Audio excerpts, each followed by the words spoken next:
Hey everyone, welcome to FanFic Canon. Thanks for hitting play. I'm thrilled to bring this fan-made story to life for you. If you enjoy the ride and want more narrated fanfics, smash, subscribe, and tap the bell so you never miss an episode. And if you want audiobook of a novel of your choice, join my Patreon. Request any title that's freely available online, and I'll produce a full narration just for you. Now, let's dive into today's adventure. Senior Tom had disappeared. Luann stared at the empty drawer for a moment, then glanced over at Malfoy and Crabbe. The two of them were busy fiddling with the new cards they'd bought and clearly had no clue anything was missing. Annoying as the Weasley twins were, Malfoy was still just a curious school kid. If he'd taken it, he wouldn't be able to hide it this well. So who had Senior Tom gone to? Luann thought about it for a second, then let it go. It would slip up sooner or later. When that happened, he'd just visit the Forbidden Forest and have a little talk with his basilisk. With a simple transfiguration to turn a tree into a mirror and a little ocular persuasion, things would sort themselves out nicely. Satisfied with that plan, he nodded to himself. For now, the priority was to grab his notes and get to the room of requirement. He'd kept his girlfriend waiting long enough. Otherwise, she'd probably bite him again. Hermione had developed a strange new habit of nibbling lately. And it hurt. He rubbed the faint teeth marks on his fingers, courtesy of a sleepy Hermione who had apparently decided his hand was a midnight snack. She'd nearly left dents in his thunder scales. Inside the room of requirement on the 8th floor, Hermione was curled up beside him in pink bear pajamas, hugging his arm. "Let's play cards." Her ponytail swayed as she bounced happily against him. "Cards." Luann sighed, setting down his quill. Half the rune set was already recorded in his notebook, and most of the spells could now be engraved into rings. Even Fiendfire. Even the Unforgivables. Hermione's eyes sparkled. Cedric and Harry's match was really fun. "Teach me." When exactly had Miss Granger become so clingy? He reached over and pinched her cheek. Soft. Smooth. A little chubby. All right. Cards it is." Before she could narrow her eyes at him, he quickly released her face and pulled out a deck. George had given him a custom set. Harry and Hermione had theirs too. As soon as the runes lit up, a squat goblin appeared on the table, alive with expression just like a portrait. Hermione poked it curiously with her wand. It snarled and knocked the wand aside with a hammer. Those twins really were gifted. Maybe next term he'd teach them werewolf killing. He still needed to test whether horse charms affected werewolves anyway. Within a few days, Fred and George were the talk of Hogwarts. Everywhere Luann looked, little wizards were huddled over the cards. Even the professors wandered over now and then. McGonagall and Flitwick had recorded voices for the cards themselves, after all. And the twins, they couldn't stop grinning. Gold galleons tended to have that effect. "I know a secret passage to Hogsmeade," Fred whispered over dinner. "Let's celebrate there on our day off." "I still need to practice spells," Ron muttered, hugging Scabbers. George burst out laughing. Harry backed Ron up. He really has been practicing. Every night. If Ron was working that hard, Harry couldn't slack off either. Hermione shook her head. "I'll follow Luann." Luann smiled faintly as owls swooped in through the great hall windows. His hot pot shipment had arrived. And it wasn't cheap. "I know a better place," he said calmly. "Meet me tonight." 8th floor. In front of the troll portrait. The twins exchanged a look. They had explored nearly every inch of Hogwarts. Nearly. Snape's class came next, and nobody was dumb enough to risk arriving late. Especially now. That night, Harry stood on the 8th floor with an oil lamp in hand while Ron shivered beside him. "Where is he?" "There's no passage here." "This way." Luann stepped right out of the smooth wall. Fred and George nearly choked. "A room for gatherings," Luann said simply.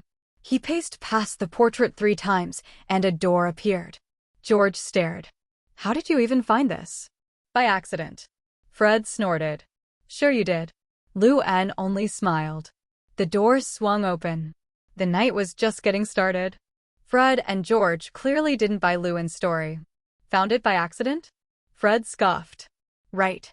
And I suppose you also get lost on the way to the bathroom. Luann didn't bother arguing. He simply pushed open the door and gestured for them to go inside. The cozy little room he usually shared with Hermione had shifted again. Now it looked like an elegantly decorated dining hall. Silver spoons and forks hung upside down on the walls, chiming together softly whenever the air moved. Ron's jaw dropped. He stared around the room as if he'd walked into another world. There's something like this, here? At Hogwarts. Wait, Fred muttered, suddenly remembering something. He dug a worn, folded parchment from his pocket. The Marauder's map. He tapped it open. George leaned in beside him. What? Fred blinked. That's impossible. The map showed Filch and Mrs. Norris moving through a corridor. McGonagall was patrolling another wing. But nowhere did it show their names. Or this room. The Marauder's map doesn't record this place, Fred whispered. Even the originals never found it. He turned slowly. You're incredible, Luann. Luann just laughed. Come on. Let's start the party. He flicked his wand, lighting the fireplace. Snow whirled quietly outside the windows, and beyond that lay a cold star-blanketed sky. The table sat beside the glass, the perfect spot for hot pot on a winter night. He'd spent 2 weeks gathering every ingredient they could possibly need. We'll head to Hufflepuff's kitchen for snacks, Fred said, already rolling the map up. You want butterbeer? No need. Luann snapped his fingers. The bare mahogany table filled instantly with trays of ingredients and bottles of butterbeer from the leaky cauldron. George let out a low whistle. Wandless magic. Show off. He picked up an iron pot and frowned. So, we cook it ourselves? Ever heard of hot pot? Everyone shook their heads. Even Hermione. Just watch. Luann cut a neat circle into the table and slipped the pot into place, then lit a fire beneath it. Magic really did make life easier. Snow rattled softly against the window. Steam billowed from the pot, and the smell filled the room, warm and savory. Harry inhaled deeply, eyes lighting up. We should invite Cho Chang. Ron groaned. Do you ever think of anything else? Hermione leaned over the pot and immediately stuck out her tongue. That's spicy. Luann nudged the divided pot toward her. Mild sides there. Fred wiped sweat from his brow. Red side for me. Same, George said, already dunking food. As they ate, Luann tapped his ring against the table. I've been thinking we could expand Fairy Tale's business. Maybe sell enchanted gear. George snorted. You mean like Lockhart's rings? He keeps bragging that you made them under his guidance. Luann rolled his eyes. He's a clown. They talked. They planned. They laughed. By the time the party wound down, it was past 1 a.m. Fred and George staggered a little as they waved goodbye, flushed red from too much butterbeer. See you tomorrow, Luann said. Hermione didn't leave. She pinched his cheek lightly. You drank too much. The moonlight through the window caught the faint pink on his face. He looked warm. Soft. Her eyes lingered. Come on. Bed. She opened the cozy cabin room with practiced ease and pulled him in. The candles faded out one by one until only the fire and the pale moonlit floor remained. Morning came quietly. When Luann finally woke, Hermione was already standing in front of the mirror, fixing her uniform. White shirt, red tie, pleated skirt, black stockings, Gryffindor robes draped over her shoulders. Aren't you cold? He asked, still half asleep. It's been snowing all morning, she said around the hair tie between her teeth. Flitwick's class today. We got a quiz. Slytherin had taken the test already, so Luann had finished his part. Still, he planned to sit in. He had his reasons. Because he was now certain who the diary had chosen. Ron Weasley. Luann took Hermione's little hand hidden in the robe and walked up the twisting stairs. Don't worry, Professor Flitwick doesn't have high requirements for spells. Feeling the girl beside him getting nervous, Luann couldn't help comforting him, and it's just a small test, not the final exam. If you do well, you will get some credits, and if you do badly, he won't say anything. After all, Professor Flitwick is a particularly sexy and kind person, which is very famous throughout the college. I'm sure. Hermione hugged the book in her arms and turned her face to Luann. Lewin has been teaching her various spells in her spare time for the last few days, and Professor Flitwick's quiz Hermione has long learned. She was not nervous because last night. Thinking of this, she couldn't help blushing. Then why are you nervous? Lewin touched the tip of his nose in confusion. I'm not nervous, Hermione pouted. Saying that, her brown eyes couldn't help looking at Lewin's profile. Is there something on my face? Lewin noticed the gaze, somewhat inexplicable. Speaking of which, when I woke up today, my face was a little puffy. He couldn't help rubbing his face. Hearing this, Hermione lowered her head 670 times with some guilt. Quickly pulled Lewin towards the spell class. After all, Miss Granger had a bit of butterbeer last night too. Inside the cursed classroom, Lewin and Hermione found a seat close to the back row. The seats in this classroom are designed according to the stairs, so the two people sit in a relatively high position. 2 rows ahead of them are brothers Harry and Ronald. The two, like him and Hermione, were almost inseparable. If Harry turned into Harry, it would be a good choice to be with Ronald, plus the third-party Malfoy and Snape. Lewin thought silently.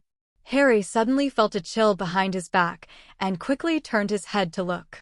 At a glance, I saw Lewin, who was chatting and laughing with Hermione. Harry turned to look at Ronald, who was sleeping on the table, not knowing why he felt a little uncomfortable. Why Ronald is not Chiozhang. At this time, the door was pushed open, and Professor Flitwick, who was a half-blood goblin, walked into the classroom with a half-length book. When he got to the seat made of a pile of thick, dab books, he used a floating spell to float the book to be talked about today in midair. Good morning, oh, and Mr. Gerald. Professor Flitwick was not surprised to see Lewin's figure. After all, he had been seeing Lewin in Gryffindor's classes since last semester. It's nice to be young. Professor Flitwick looked at Lewin and Hermione next to him and thought. At Lewin's age, Professor Flitwick, a half-blood elf, only studies spells every day. That's why he doesn't have a partner so far. Thinking of this, he sighed helplessly. Sorry for the first time. Okay, today we said yes, we're going to test your spells. Of course, Gerald doesn't count. Professor Flitwick pointed to Lewin above. He also found himself in Gryffindor and Ravenclaw's classes, always giving Slytherin points. Professor, of course. Lewin smiled and shrugged. Okay, then Miss Hermione Granger, you come first. Professor Flitwick picked up a list and named one of his favorite protégés. Watch me perform. Miss Hermione raised her head confidently and stood up, waving her wand gently. Immediately after that, the pile of books around Professor Flitwick began to float, as if the whole room had lost its gravity. Oh, the silent charm and the floating charm. Flitwick nodded with satisfaction. Okay, Miss Granger, you passed the test. Also, 5 points for Gryffindor for your silent spell. 99. How about it? Hermione sat on the seat with her pleated skirt pressed down and looked at Lewin with a smug look on her face. It's like a little girl showing off her toys. This look made Lewin a little bit laughing. This arrogant look was like the way Hermione looked at other people when she was just entering school. After becoming a couple with Lewin, they never showed up again. Your silent charm is pretty good, but the levitation charm isn't nearly there. Lewin laughed as he explained some of the mistakes in Hermione's charm. Harry Potter, come on. Professor Flitwick called out a name. Yes, Professor. Harry got up quickly and waved the wand in his hand. Wingardium Leviosa. As the spell was uttered, the books did not float. Instead, Professor Flitwick left the ground. Great Potter, your levitating spell worked on me. Professor Flitwick shook his head helplessly, but let Harry pass. This made Harry a little overjoyed. Sure enough, Professor Flitwick is the kindest person in Hogwarts. Ronald Weasley, it's your turn, little redhead. Hearing Ronald's name, Lewin turned his eyes away. Yes, Professor. Ronald can clearly see the difference today, with a confident smile on his face now compared to the frustration he used to be. Wingardium Leviosa. The voice fell, and the books floated in the air under the command of the wand. Really? Lewin looked at Ronald's figure. The corners of his mouth twitched. Found you, Senior Tom. From the diary on the dining table that day shaking, he knew that Tom had a high probability of eyeing Ronald. After all, it's easiest to seduce a little wizard who needs power. How come Ronald's spell is so proficient?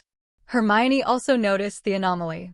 Ronald's floating charm is usually ineffective. Probably the result of practicing every night. Luann answered softly. It's just that this exercise is under the careful teaching of Senior Tom. The get-out-of-class bell rang. Harry couldn't wait to look at Ronald. When did your spell become so powerful? It's on par with Hermione. Hearing this, Luann and Hermione also turned around. It's nothing, it's just more practice every night. Ronald noticed Luann's gaze and turned his head slightly. This time it hits hard. Look at Ronald's guilty conscience. It must have been Tom who told him that he had the diary. Luann can already imagine what Tom said when he seduced Ronald. Is it just that you want to be as strong as Luann? All his spells are taught by me. Thinking of this, Luann couldn't help but laugh. But now the whereabouts of the diary have been found, and now it is waiting for Tom to control Ronald to wake up the basilisk. Thinking of what? Hermione put her head in front of Luann and asked suspiciously. I miss you. Luann stroked her curls. You're definitely not thinking about me, lying every day. Hermione felt the heat on the top of her head and couldn't help giving him a roll. But Luann's words always make her happy, even if it's lying. Quidditch matches are played at the end of the term. However, the 4 major teams have been training hard since the beginning of the school year, hoping to win a championship in the final game. Wood was like crazy, taking Harry and the others to train 4 days a week. Fortunately, Fred and George had an excuse to open a shop, so they escaped a few times. Recently, cards have gradually become popular. Luann can see wizards fighting with cards while walking on the corridors or rooftops of the academy. Even Malfoy seemed to forget that Harry was addicted to it. The weather is getting clearer as the temperature rises. Are you really not participating? The buck-toothed Slytherin Quidditch captain, Flint asked in confusion. Since the last time he worked with Luann, he doesn't look good to anyone now. No way, it's just too easy to be with Luann, and he also appreciates Luann's style. Tricky rude. Number 35. Luann shook his head and replied. He really didn't want to participate in the Quidditch match. He might as well play cards with Miss Hermione when he had that time. Okay, let's go. Flint glanced at Hermione, who was following him, and sighed helplessly. Where can a woman have Quidditch fun? On the other hand, Malfoy looked at Luann and hesitated before leaving, and finally, he could only shake his head and leave. It made Luann a little baffling. When did Malfoy become the Riddler? Come on, let's go see Wood and their training. 35. Wait, aren't they training at the Quidditch field? 99. Hermione said suddenly. Luann turned to look at where Malfoy and the others had left. Right on the way to the Quidditch field. Did you see a good show? Let's go, you won't be able to watch a good show if you're late for a while. Luann thought of this and hurriedly dragged Hermione away. Since Slytherin has been winning consecutive championships, he has been completely different from Gryffindor's group of little lions. According to Flint's character, Wood will definitely be forced to leave. And Wood is not easy to bully. Now the 2 sides want to scramble for a training ground, and it is very likely that they will fight for this. As for who does Luann help? Just kidding, he doesn't help anyone. Although he is a wizard of Slytherin, his friend Fred is a Gryffindor. As for Gryffindor, Luann felt that the twins' strength was enough to deal with the Flints. He chose to watch a play. When the 2 of them came to the Quidditch arena, they saw Ronald pointing his wand at Malfoy. You will pay for your actions, Malfoy. Eat slugs. The spell was cast, but because Ronald's wand was old, a green light was cast from the end of the wand. Vomit. Disgusting slugs kept crawling out of Ronald's mouth, and Fred and George couldn't help covering their faces. Even Luann and Hermione, who had just arrived, were stunned. Although I know it's the wand.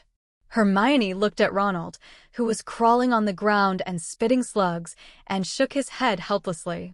Are you trying to laugh at me and inherit my Malfoy estate? Malfoy laughed mockingly. Eat the slugs. George took out his wand and cast a spell directly on the laughing Malfoy. You Gryffindors, don't be ignorant. Hey, Fuchsia. 35. Seeing that Flint was about to make a move, Fred's wand hidden behind him took the lead in attacking. Accept your weapons. Seeking Flowers 0. Harry also joined the wizarding fight. The battle between Gryffindor and Slytherin began, and the young lovers of Snake House and Lion House sat on the high platform, talking and laughing and pointing. There was no intention of telling the professor what was going on here. Miss Hermione was also spoiled by Luan. However, at this moment, Luan suddenly froze. There seems to be something on the high platform in front of you? A powerful sense was reminding him. The three pitch-black sides turned, and Luan soon saw a house elf with an invisibility spell. It was a scrawny, tiny, bat-like ear and was wearing tattered clothes, like a house elf like a rag. Point 0.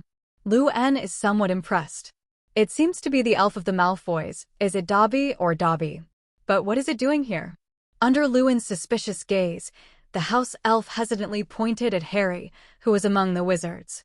Seeing this, his scarlet eyes narrowed. Are you going to take action on Harry? With a surge of magic power, a training quaffle was controlled to fly into the air, and then flew towards the back of Harry's head fiercely. Man, this is killing Harry. Luan's eyes widened. With this quaffle, Harry reckoned that he would be crippled if he didn't die. Thinking of this, he reached out and snapped his fingers. The golden thunder and lightning raged out and rushed directly to the opposite high platform. The other party is casting a floating spell as long as it is interrupted. Miss Hermione was also attracted by Luan's snapping fingers. Following Luan's gaze, she turned her head suspiciously to look at the high platform opposite. I saw a ray of golden lightning flashed quickly. Boom! The wooden chair on the high platform was blown to pieces, and the house elf disappeared. Probably escaped by operating. The quaffle that flew towards Harry also landed on the ground and smashed a piece of dust, instantly attracting the two teams of wizards fighting over. Especially when Harry saw the quaffle behind him, he broke out in a cold sweat. You're going to murder. Fred shouted with wide eyes. You are going to murder. Fred shouted. You fart. Hearing this sentence, the Slytherins on the opposite side panicked, and Flint retorted loudly. Wizards fight back, but they really didn't want to throw a quaffle on Harry. Who knew which cub would be so ruthless? Flint glanced back at his team members with an ugly face and found nothing unusual. Even Malfoy looked pale. Not me. Seeing Flint looking at him, Malfoy shook his head quickly. Although he hated Harry, he wouldn't murder Harry with the quaffle. The two sides were at a stalemate. What was there just now? Hermione, who was standing on the high platform, questioned. A house elf with a hidden 673 spell. Luan leaned against the guardrail, looking at the two teams below with pale blue eyes. It was the one who controlled the quaffle just now. Harry, did it run away? Hermione asked in a low voice, looking at the blown-up seat opposite. She didn't see Luan take out his wand just now, just snapped his fingers to have such power, which was unheard of. Well, it should be apparition. Luan nodded. In Hogwarts, a house where magic is cast, no wizard can use the apparition charm, not even Dumbledore. Except for the house elves. They don't need a wand and can cast most spells with just a snap of their fingers. This is much better than most wizards. But why is it attacking Harry? Miss Hermione looked at Harry, who was in a cold sweat from afar, with a puzzled tone. Harry would have been sent to the infirmary right now if it wasn't for Luan. Do not know. Luan shrugged. He only remembered that the house elf belonged to the Malfoy family, and that it was an elf who betrayed Lucius. At this moment, the frozen scene below also parted. In the end, it was the Slytherins who left the Quidditch training ground. After all, it was Harry who was attacked, and they were already very suspicious. If it was Malfoy who was attacked, they could still fight. When he left, Flint's face was contorted. It was angry. I think vomit. Ronald stood up with Harry's help, but before he could finish speaking, he spat out a fist-sized slug. Harry's scalp tingled as he watched the worms wriggling on the ground. How could there be such a vicious curse? I think we should tell Professor McGonagall, 35. Ronald wiped the mucus from the corner of his mouth with his wizard robe and said tremblingly. He now feels that he has been nauseous all the time, and he can't help but spit out slugs. By the way, ask Professor Flitwick to help me with these disgusting slugs. Ronald looked at the second-hand wand in his hand and shook his head helplessly. If it weren't for the wand, he would have taught Malfoy a lesson long ago. When the split ends at the end of this month, he must change his own wand. Come on, it looks like it's over. On the high platform, Lou-en chuckled at Hermione. Harry didn't tell Professor McGonagall of this nasty thing in the end. According to his thinking, the person who attacked him must be the nemesis Malfoy. Harry chose to take revenge himself. As for how to retaliate, Lou-en and the others don't know. In the last few days, Lou-en has been spending all day with Miss Hermione, aside from practicing spells and studying alchemy. Dating places are nothing more than the boats on Black Lake, the House of Requirement, the edge of the Forbidden Forest, and the library. When the two came to the library, Mrs. Pants was amazed. After all, I saw these two diligent young couples every day in the last semester, but basically I haven't seen them a few times this semester. She thought that the two had broken up, and felt sorry for it. Now it seems that she thinks too much. Good morning, Mrs. Pants. Lou-en greeted with a chuckle. Long time no see, you too. Mrs. Pants liked the little wizards because they didn't mess up books and get stains and creases like other wizards. For any little wizard who loves books, she has a good impression. Although Mrs. Pins usually looks serious. The lamp came to the corner of the library, and Miss Hermione quietly approached. I heard Filch had courted Mrs. Pants. Who did you hear from? Lou-en tilted his head. How did the ugly Filch and the beautiful Mrs. Pants come together? And why is Miss Granger so gossipy? You didn't listen to Lee Jordan, did you? Lou-en remembered something and asked with half-squinted eyes. No, I heard it from George. Hermione shook her head, the high ponytail swaying behind her. Miss Beaver might be a good fit for a black-rimmed eye.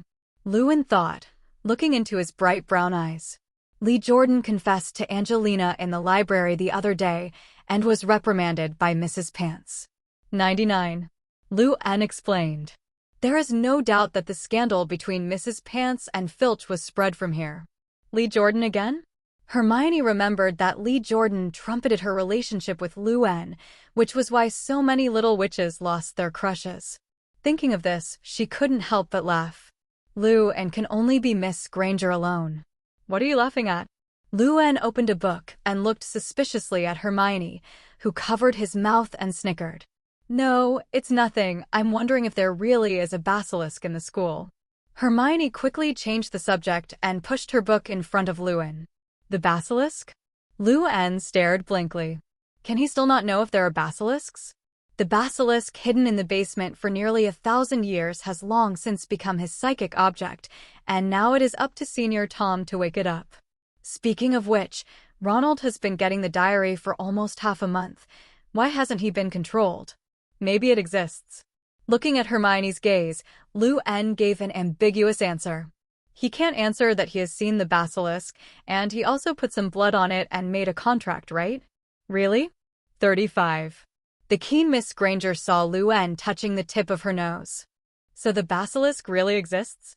Hermione squinted her eyes after noticing Lou-en's small movements. Two pairs of bright eyes looked at each other, and the distance was very close. And you've seen it. Lou-en could even feel the heat on her cheeks as Hermione spoke. You drank chocolate milk this morning? Lou-en guessed after a moment of hesitation.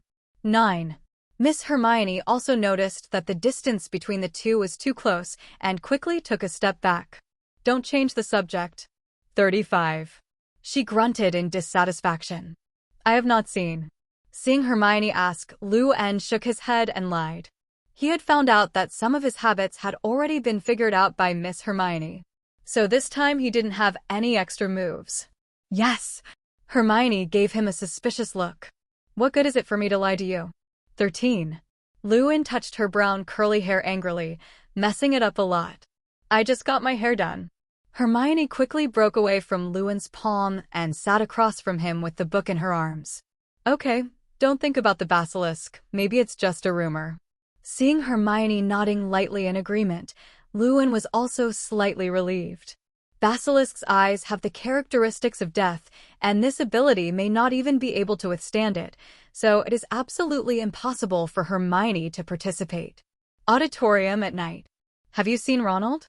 After Lou-en and Hermione came to the auditorium from the library holding the books, Harry, who was sitting across from them, was eating pumpkin pie and asked with some doubts.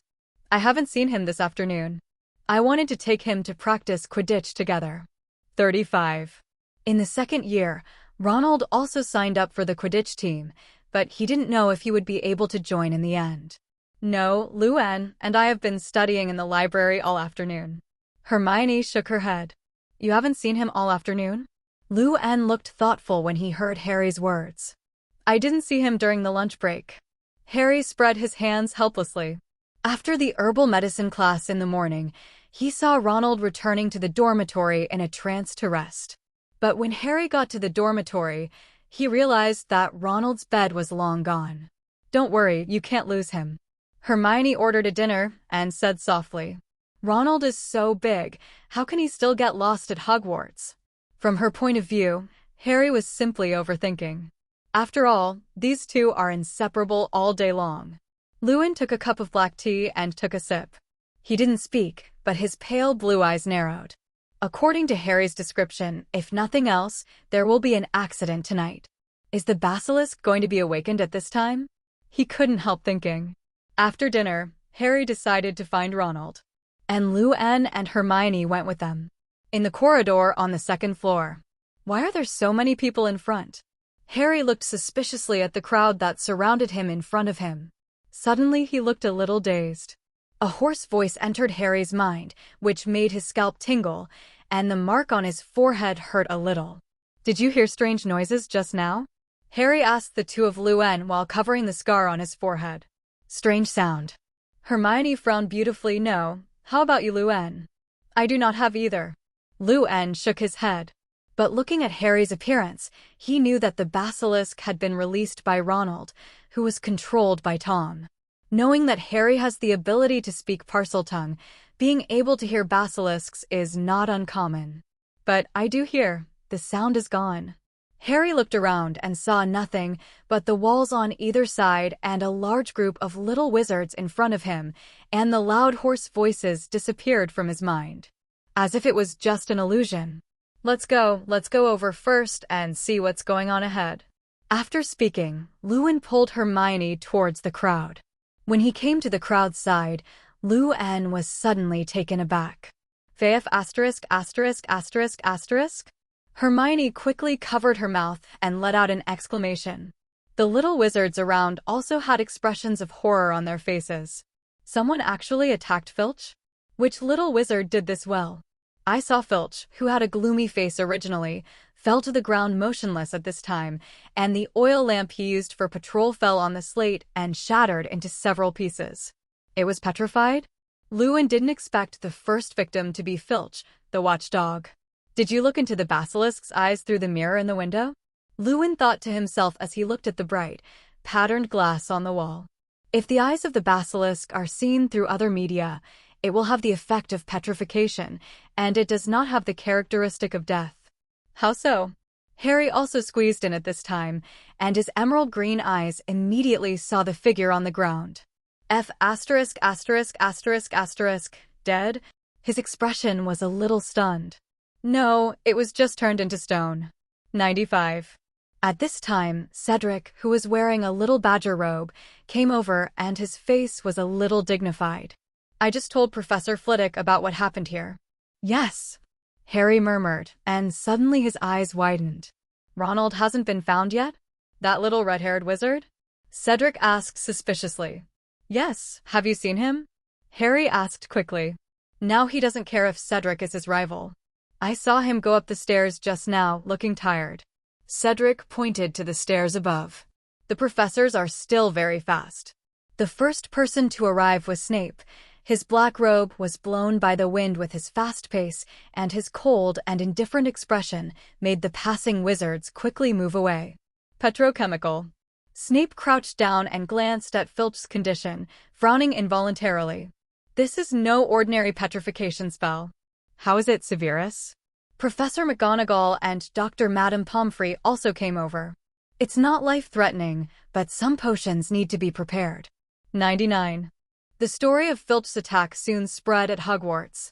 Almost everyone knows that the Knight Pesky is lying unconscious in his hospital bed with only a cat by his side. However, this matter has not been clarified, and the heat was quickly covered by the upcoming Quidditch match. Lewin did not participate in this year's Quidditch match, but Slytherin's team was very luxurious. Malfoy's father, Lucius, directly bought a team's latest version of the Nimbus 2001. Near 11 o'clock, all the teachers and students of the school went to the Quidditch match. Lou-Anne and Hermione sat on a high platform in Gryffindor, which was specially prepared for them by Lee Jordan, and there were not many people around. This makes Lewin's favor with Lee Jordan increased a lot. The weather is good today, but there is a faint sound of thunder in the clouds, and it seems that it will turn into a thunderstorm in a while. I forgot to take an umbrella. Hermione hugged Lewin's arm, suddenly remembered something, patted her forehead regretfully and said, "No need for an umbrella, just cast a barrier spell." Lewin waved his wand and laughed. Today's first game is still Slytherin versus Gryffindor. The two teams had just clashed a few days ago, so the enemy was very jealous when they met. Wood and the others put on red armor and robes, and they seemed to be preaching before the game, and Harry and the others looked very high. As Mrs. Hodge blew the whistle, the game officially began. Harry was the first player to take to the sky, with Malfoy following close behind. The latest broom is very conspicuous on the field. It didn't take long for Malfoy to catch up with Harry. It's raining. Lewin touched the raindrops on his face and used his wand to create a protective layer around the two of them. The clouds covered the sun, and the thunder light jumped from time to time, and the small water droplets gradually formed layers of rain curtains under the sound of thunder.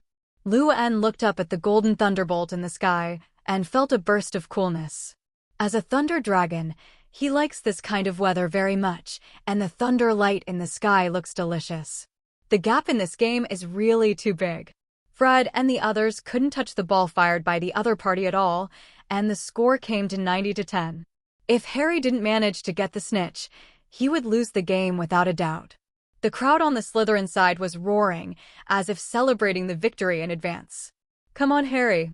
Show those unscrupulous snakes that, as a seeker, one Lucius is not enough." 35. Lee Jordan's passionate voice echoed through the rain. The little wizards of Slytherin glared at the Gryffindor narrator. "It looks like I want to drag him down and beat him. Lee Jordan, watch your words." A crazy catgirl fan of Quidditch, Professor McGonagall glared at the lecturer who was already babbling. Even Snape looked at Lee Jordan badly. His ability to attract hatred is okay. 35. Lou-Anne couldn't help laughing. Even Hermione was amused. The two of them didn't care at all who would win the game at the end. Thunder roared, and the sky gradually dimmed. "It hurts." He pulled his fingers out of Miss Hermione's little mouth under the fierce gaze of Miss Hermione, who was bitten because he deserved it. "Harry, watch out." 99. At this time, a voice sounded, attracting the eyes of the two. That was Ginny in the Gryffindor seat. What happened to Harry? When Lou-Anne turned his head in confusion, he saw a quaffle slammed into Harry's elbow. At that moment, Harry felt a searing pain, and his arm was broken. Under Malfoy's sarcastic gaze, the wounded Harry gritted his teeth and flew straight at him. The sarcastic gaze turned to horror. "What are you going to do?" Malfoy hurriedly controlled the broom to avoid, but at this moment, the golden snitch flew over his head.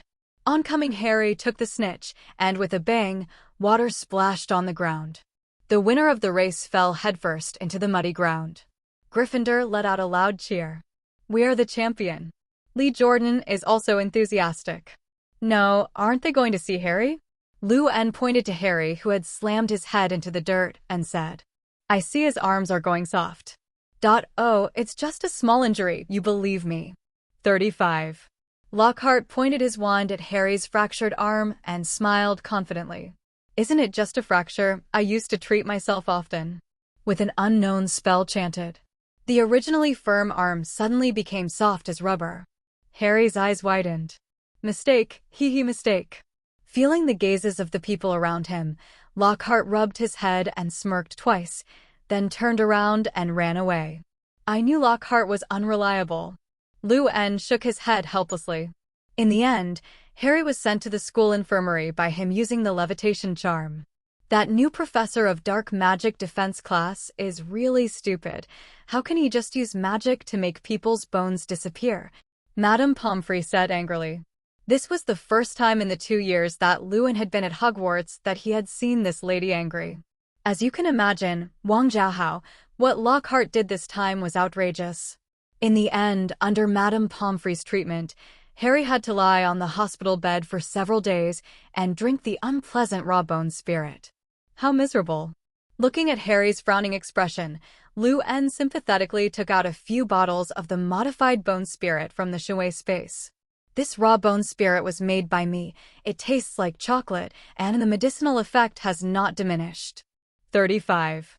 Harry took it and took a sip, the chocolate taste in his mouth making his eyes light up. You're a potions genius, Luen.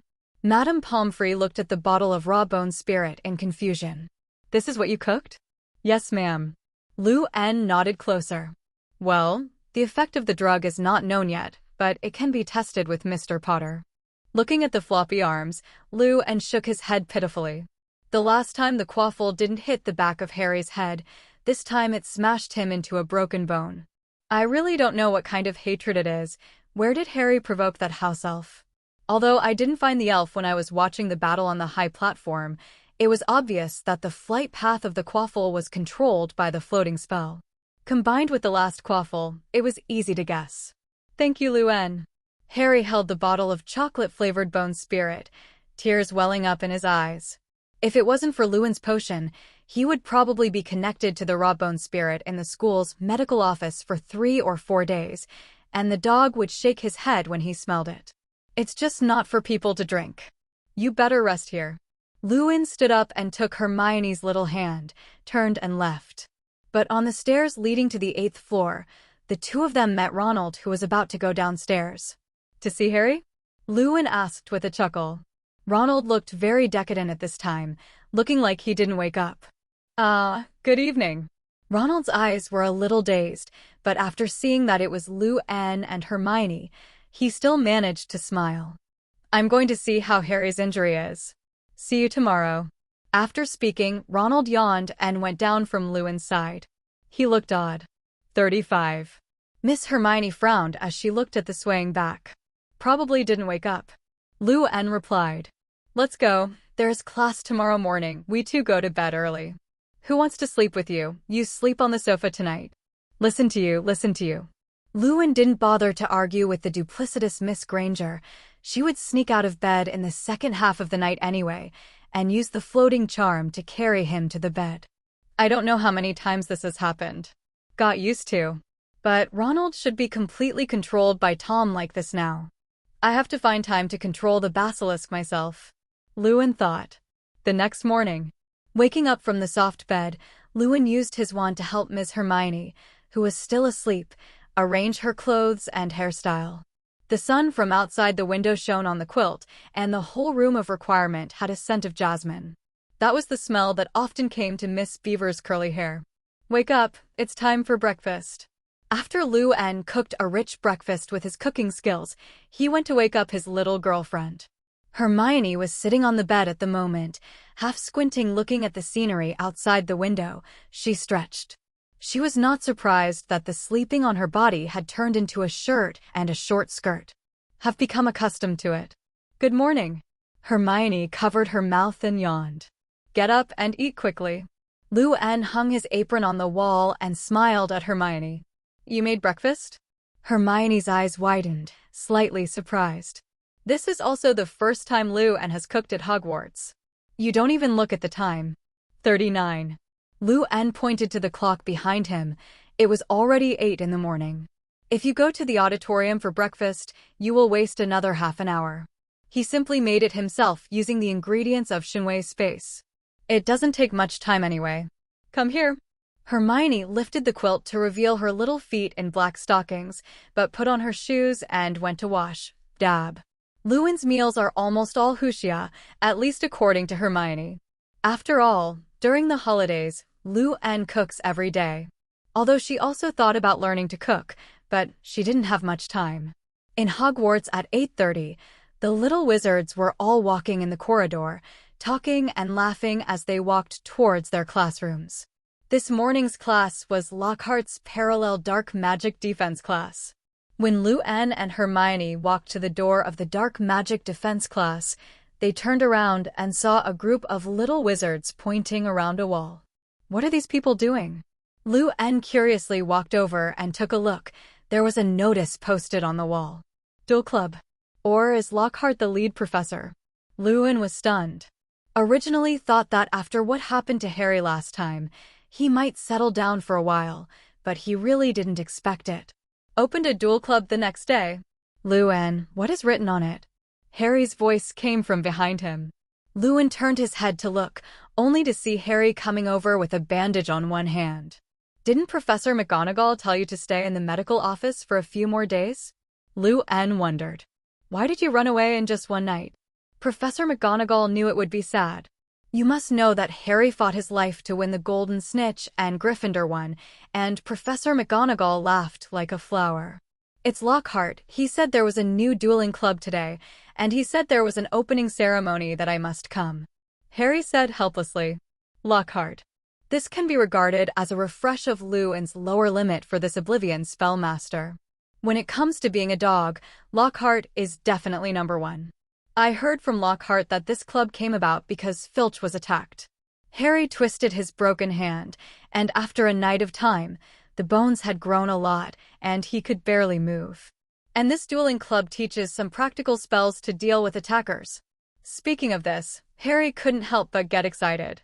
Although he knew that Lockhart was unreliable, the other party was Ravenclaw Sr., and he must know a lot of magic spells.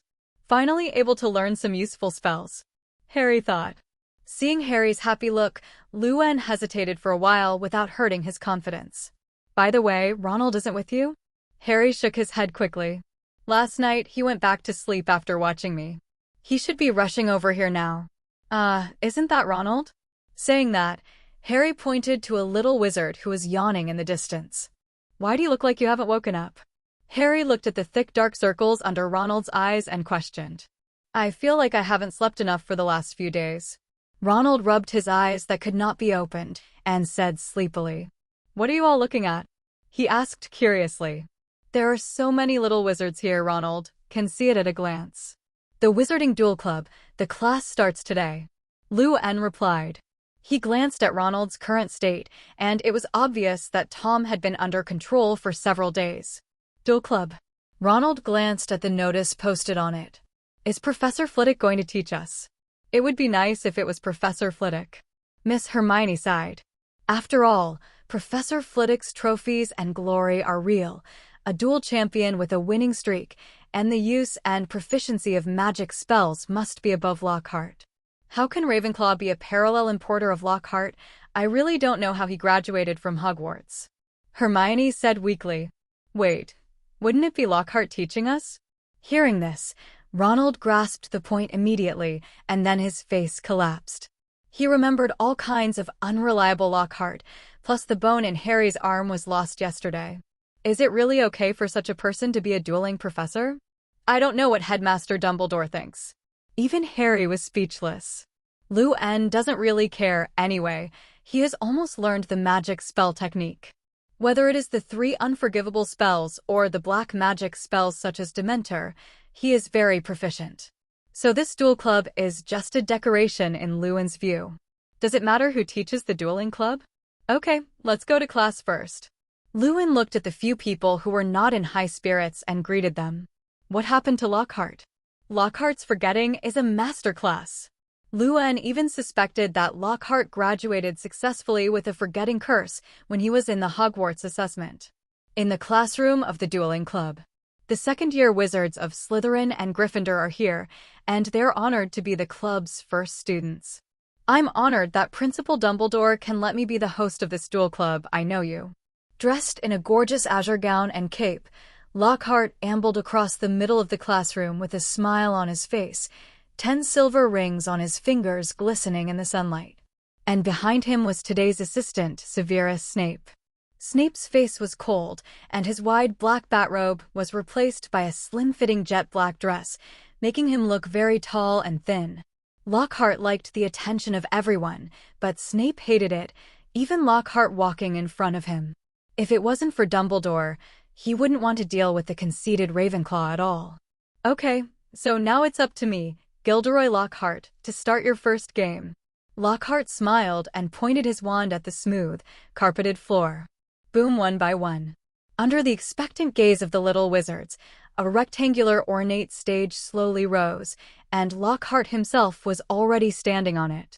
Next, my assistant, Severus Snape, will be my opponent this time. With that said, Lockhart undid the cloak behind him and threw his hand into the crowd. Seeing the ornate gold-studded cape flying towards her, Hermione waved her wand and tossed it to the other side. She dislikes this kind of ghost when it is burned with firewood. The one who got the cape was a little witch of Gryffindor, with a happy smile on her face. Obviously, the little witch is a big fan of Professor Lockhart. This is just an ordinary duel, and there will be no casualties. Don't worry, I will return your potions, Professor, to you in good condition, Lockhart said confidently. For Flowers 0. Lou and Below clearly saw Snape's face turn ugly, and this was the first time someone had provoked him in public. The last time it was the Jamie Quartet. Snape strode onto the stage, his eyes fixed on Lockhart as sharp as a falcon. Let's get started, Professor Snape. Lockhart showed the slightest indifference to Snape's gaze. In his opinion, what power can a professor who teaches potions have? In the end, don't let him get it. Lockhart is coming to an end today. Looking at Lockhart's big white teeth, Lou shook his head. Who gave him the courage to challenge Snape?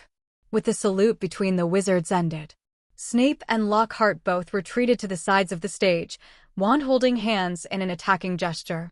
Look, this is a duel between wizards.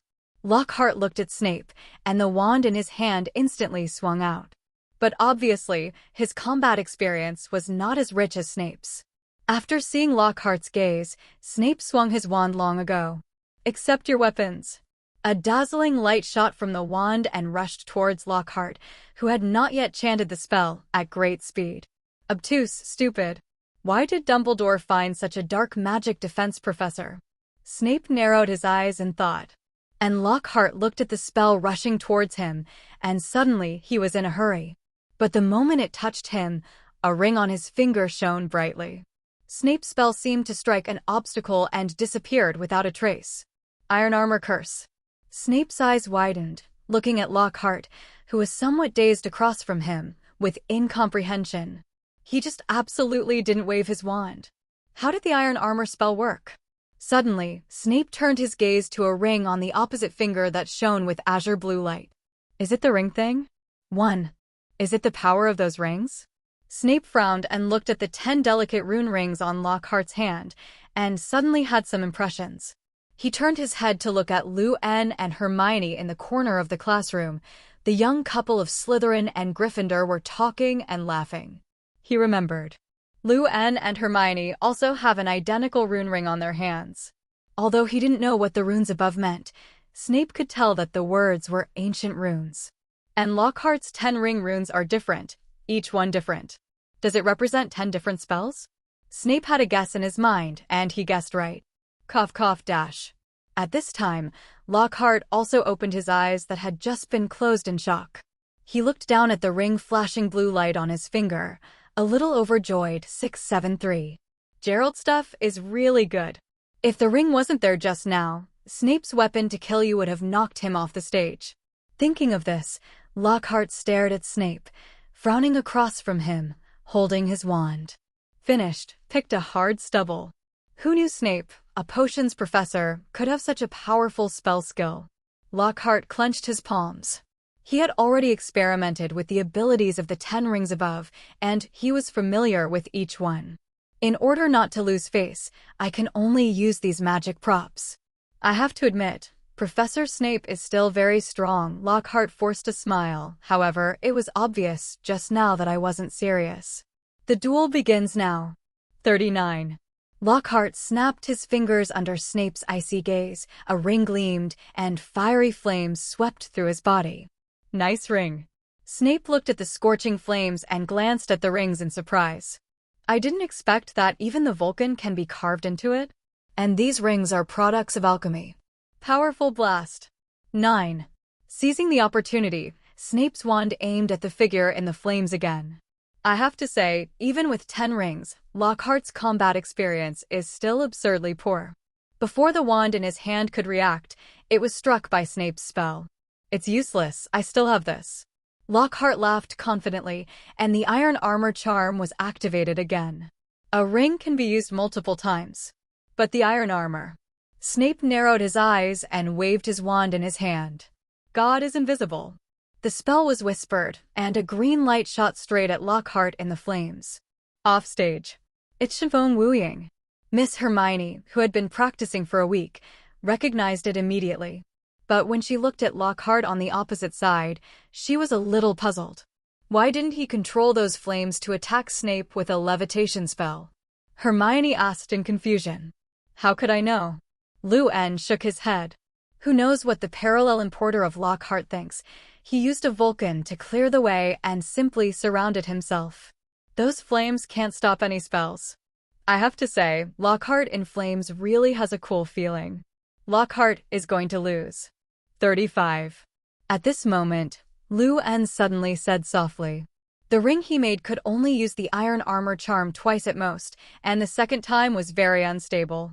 Lockhart's ring might still be able to block if Snape was using a weapon to kill you or fainted. But Chifeng Wuying is different. You can't even do it. Lockhart felt his body sink before he could finish his sentence, and then he flew backwards and slammed into the wall not far away. The iron armor charm that bounced off the green light collapsed, and even the ring shattered into pieces.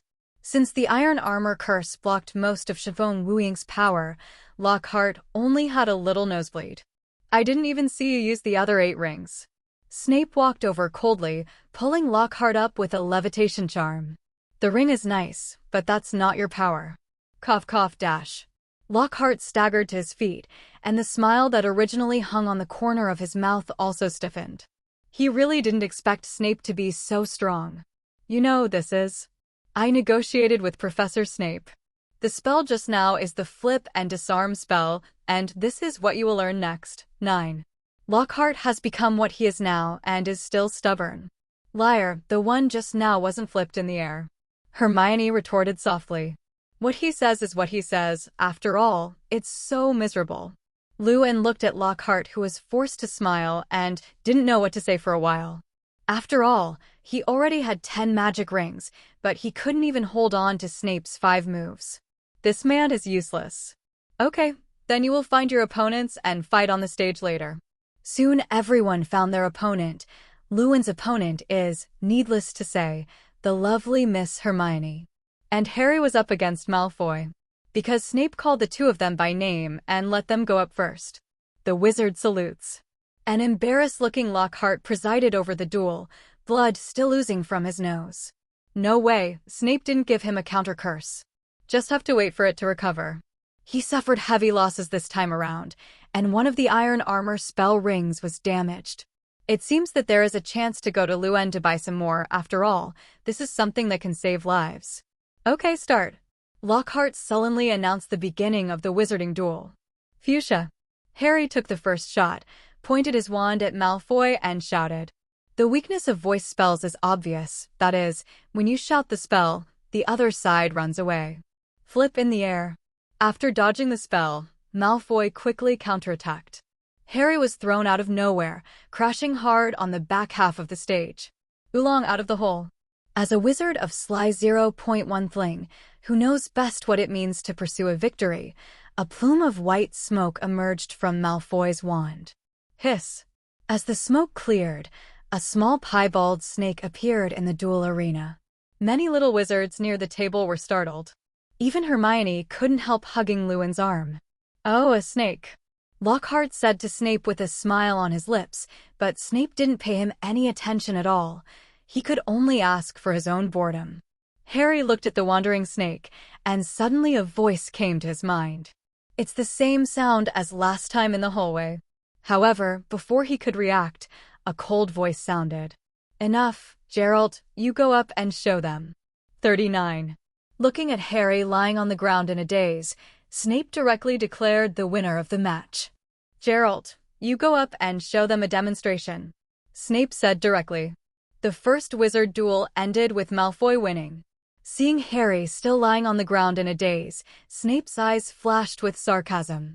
This is a day's time, and Malfoy has many ways to deal with him. "Huh, Potter, you lost." Malfoy had a sarcastic smile on his lips and walked off to Slytherin's cheers.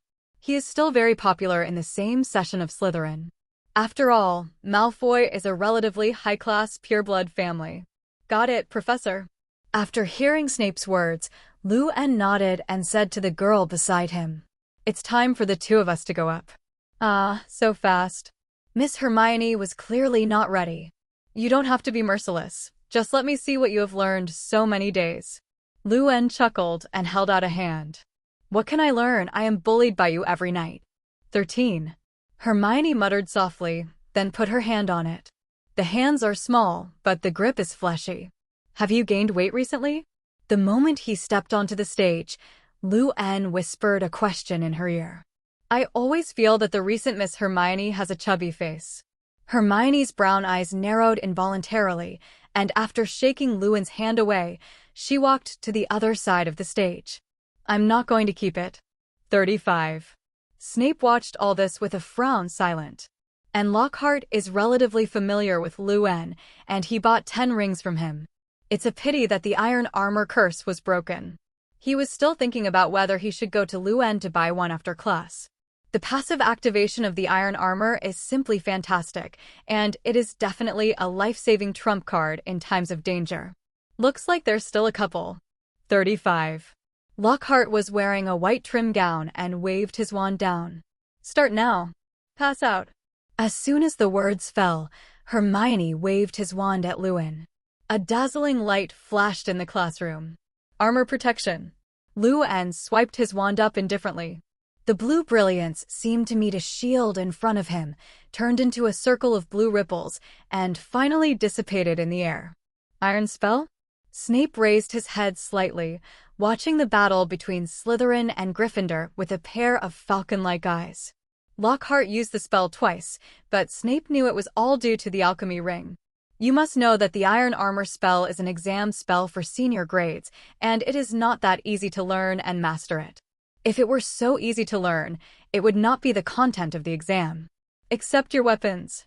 Seeing that Lou-Anne didn't care, Hermione threw out several less powerful attack spells in a row, but they were all intercepted without any accident.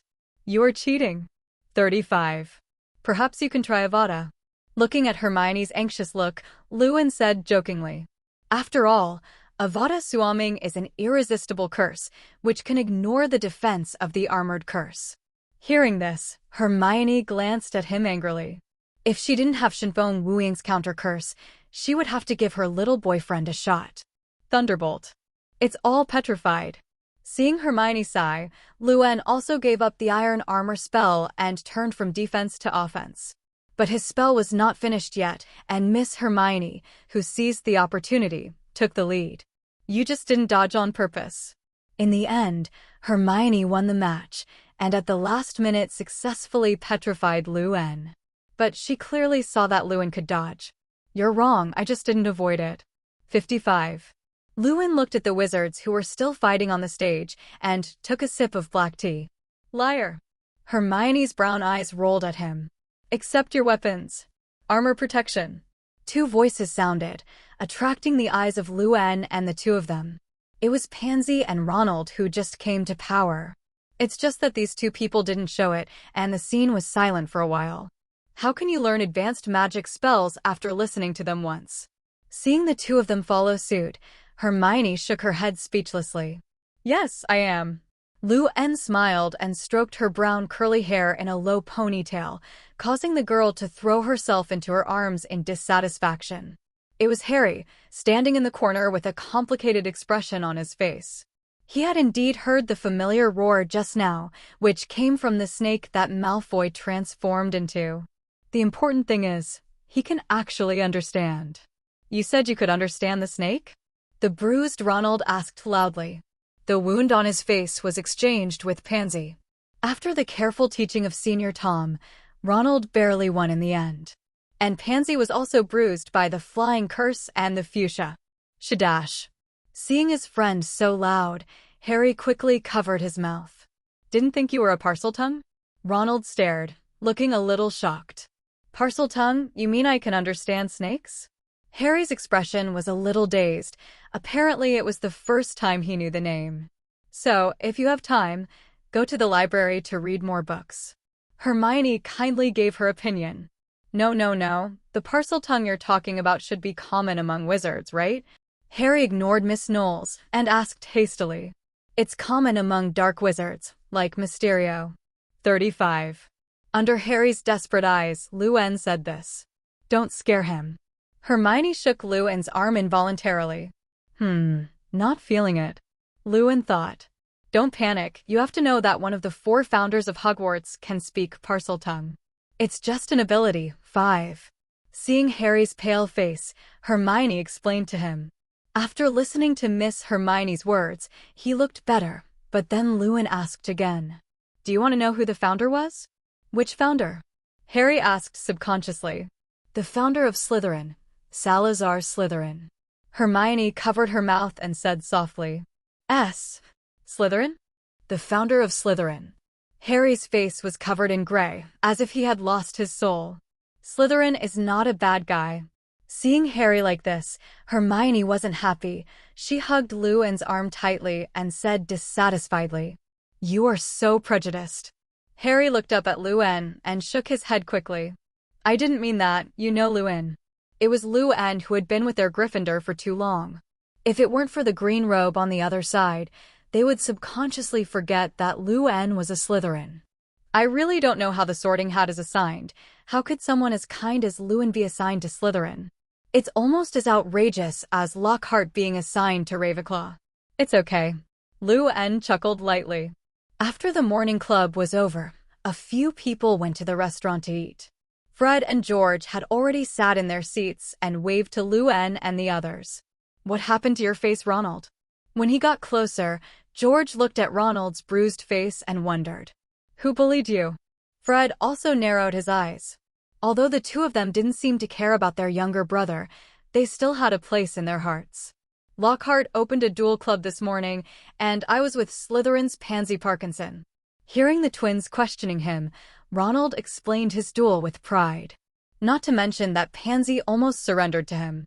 Luann and Hermione sat together. Since both of their books and notes had been received in the Camui's space, his arms had been held tightly since the end of Get Out of Class. After sitting down, Miss Hermione released him and ordered 2 cups of herbal tea. I want to drink chocolate. After Luann took the scented tea, he sighed helplessly. Although he really wanted to tell Hermione about his thunder dragon physique, he didn't want to say it after seeing the little witch's caring gaze. You look over there? At this time, Fred sat over and pointed to the little wizard of Gryffindor in the distance. The two of them really didn't have much interest in listening to Ronald's nonsense. This caused Ronald to slurp down the carrot soup. What's wrong? Looking in the direction of the fingers, a group of little wizards appeared in the light blue eyes. They were sitting together, shouting something in high spirits. There were a group of onlookers around. They played Hearthstone? He also turned his head to look at Hermione and guessed it. As expected of the proprietress, you will know at once. Fred laughed and joked. What boss lady? Hermione's ears were a little red, and she couldn't help but look up at the handsome profile. It's not just them, there are many people playing at the other tables. 35. George said, and then he took out a note from his pocket, which recorded the income of Kim Galleon. So far, our fairy tale has earned more than 2,000 gold galleons. Harry couldn't help but look sideways. Know that he and Ronald are also investors. Before Luann could speak, Fred spoke again. It's just the little wizards in Hogwarts, and it's only been open for half a month. Earning 2,000 gold galleons in half a month, this kind of money-absorbing ability can even rank first in Diagon Alley. Okay, I'm going to give you some new ideas next semester. Luann nodded with satisfaction. Have you heard of werewolf killing? I know. Miss Hermione's eyes lit up and she raised her little hand. You sit down. Luann stroked Miss Beaver's hair amusingly. During the holiday, there were a lot of games that the two of them had played. But the werewolf kill except because the need for a lot of people. Wolfman killing?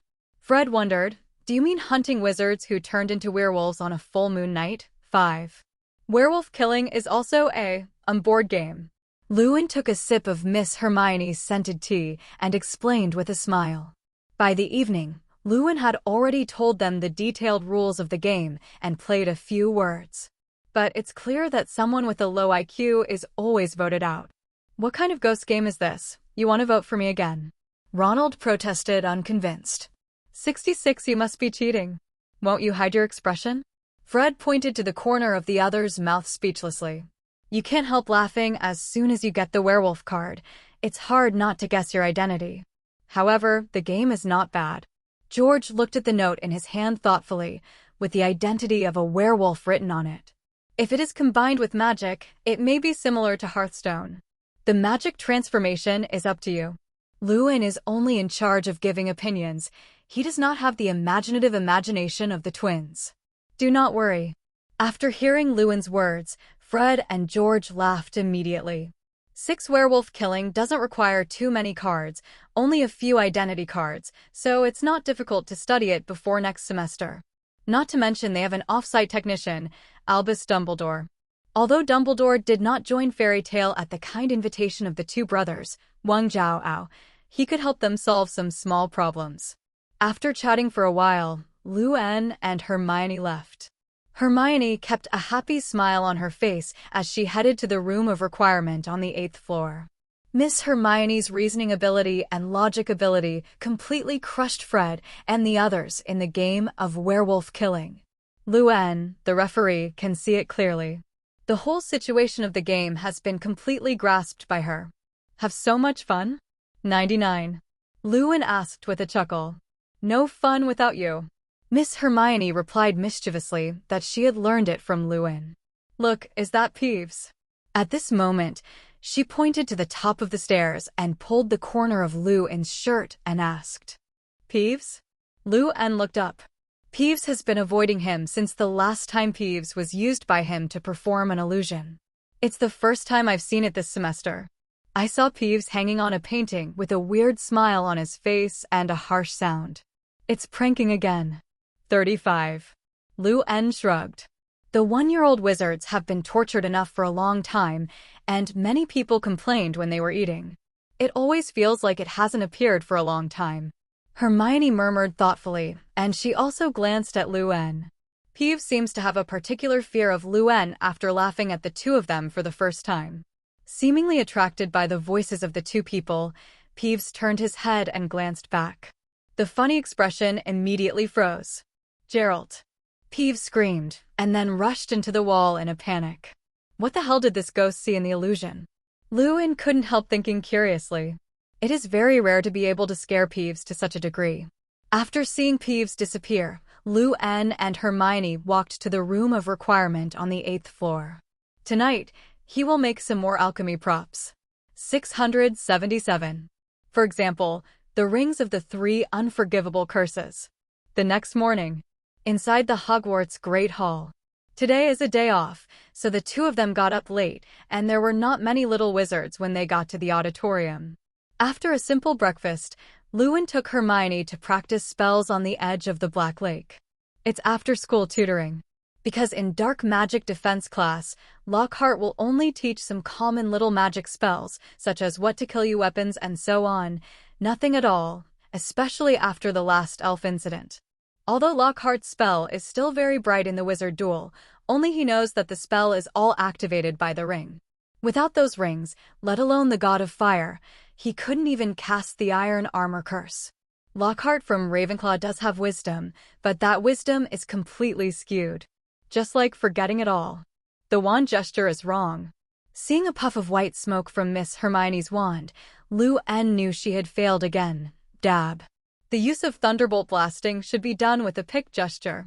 Luen walked behind Miss Granger and gently held her little hand, ready to teach by hand. Feeling the heat on the back of her hand, Hermione's pale cheeks flushed slightly. Hands are so warm. No, I can't think about it. She hurriedly shook her head, half squinted her eyes, and listened to Lewin's teaching. I have to say that Miss Hermione's talent is still very powerful, and she learned it after only half an hour of study. Thunderbolt Blast Dash. A large amount of water exploded on the Black Lake, and the splashed circles of rippling ripples. Hermione looked at her masterpiece, the corners of her mouth slowly rising. At this time, Lewin was leaning on a stone, leisurely looking at Fred's small stall in the distance. In the past few days, the card business has been getting better and better, and Fred and the others are almost too busy. In desperation, I could only use card packs to hire some little wizards to help.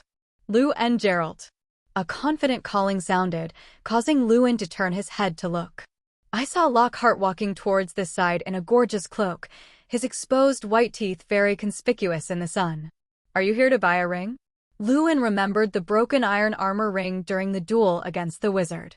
Because it couldn't bear the curse that was too strong, and it was loaded with loads, it shattered into pieces. Is something wrong with Professor Lockhart? Lewin nodded in greeting, then asked softly. Oh, Miss Granger's there? Lockhart didn't answer him, but glanced at the girl who was still practicing the spell by the lake. You two are really the best talent I've ever seen. Okay, Professor, the two of us are not as exaggerated as you say. Looking at Lockhart, who was still chattering, Lewin reluctantly interrupted him. If you have anything, just say it. 99. What can I do? Well, it does. Seeing Lewin ask, Lockhart gave up after a symbolic struggle. He slowly approached Lewin and asked in a low voice, Do you still have the ring you bought from me last time? 5. Of course there is. Lewin nodded. No, I mean those rings could be strengthened. Lockhart glanced around, and there was no little wizard, and asked softly, You know, I'm just a second-year little wizard. Lewin pretended not to be. He did strengthen the rune on the ring a while ago, so it wasn't as vulnerable as it was against Snape. But he has no idea of selling to Lockhart. Do you have any dreams? Seeing Lewin's face, Lockhart knew he was being perfunctory, so he changed the subject. Dream? Lewin glanced at him suspiciously, not knowing what this was going to do. Like being an auror at the Ministry of Magic, you know, as a celebrity, I always have a lot of friends, even if you fail the exam. Lockhart seduced. In his opinion, no little wizard could refuse a job at the Ministry of Magic. This is a matter of honor, and the auror is also considered an iron job. You have someone at the Ministry of Magic? Lewin couldn't help but glance at him, his tone full of doubts. What is someone at the Ministry of Magic? Lockhart raised his eyebrows. I'm just well connected. Help me make the ring, and leave the auror exam to me in the future. Lockhart unabashedly stated his purpose. I know even Minister Fudge. Hearing this sentence, Lewin pondered for a while. He himself had absolutely no interest in any auror position. But Lockhart's last words caught his eye. Someone. Make a deal. Lewin looked up and replied with a smile. Perhaps Lockhart could be used to pave the way for Miss Hermione's ministerial position. Airy standard answer, Miss Granger. McGonagall nodded in satisfaction. 5 points for Gryffindor. 35. After hearing the extra points, Hermione sat down with a smile on her lips and glanced proudly at Lewin next to her. It was as if she had won this time. Lewin smiled indifferently. He was no match for the hard-working Miss Hermione when it came to memorizing textbooks. As long as she was bored in the room of requirement, she was either teasing Lewin or memorizing books on various subjects. With the exception of Ancient Rune and the Introduction to Constellation Divination that Lewin bought herself, she clearly disliked these two courses. Professor McGonagall's Transfiguration class ended soon, mainly in learning while playing. Time always passed quickly. For example, Ronald also learned from Lewin and turned Harry's hair into bunny ears. Harry blushed on the spot and angrily picked up his wand and was about to give Ronald an identical one. But obviously his shapeshifting spell is not up to the mark. Looking at Harry's angry face, Ronald couldn't help thinking of Harry's face. Too bad Harry hasn't used that potion anymore recently. Malfoy, who was sitting in the corner, looked thoughtfully at Harry, who was playing with Ronald. How could he feel that Harry and Harry looked alike, like those emerald green eyes? No, it must be an illusion. Hallie just changed schools. Malfoy shook his head hastily, remembering the grapevine that Lewin had told him. Ronald, you alas. Harry touched the bunny ears on the top of his head and gave Ronald, who was smirking, a vicious look. Stop laughing. But why has Ronald's recent spell become so proficient? Harry, who was a good friend, felt that the recent Ronald was a little different. Obviously, in the past, Ronald's transformation spell was similar to his, or even worse. But now, his spell skills have obviously improved a lot, and even Professor Flitwick couldn't help but praise him. When did you become so proficient with your transfiguration spell, Ronald? Looking at Harry's bunny ears, Hermione asked with a frown. She also tried to cast this transformation spell on Luann, but failed many times, and finally learned it under the hands-on teaching of her little boyfriend. I just listened carefully in class. Ronald's smile froze, and he hurriedly said with some guilty conscience. Also, maybe I have a talent for magic spells. 35. 6,699. Hermione gave him a suspicious look. Ronald was hiding something, she could see it. Even Harry noticed it. I have to say that Senior Tom is more suitable to be a professor of dark magic defense than Lockhart. Ronald's case is a prime example. Luann thought silently as he walked aside. By the way, Luann, do you know about Lockhart? Harry asked suddenly, the rings on his hand. 99. I sold the ring to him. What's wrong? Luann nodded and asked Harry suspiciously. I knew it. Harry glanced at the rune rings on Hermione and Luann's hands and whispered angrily, Lockhart, he keeps claiming that the makers of these rings are his students outside, saying that there is his help and propaganda. Lockhart is shameless. Hermione was also a little angry. To know that these rings are the ones she watches Luann painstakingly carved out every night, whereas Lockhart or something. Yes. Luann nodded knowingly. It seems that Lockhart is certain that he covets the position and is afraid to report. Thinking of this, Luann couldn't help but laugh. He doesn't have time for Lockhart right now, knowing that there's an even tougher basilisk in the basement. After taking out the basilisk, Lockhart can't run either. His pair of riding will eyes are not good looking. Does the Ministry of Magic have connections? Thinking of this, Luann glanced sideways at Hermione, who is still angry. Isn't Lockhart the best person to pave the way? After the afternoon herbal class, Luann went to meet Hermione for breakfast. Looking at the girl who ordered a cup of black tea, Luann quietly hid his chocolate milk. I'm not going to the room of requirement tonight. After thinking for a while, Luann said to Hermione. Why? Hermione tilted her head slightly in confusion.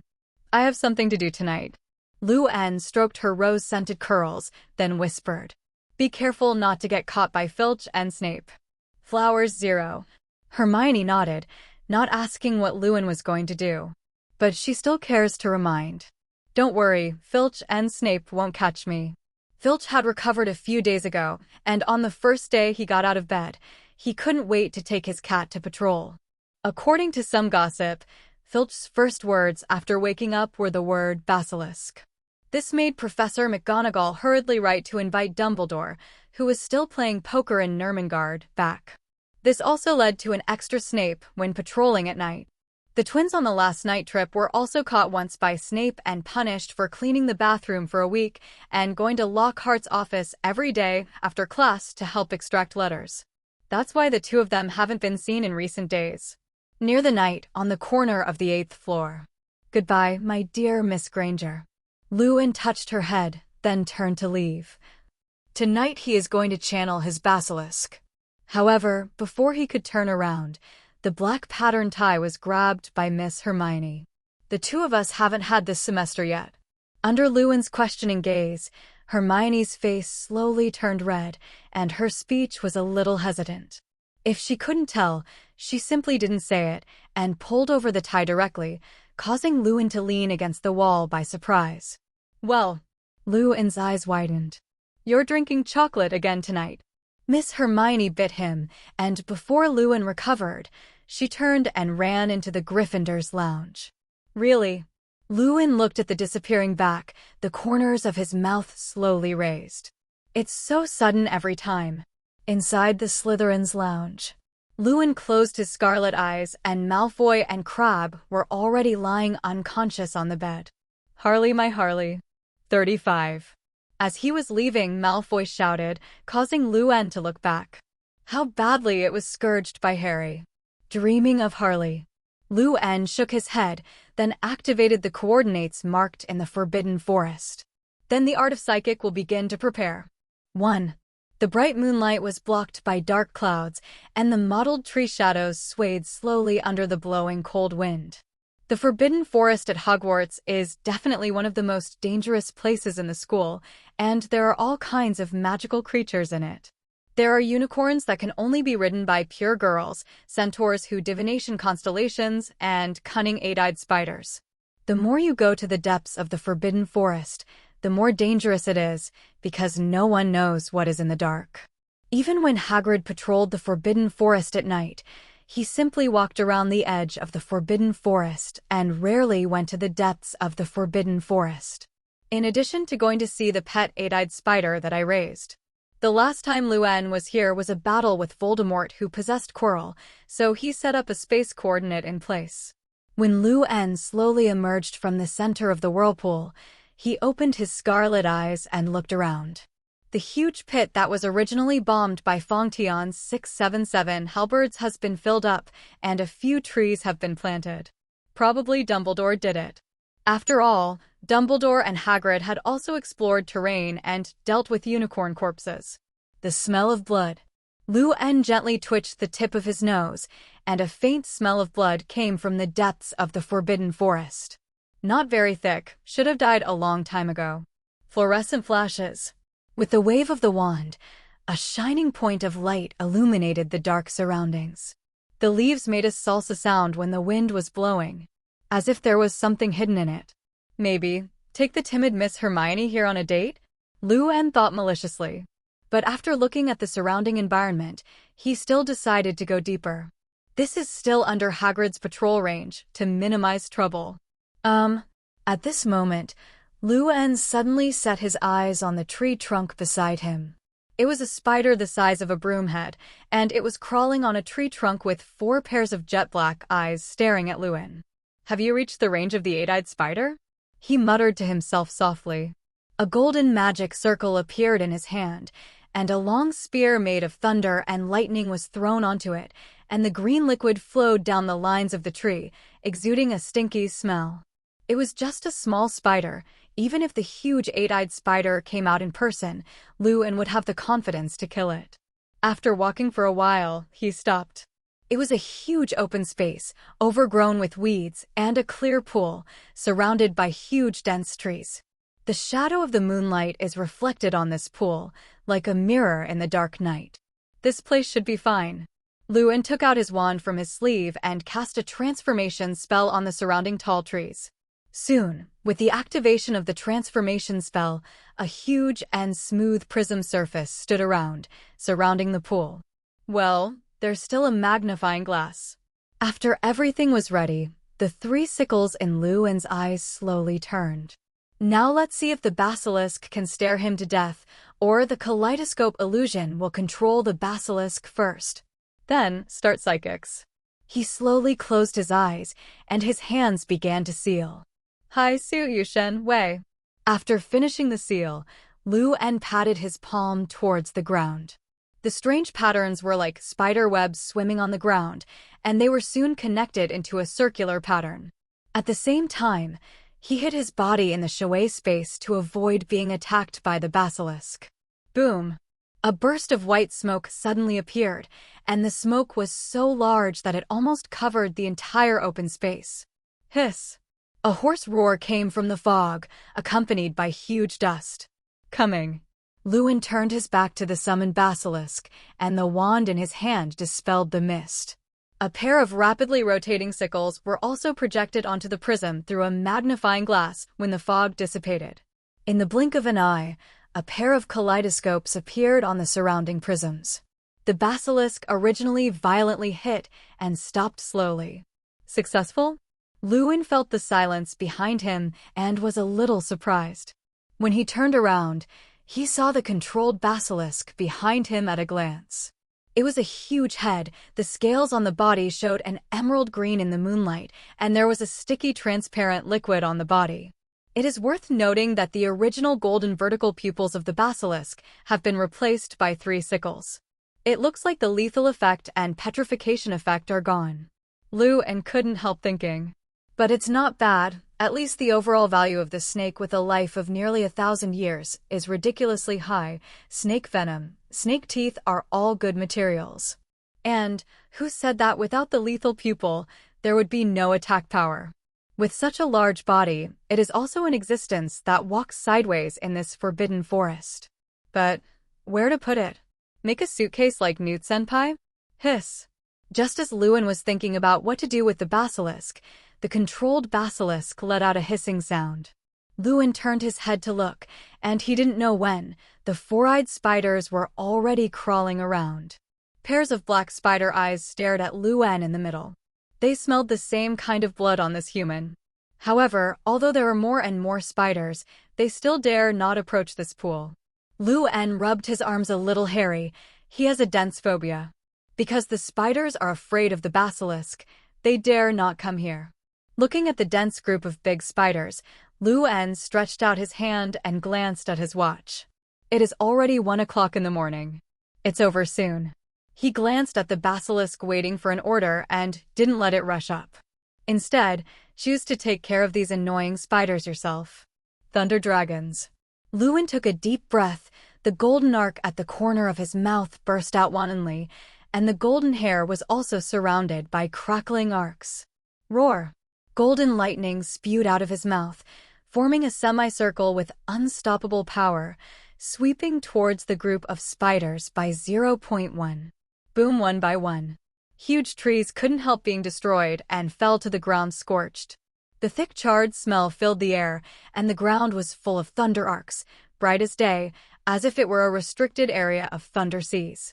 It's okay to breathe with all your strength. Luan wiped the golden thunderbolt remaining at the corner of his mouth, looked at the ground that had turned into scorched earth in front of him, and showed a satisfied smile. Time to go. At this moment, Hagrid, who was patrolling the Forbidden Forest, was taken aback by the sudden and huge thunder. He looked up and saw a large piece of wanton thunder light emerging from the Forbidden Forest in the distance, as if occupying half of the sky, divided into 2 halves with the dark night, which looked very shocking. It's over. The oil lamp in Hagrid's hand fell to the ground, the corners of his mouth trembling. Principal Dumbledore. 33.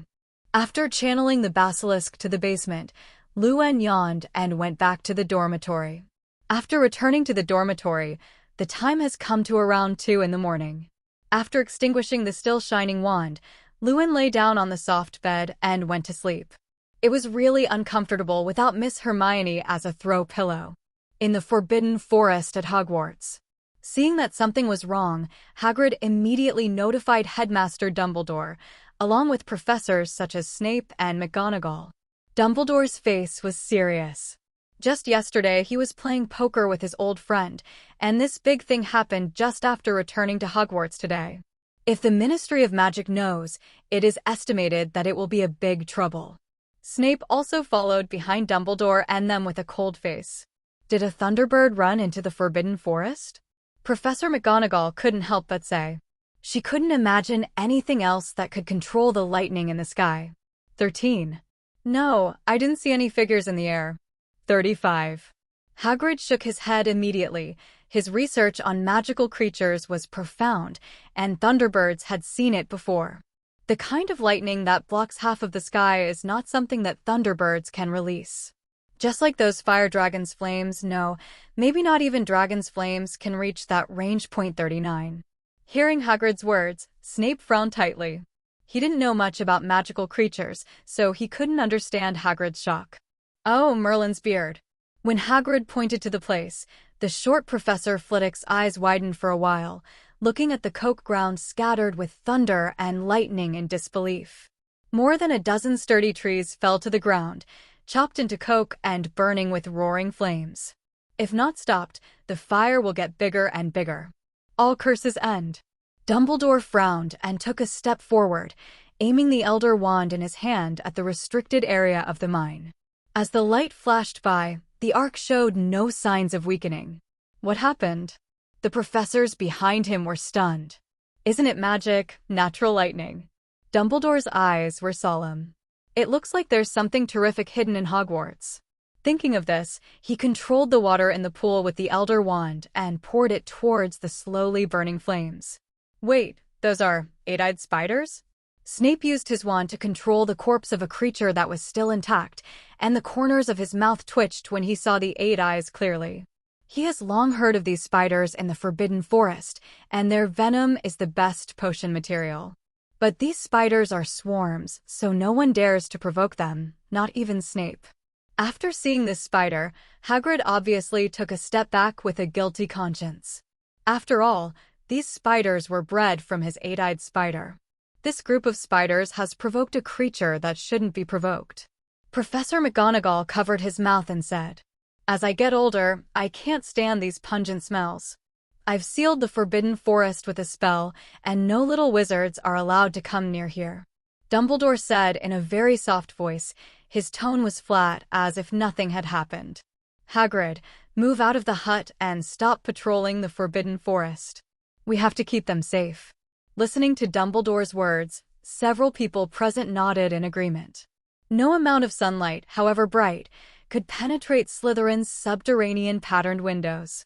Luwin got up and stretched, looking refreshed.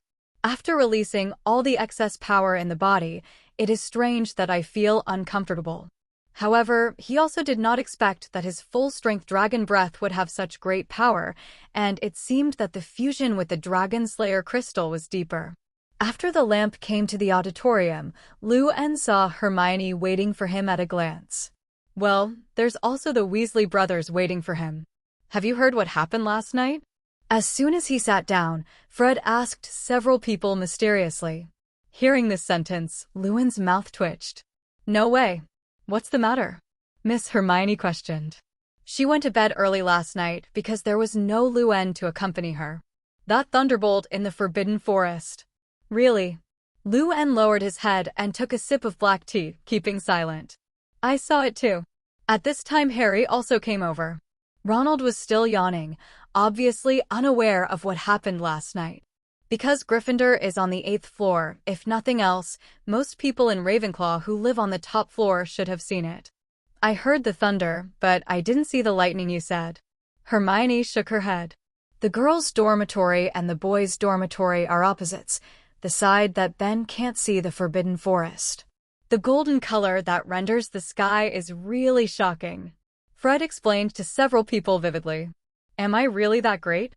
Luwin couldn't help thinking after listening to Fred's 677's narration. George and Harry also joined in, and you almost said that those lightning bolts could blow up the whole of Hogwarts. "Anyway, I saw Headmaster Dumbledore come out of the Forbidden Forest this morning." Fred raised his eyebrows. "Is it really that great?" Because the group of Gryffindors were outrageous, Miss Hermione turned to look at Luwin, her brown eyes full of confusion. "Don't look at me. I slept in Slytherin's dorm last night. 9. Luwin shook his head. "Everyone knows that the Slytherin lounge is in the dark basement. Where can you see the Forbidden Forest?" "Did you not go out last night?" Hermione narrowed her eyes and leaned closer. "No." Luwin pinched her little nose angrily. "I'm also a wizard who obeys school rules, okay?" However, at this moment, Luwin suddenly froze. He slowly put his hands into his pockets. "Photo? The frog cub I've been missing for months is coming back." Looking at the fiery little lions chatting, Luwin calmly took out the photo sent to him by the frog cub. It's been a few months, and if it wasn't for the sudden photo sent, Luwin would have forgotten about the frog cub that he had raised for 11 years. The photos sent last time left a deep impression on him. That's a picture of Orochimaru in Konoha, and the frog cub made friends with a little snake there. So this time I don't know what photos were sent back. Luwin took out a few pictures inside the wizard's robe. 3 in total were not too many. The photo in the first chapter is of a dark basement. A feminine man in a red robe with auspicious clouds is pressing his hands on the ground. Ninjutsu lines appear on the ground. In the middle of this ninjutsu pattern, there is a living person who is constantly struggling, and the surroundings are covered with dust. It was as if some cult ritual was going on. As for the remaining second and third photos, They are all group photos of frog cubs and friends. A photo with a giant toad and a photo with a white snake. There is no important information. It was the first photo that made Lewin stunned for a moment.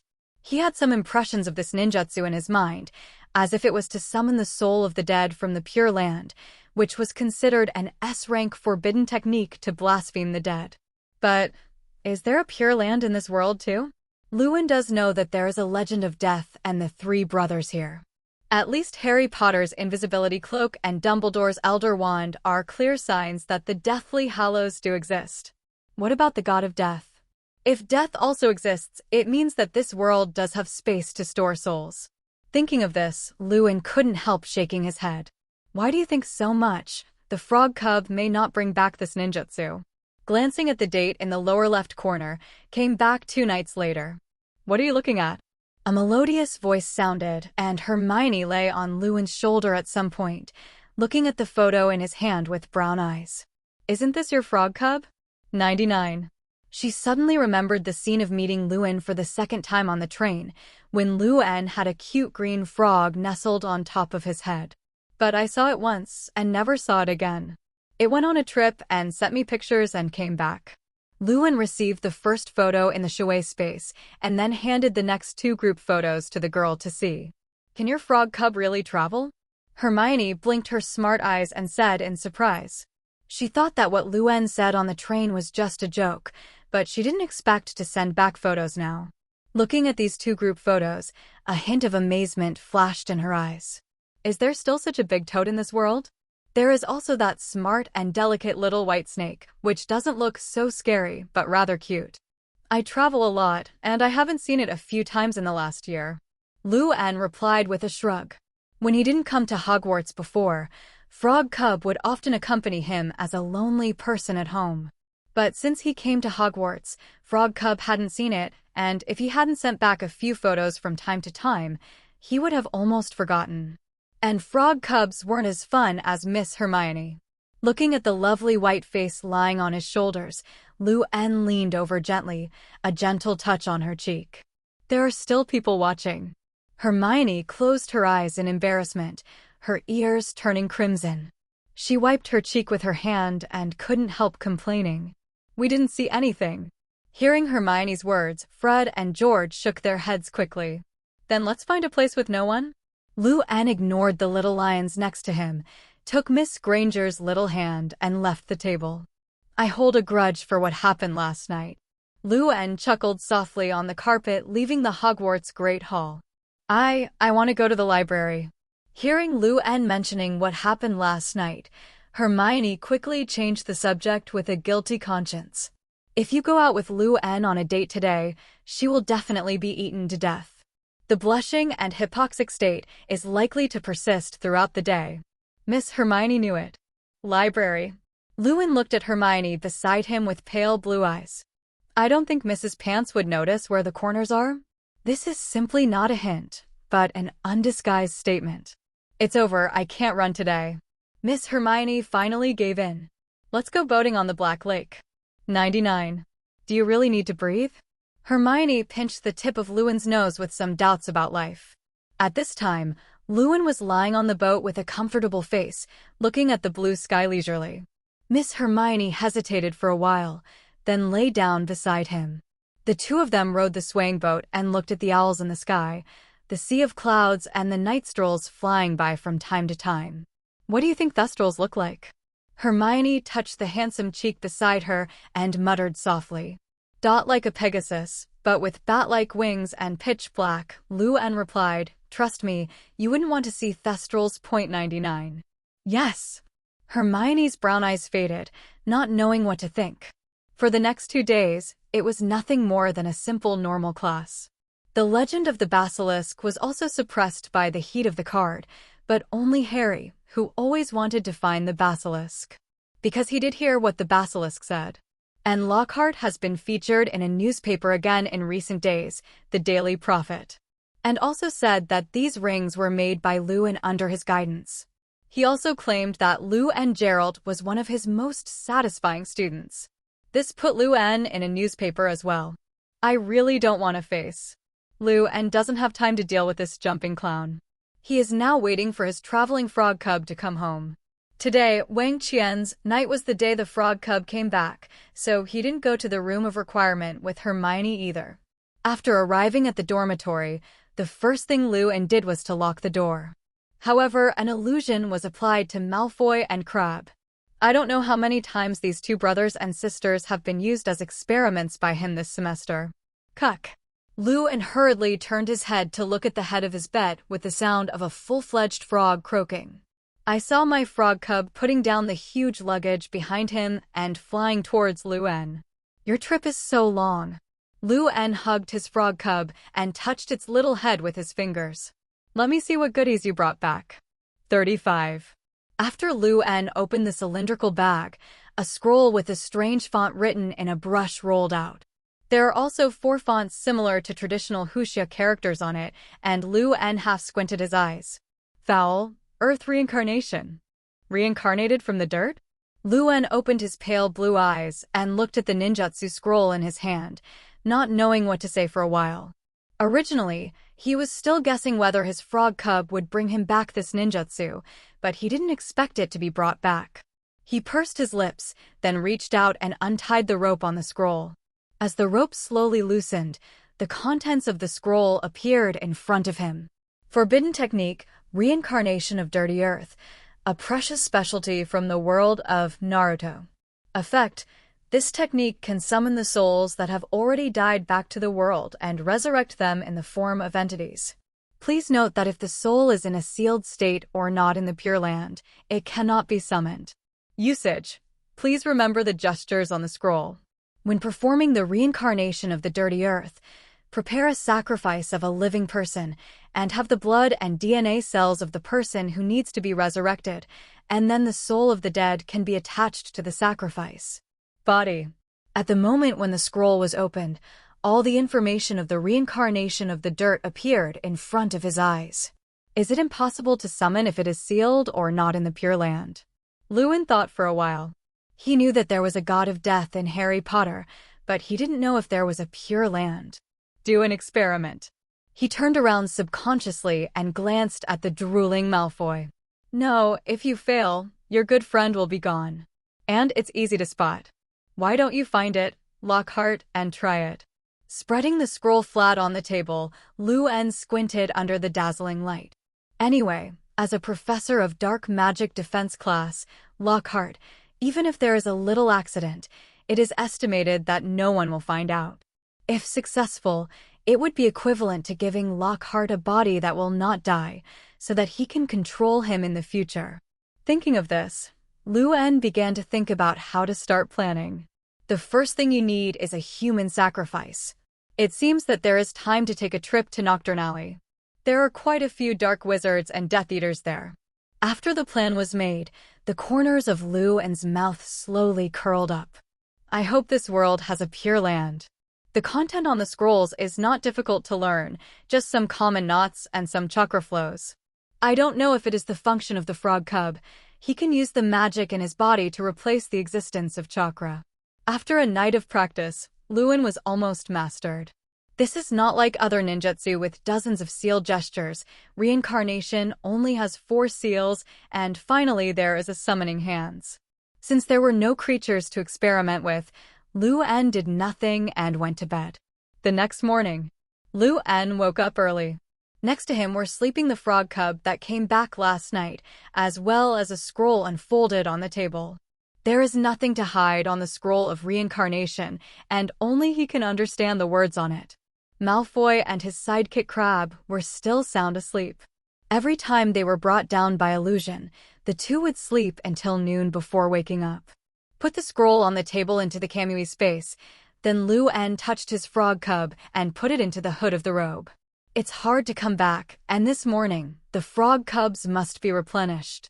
What's more, the frog cub brought back this big surprise for himself during this trip. Although I don't know if it will work. I just happen to be fine this afternoon. Why don't you take a trip to Nocturnally? Mr. Geralt, good morning. Lou-en's thoughts were interrupted and he looked up, not knowing when Miss Granger in the red robe walked up to him. Good morning, my lovely Miss Granger. Luo, Dab, chuckled softly. You didn't even notice me just now. 35. Hermione's mouth twitched, and she half squinted at Luin. What were you thinking just now? I was wondering how to make Lockhart undead. Luin replied with a shrug. This answer is so outrageous that no one will believe it, let alone Miss Hermione, who believes in logic. Lockhart will thank you for knowing. Hermione tilted her head and covered her mouth with a smile. By the way, do you have any plans for this afternoon? Luin took Hermione's hand and asked softly. Afternoon arrangements. Hermione didn't react much when she felt the temperature in her hands. She was used to being held by Luin like this. I want to go to the library this afternoon to read Fantastic Beasts. You go with me. When the door of the auditorium arrived, Luin shook his head and walked in with the little witch beside him. I have business this afternoon, so I can't go with you. 99. This afternoon, he planned to go to Nocturne Alley to find a live sacrifice. After all, today is a rest day. Then can I go with you? Hermione's brown eyes narrowed gradually. What do you think? Luin asked back with a smile on the corner of his mouth. Seeing Luin's expression, Hermione knew she couldn't go with her. But she didn't have any depressed expression, at most a little emotion. Miss Granger knew that things that Luin didn't take with her were generally dangerous. Aren't you coming back tonight? She asked softly. Can be back tonight. 99. Luin sat at the table and ordered a cup of jasmine tea. He also liked the smell a little under Hermione's curly hair. Good morning, you two. Harry, who was sitting on the side, came over with a plate. Behind him were Neville and Ronald. Since we were going out in the afternoon, Luin and Hermione went to the Black Lake in the morning to learn spells and brooms. When it was almost noon, Luin said goodbye to Hermione, who was a little reluctant, and walked into a bathroom on the 4th floor. He had set coordinates in a small alley in Nocturne Alley before, so it was enough to teleport directly there. Although apparition is disabled at Hogwarts, Camui's spatial abilities are not disabled. As the vortex began to flow, the surrounding air, along with Luin's body, was sucked in like flowing water. When he opened his eyes, Nocturne Alley is here. Inside the alley of Nocturne Alley. As a vortex slowly emerged in midair, Luin's figure appeared in place. He covered his splendid blonde hair with a hood and turned to look around. There aren't many wizards in Nocturne Alley in normal times, let alone between noon and noon. It looks a bit hard to find a living sacrifice. Luin walked slowly to the depths of Nocturne Alley. There is a place where dark wizards and Death Eaters live, and ordinary wizards will not settle in the depths of Nocturne Alley. On the way, he also saw the Borgin store that was opening a shop, and there were 2 or 3 wizards picking out the goods. Or, just grab one and take it back? Luin couldn't help thinking. Anyway, taking Voldemort away is definitely not wronging him, but this is one of his gold masters, so he can't capture it. After all, most of the refined potions are sold here. If you're looking for a dark wizard in Nocturne Alley, Borgin should come in handy. At least he has always opened a shop here, and he must know more than ordinary people. Thinking like this, Luin's mouth twitched and he walked in. Mr. Borgin, long time no see. Oh, long time no see. A hint of surprise flashed across Voldemort's gloomy face, and then he blasted the 3 guests out. Although the 3 guests were dissatisfied, they did not dare to lose their temper at Voldemort. No one in Nocturne Alley didn't know Borgin's name. Are you going to sell potions? With a sullen smile on the corner of Voldemort's mouth, he looked malicious. But since last year's vacation, he hadn't seen the blonde-haired little wizard again. It also caused his compound medicine to be out of stock for a while. I wonder if there are any dark wizards in Nocturne Alley. Luin reached out and took out a few bottles of potions from the Chouet space, placed them on the glass table, and asked with a chuckle. If you're looking for a dark wizard, Nocturne Alley is everywhere. Voldemort picked up a bottle of potion and glanced at it. It was in good condition, and it was a bottle of Veritaserum. You know what I mean, Mr. Borgin. Luin said, pale blue eyes staring straight at Borgin's wrinkled face. These are all your rewards. Sense of crisis. Voldemort frowned and looked at the indifferent eyes, couldn't help but took a step back, keeping himself as far away from that gaze as possible. Although I don't know what you want to do with those outlaws, but I do have news of them here. With that said, Borkin took out a daily profit from under the counter and handed it to Luen. This is a recent daily newspaper with a portrait at the top. It was a thin and frail wizard with an undisguised tiredness on his face. Marcel Avery. Luen whispered the wizard's name. He had heard about this report from his little girlfriend, who seemed to be a fugitive, and Avery was one of the 28 pureblood families. A Death Eater on the run. 35. He was escorted by Dementors a few days ago, although I don't know how he escaped. Bojan pointed to the wizard's portrait and continued, but he was still in my shop yesterday. Bought some soothing agents, presumably to relieve fatigue. And I happen to know his position. Speaking of this, Bojan sneered at the corner of his mouth. Apparently, he was investigating the man's whereabouts from the beginning. Make a deal. Without any hesitation, Luen directly gave the potion to the smirking old man Bojan. And Bojan is also very trustworthy and gave him the address. As for whether there will be revenge, don't be funny. Bojan knew the ability of this little wizard in front of him, and he probably wouldn't be able to please him in a fight. Not to mention a half-dead, shackled dark wizard. I'm looking forward to the next collaboration. After leaving a sentence, Luen took the address to the depths of Nocturnally. This time the target is a Death Eater, but it is not difficult for him now. Right here. Luen looked at the dilapidated wooden building in front of him and muttered to himself. Flowers 0. When he knocked on the door and waited for a while, no one came to open the door for him. Don't open the door? The corner of Luen's mouth twitched. He retracted his wand into his robe and stretched out his fist. Golden thunder and lightning crackled, all surrounding his fists. Thunder Dragon's collapse fist. Boom. With a punch, the raging thunder and lightning directly crushed the wooden door into scorched wooden blocks with the fist. The moment Luen walked into the room, a powerful perception let him know that a curse was flying towards him. Avada Kedavra.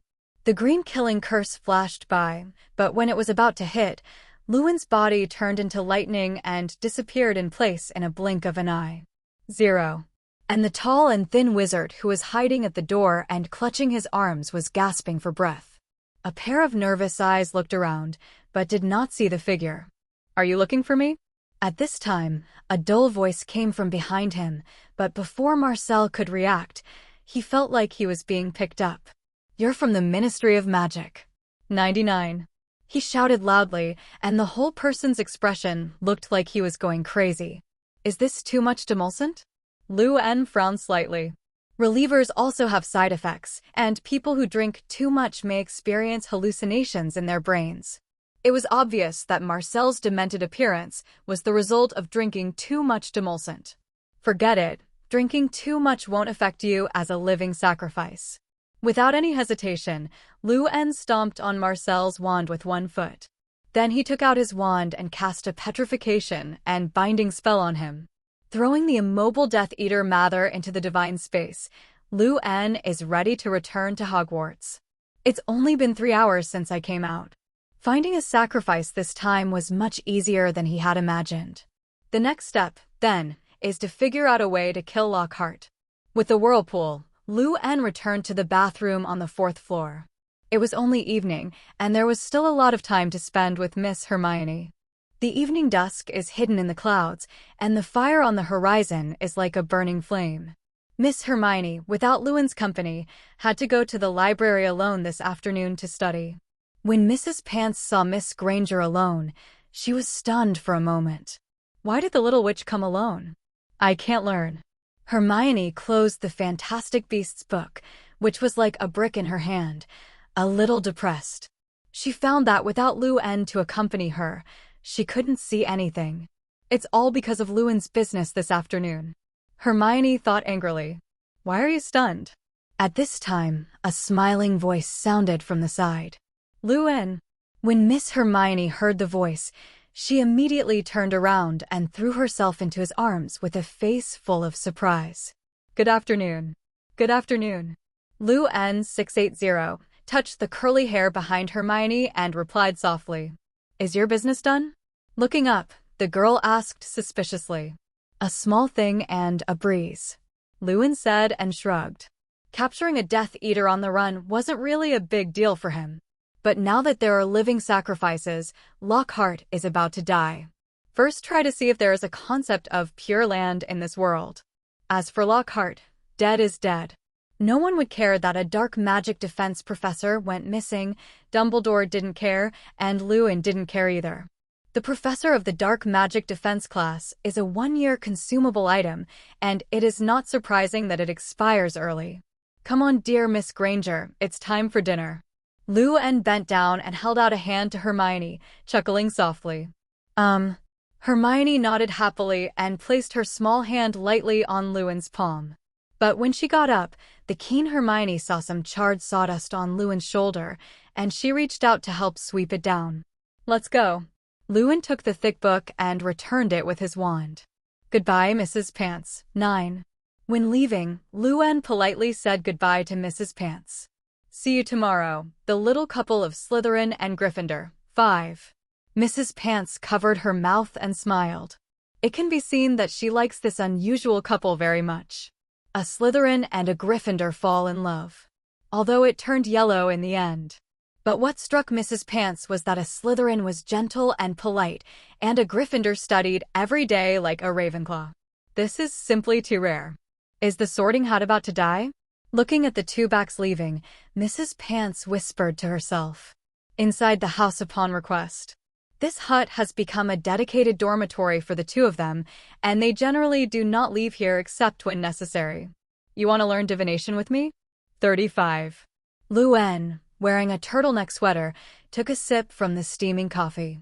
Looking at the curly-haired girl with a low ponytail holding a copy of Constellation Divination in front of him, he was a little surprised.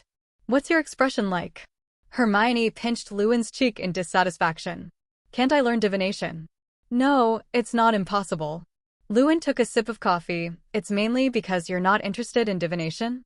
You must know that Hermione immediately showed resistance after coming into contact with these mysterious things for the first time. Completely uninterested.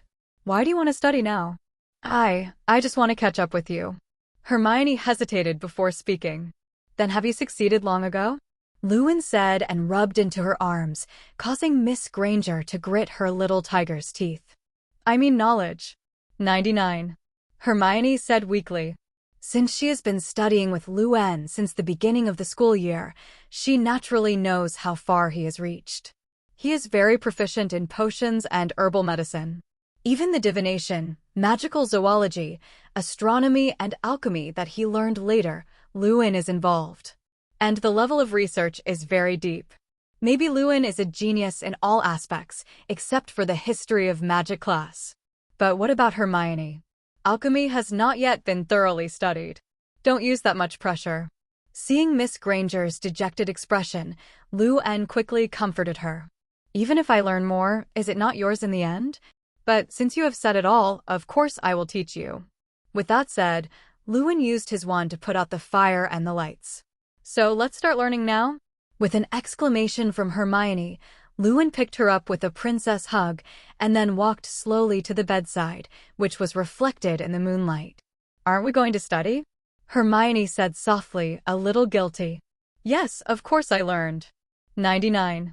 After placing the shy Miss Beaver in the moonlight, Lewin waved his wand and pointed at the dark ceiling. The starry sky is presented. With the azure light shining, the constellations of light were reflected in the air in the room. Then he lay down beside Miss Beaver. Now I teach you to learn horoscope divination. Those twinkling constellations shone in her brown pupils, and Miss Hermione stared slowly. These constellations, beautiful. Is this a spell of your own creation? Hermione whispered in his ear. Well, in order to teach you to create it yourself. Lewin laughed. That Sagittarius, what their constellations represent. The next morning, Hermione rubbed her eyes, which she couldn't open, and yawned helplessly. I saw too many stars last night, and my eyes couldn't stand it. Even Lewin is the same. We should probably go outside and teach in the clouds.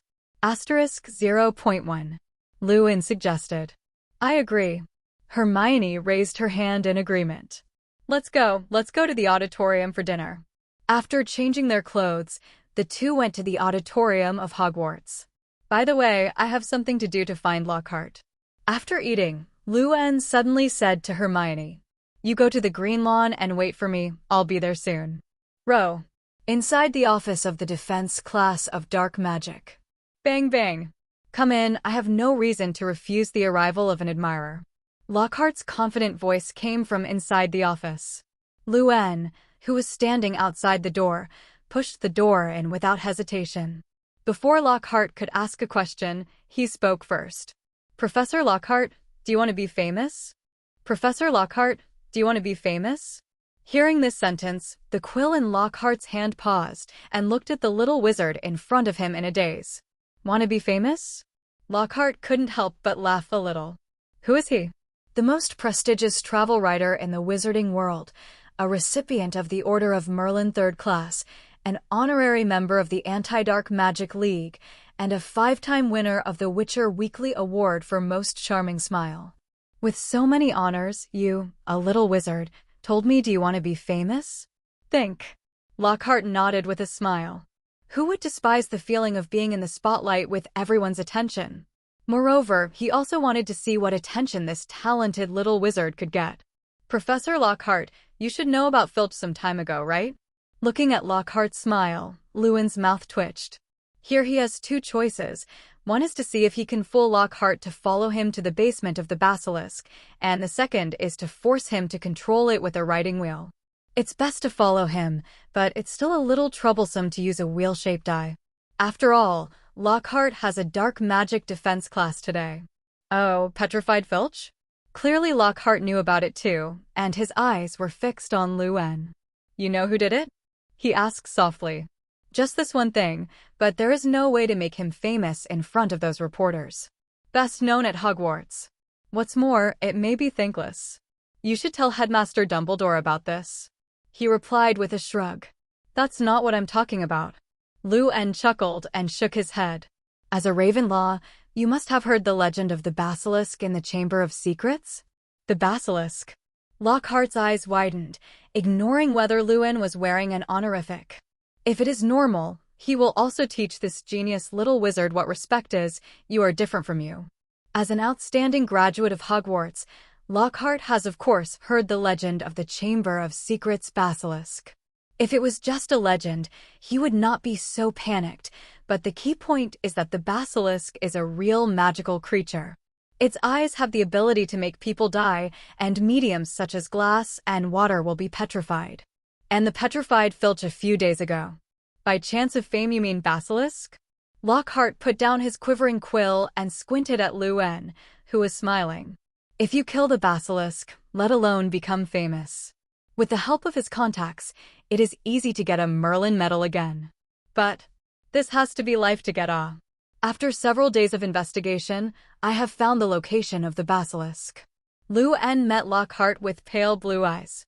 He could clearly see that the other party was a little flustered. Has it been out of whack to hear that the basilisk exists in this academy? So, Professor Lockhart, will you come with me? This is a great opportunity to be famous. 35. How much fame do you think you'll gain by killing the basilisk? Luan has a smile on his mouth. He likes to see Lockhart panic, but with a smile on the surface. Don't you like being famous? The opportunity is now in front of you. Do not want to have to. I don't think we can take this honor alone, like telling Headmaster Dumbledore or... Fudge. Lockhart turned the ring on his finger, as if that would give him a sense of security. But I think with those rings, combined with your superb spell, it should be more than enough to kill a basilisk. 55. And in my magical me, did you mention that you killed a basilisk? Luan's voice was soft, but loud in this silent office. After hearing Luan's words, Lockhart leaned back on the chair behind him, suddenly feeling that the white dress on his body made his breathing a little dull. Although Lockhart likes to be famous, it does not mean that he is a fool. Otherwise it would not have entered Ravenclaw. Listen, Mr. Geralt. 99. This matter is not something we can handle, nor is that basilisk that has lived for nearly 1,000 years. 35. With a deadly gaze, Lockhart doesn't know how to beat it with 10 rings and a master-level oblivion. So I think we should go and tell Headmaster Dumbledore about this, and then come back and have a dessert. 39. Lockhart pretended to be relaxed. However, after hearing this, Luen chuckled lightly. Are you still afraid to follow him? In this case. Professor Lockhart, I once met a traveler who told me the exact same story as your unpublished book at the time. 35. Speaking, Luen pretended to be puzzled. The strange thing is that when I saw him later, the traveler had completely lost this memory. Traveler is fake, but the content is real. When Lockhart heard the first sentence, he had already picked up the wand on the table. It seems that you have known about my affairs a long time ago. Lockhart didn't hide it when it came to light. The basilisk thing you used to test me? I have to say, you succeeded. However, haven't you thought about why those experienced adventurers lost their memories with me? He did not tremble at the beginning, and the corners of his mouth grinned with a hint of sneer. It turned out to be the case. Just now, everything was to test him. What a basilisk. No, the basilisk is real. Luen shook his head, however. Actually, I'm curious how you graduated from Hogwarts with the Oblivion charm. The sun shines through the patterned glass, slowly falling on Luen's body, and the golden back seems to be shining with the light of broken gold. Forget it all. When he heard the Oblivion curse, Lockhart's eyes widened and he quickly waved his wand. But when Lockhart looked up at Luen, those azure eyes had turned scarlet, and there were 3 slowly turning sickles inside. Pat. The wand fell to the ground. To be honest, you still have class today, and I don't want to use a kaleidoscope on you. It's troublesome after all. Luen looked at the sluggish Lockhart and shook his head helplessly. Soft is not good, then only hard. Looking at Lockhart, who was sluggish in place, Luen stepped forward and picked up the wand he had thrown on the ground. Next, I will kill Lockhart and then see if I can summon it back through the reincarnation of the dirt. If it fails, I will die if I die. But if it works... Thinking of future plans, Luen couldn't help shaking his head. I still don't know if the reincarnation of the filthy earth will work or not. Go to Slytherin's basement for an interview tonight. Luen glanced at Lockhart and snapped his fingers. Shinwei took his body into the alien space. So far, 2 important materials have been prepared. As for today's class at Lockhart, based on the kind of dark magic defense class that they read according to the book, it is estimated that if Lockhart does not go, the group of little wizards will not care, and they will even be very happy. Inside the Hogwarts Great Hall. After the Lockhart matter was settled, Luen came to the Gryffindors' table. This way. Seeing Luen belatedly arriving, Hermione stopped the quill in her hand and waved over there. Why are you so slow? The little witch couldn't help complaining. It has been half an hour since Luen left to look for Lockhart, and now he came back. It's almost time for the first class. Even Harry and Ronald both finished breakfast and left early for the classroom. No way, Lockhart and I talked a lot, and even tried to teach me how to use spells. Luen said with a shrug. Teach you to use magic spells? 99. Hermione tilted her little head and laughed softly. It seemed to her that Luen was more or less the same as teaching Lockhart to use spells. Let's have breakfast. After eating, we have to go to the demon history class. Granger said, resting his chin on his hand. What were you just writing? 35. Luen simply ordered a pumpkin pie and an omelette, glanced at the notebook covered with dense letters on the table and asked. The conjoined font looks very beautiful and the notes are also very neat, just like a book on sale. It is the knowledge of constellation divination. Hermione handed the notebook to him and said proudly, I wrote down everything you said last night. Luen took a sip of black tea and looked at the contents of the notebook. The contents of the divination represented by the Sagittarius, Orion, etc. he talked about last night are very comprehensive, and there are even pictures of the constellations. Well written. Luen praised. In his opinion, Miss Hermione's going to Gryffindor was a slap in the face. After eating breakfast, Hermione took Luen and walked quickly towards the classroom of the demon history class. After entering the classroom, the ghost professor has not come. Since the 2 arrived late, they could only choose the front row. Because no one likes sitting in the front row in a history of magic class, listening to Cuthbert Binns.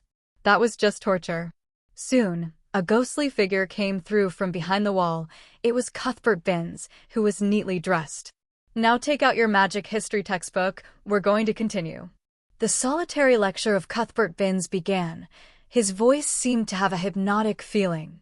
Lewin couldn't help but support his chin with his hand. After a while, he couldn't help lying on the table. His eyes slowly closed uncontrollably. On the other hand, Miss Hermione was listening intently to Cuthbert Binns' lecture, and she was taking knowledge notes from time to time. To know that Lewin could get a pass or higher in the final exam of the magic history class, it all relied on Miss Granger's notes. Hermione glanced sideways at Lewin, who was sleeping on his stomach, and poked his finger lightly. However, no response was received. It made her feel a little funny. It turns out that his little boyfriend is not all-powerful. It was only when she was in the history of magic class that Miss Hermione could feel that the gap between herself and Lewin was not that big. I suspect Cuthbert Binns is more effective than a stun drug. Ronald slapped a hatch, and there was a tear in the corner of his eye. Harry next to him also nodded in understanding. Would you like to play on the lawn? At this moment, Harry suddenly proposed. Neither Gryffindor nor Slytherin have classes this afternoon. And Hufflepuff and Ravenclaw have a dark magic defense class in the afternoon. You two go, and Hermione and I won't go. Lewin shook his head and declined Harry's invitation. They still had a good date for 2 afternoons where no one was around, and they had no time to play Quidditch. And Lewin still needs to experiment tonight, so the two can't stay together in the room of requirement. Why do you have something to do every night? After hearing Lewin's words, Hermione gave him a suspicious look. I've been very busy in the past few days, so I'll just wait for these days to pass. 5. Lewin said, stroking her brown curly hair. He not only wanted to experiment with reincarnation, but also to find a way to deal with Tom's diary. There are also basilisks hidden in the basement. In the afternoon, the two held hands and chatted on the edge of the Black Lake, just like other young lovers. After dinner, Lewin parted with Hermione down the stairs. After all, one is on the 8th floor and the other is in the basement. Goodbye. 35. Goodbye. 35. Hermione hugged Lewin gently, then turned upstairs with the book in her arms. And Lewin also walked towards Slytherin's lounge. In the dormitory. Come and have some dumplings. Lewin turned on the bedside light, broke Mama Taro rice balls into small pieces, and threw them to his frog cub. The frog cub ate the green lotus leaf had on its back. This time I don't know how long it will take for the frog cub to travel. After lying on the bed, Wang Qian's, and watching Wandering with the Werewolf for a while, it was about 1 o'clock in the morning. Malfoy and Crabbe played cards with Goyle for a while and fell asleep long ago. The sound of steady breathing sounded in the silent dormitory. Lewin slowly walked out of the dormitory wearing a black turtleneck sweater and came to Slytherin's lounge. Oil lamps illuminate the Slytherin Gothic hall. He passed Kemui with ease through the underground stone floor. Looking at the dark tunnel around, Lewin used his wand to cast a fluorescent flash, illuminating the surroundings. It's not bad here. Valley. After walking forward for a while, his eyes lit up. It was a flat ground made of stone, and there was dust all around. The sluggish Lockhart and the petrified Death Eater were taken out of the space, and the two fell directly to the ground. First of all, kill Lockhart first. As the two stiff bodies rolled to the ground, a large cloud of dust was stirred up. The dust disperses. Lewin frowned, expelling the dust flying in the air, and then set his eyes on Lockhart, who was still immersed in illusion. According to the first requirement of reincarnation in the Dirty Land, the soul of the summoned must be in the Pure Land. So you have to kill Lockhart first. With that in mind, Lewin turned Lockhart's wand into a razor-sharp knife with a transfiguration charm and opened the kaleidoscope to unlock the illusion. People die only once, and I believe Lockhart also wants to experience the process of dying. Gerald. As the illusion was unraveled, Gerald came to his senses in a daze. What are you doing? When his eyes saw Lewin, who was holding a sharp blade, he suddenly shouted in panic. Lockhart subconsciously went to get his wand from his dress pocket, but it was empty. Don't look for it. Your wand is this long knife in my hand. Lewin raised his eyebrows and said in a relaxed tone, "You." Lockhart took a few steps back in horror, but bumped into a wall. "I didn't want to kill you." 99. His tone was trembling, and his face had long since lost the confident smile of 680, but instead looked very gloomy. Obviously, he just wanted to erase Lewin's memory, but what about Lewin? He actually wanted to kill himself. "Yeah, you didn't want to kill me." Lewin flicked the blade and took a slow step forward, but sometimes, losing your memory is more cruel than killing someone. He slowly aimed the blade at Lockhart, who had nowhere to escape, and gradually approached under the eyes of the other party's wide-eyed eyes. "I can give you all the fame and wealth you want. I can even get some jobs at the Ministry of Magic. Leave me alone, Geralt." 39. Lockhart was already pleading. "I'm sorry, then I'm going to kill you." After hearing the last sentence, Lewin's mouth curled into a smile. Didn't he want Lockhart's contacts at the Ministry of Magic? Nowhere to run, no resistance. Lockhart could feel the weakness in his body, and the few steps he had just moved were the limit. "Do not." Puff. Dab. In Lockhart's constricted pupils, the blade that his wand turned into pierced his chest. Pain ripped through Lockhart's nerves. "Goodbye." Lewin whispered in his ear, like a call from death, "Professor Lockhart, see you soon." 35. The sharp blade was drawn, and bright red blood sprayed out like a water column. The dust and blood on the ground were mixed together. Before the last sentence was heard, Lockhart fell to the ground in a trance, stirring up a cloud of dust. Lewin threw aside the blood-stained blade in his hand. Killing himself with Lockhart's wand is a murder and a heartbreaker. He is a real villain. Lewin couldn't help thinking. After Lockhart lost his breath, Lewin turned around and threw Marcel, whose pupils were trembling, into the middle of the floor. After 2 days of cooling down, this Death Eater who had drunk too much had already recovered his sanity, but who would have seen such an exciting scene as soon as he opened his eyes? The handsome man lying on the ground wearing a gorgeous dress, he knew or did not know a wizard. Gilderoy Lockhart. Such a well-known writer was brutally killed by this little wizard in front of him. At this time, Marcel noticed that the robe on the other side was from Slytherin Academy, which means that the little wizard in front of him was still a student. What the hell does he want to do?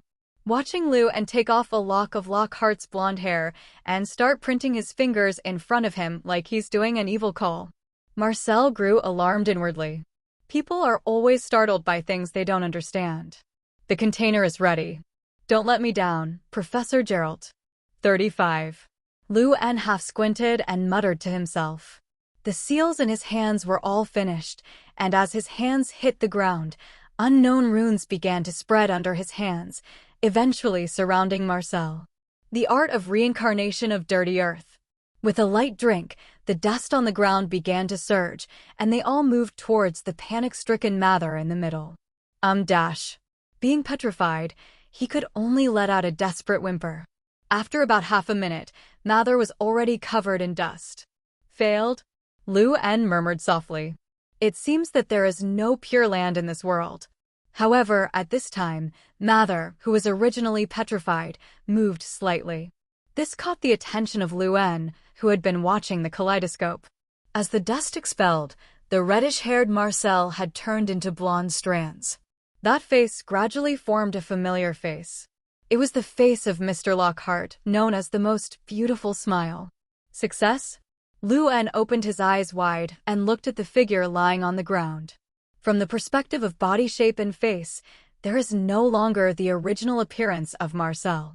As a living sacrifice, that Death Eater went to the god of death in this world. "Am I dead?" After a while, under Lewin's gaze, Lockhart slowly opened his eyes. Those azure blue eyes have been replaced by gray, and the whites around them have turned into deep black.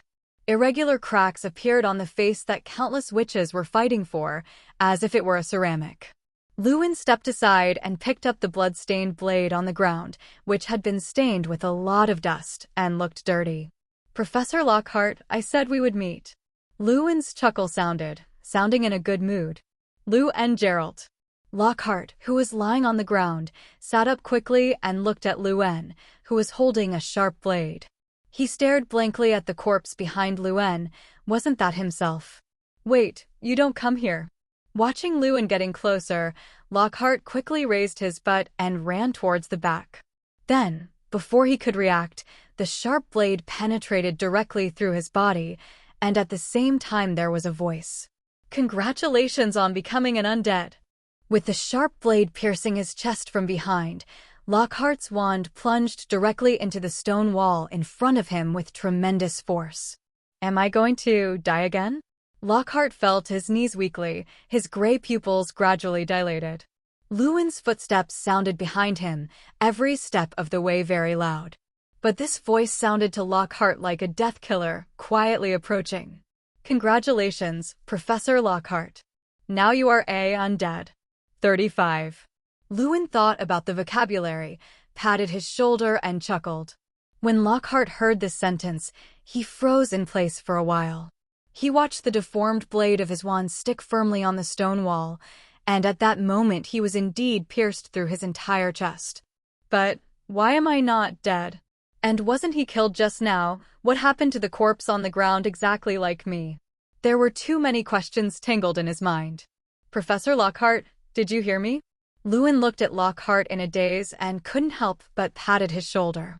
What you just did was an illusion, right? Ming, I have been killed by you. 35. Lockhart murmured unconsciously. Didn't you say, now you are an undead? Luen shook his head, took the blood-stained long knife with the flying spell, turned it into a mirror, and handed it to Lockhart. You are indeed a dead person now, and your soul has been summoned by me again. Luen said softly. This is me. Lockhart took the mirror subconsciously and saw his strange appearance different from before, and there were strange pieces of paper on his chest that were repairing the wound. That's where the blade was pierced. He reached out and touched the wound that was being repaired, but could not feel any pain. What did you do to me?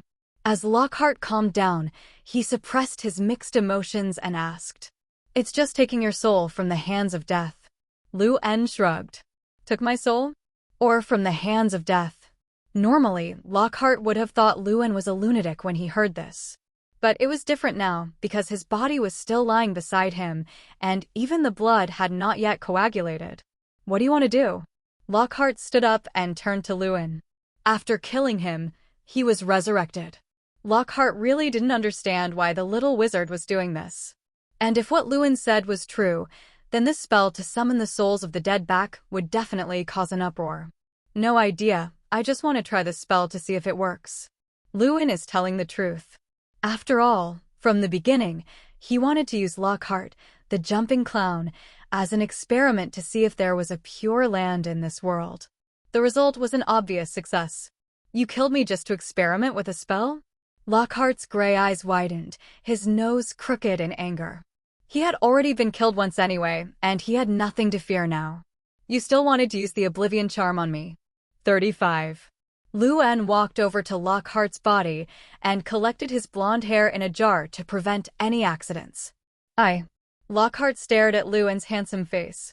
I just want to make you lose your memory, but you play with my soul like a devil. He looked at the sharp blade on a stone wall, which was deformed by a magic wand. As long as he got that wand, he had the confidence to die with this damn demon. Noticing Lockhart's action, Luen resignedly snapped his fingers. Immediately after that, his body could not move. I put a spell on your body, you can't do anything against my will. Unless Lockhart can unlock the reincarnation of the dirt. But that is impossible, because he is the only one in the world who can use it. You'd be a fool not to be the Dark Lord. Lockhart gritted his teeth. Thank you, Senior Tom also said that. 35. Luen ignited a flame with his wand, scorching heat as if it could burn into anything. Fire spell? Flowers 0. Lockhart had a bad idea in mind. Immediately under his unbelievable gaze, Luen burned his body with a fiery flame, leaving not even the ashes. I have to say, the Lihua mantra is really useful. Luen couldn't help thinking.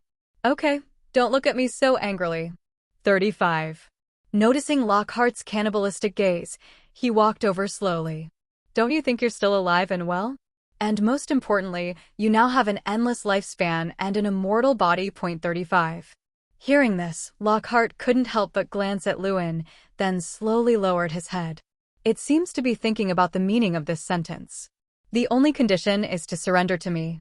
The corners of Lewin's mouth twitched, looking at Lockhart with pale blue eyes. It's a good deal anyway. Didn't you take me on the spot as an experiment? Lockhart's tone was sarcastic.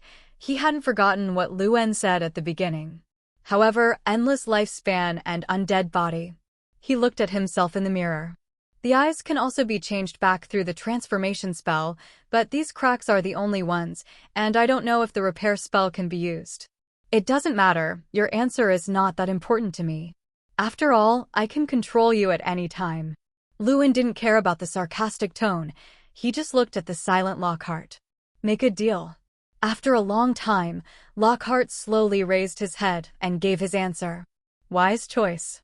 Lewin smiled and held out his hand to Lockhart. After some hesitation, Lockhart also held out his hand. Looking at that handsome face and bright smile, he couldn't help but feel a little chill in his heart. It's terrifying that a second-year wizard can actually study such a spell. After letting go, Lewin controlled the spell to repair the crack on Lockhart's face. When the semester ends, you'll give me a job at the Ministry of Magic. Lewin said the first task.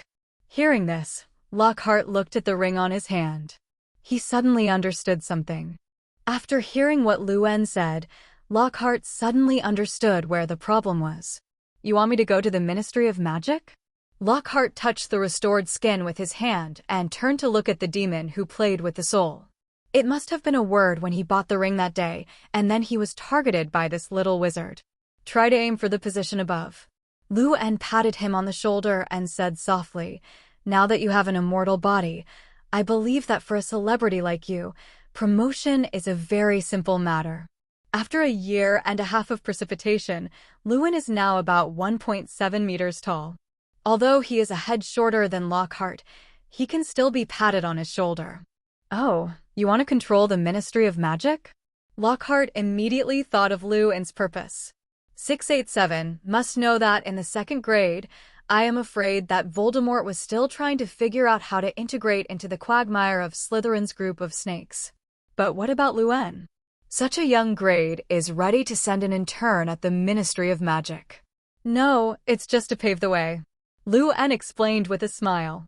After all, Lockhart was already a puppet at his mercy, and it didn't matter if he told him. Paving the way for whom? But before Lockhart could ask his question, he realized that Lewin had turned around and was about to go back. It's 2 o'clock now. You'd better go back and familiarize yourself with your body. 99. After all, you have classes tomorrow, Professor Lockhart. By the way, the location of the entrance is Slytherin's lounge. Don't get caught by Snape.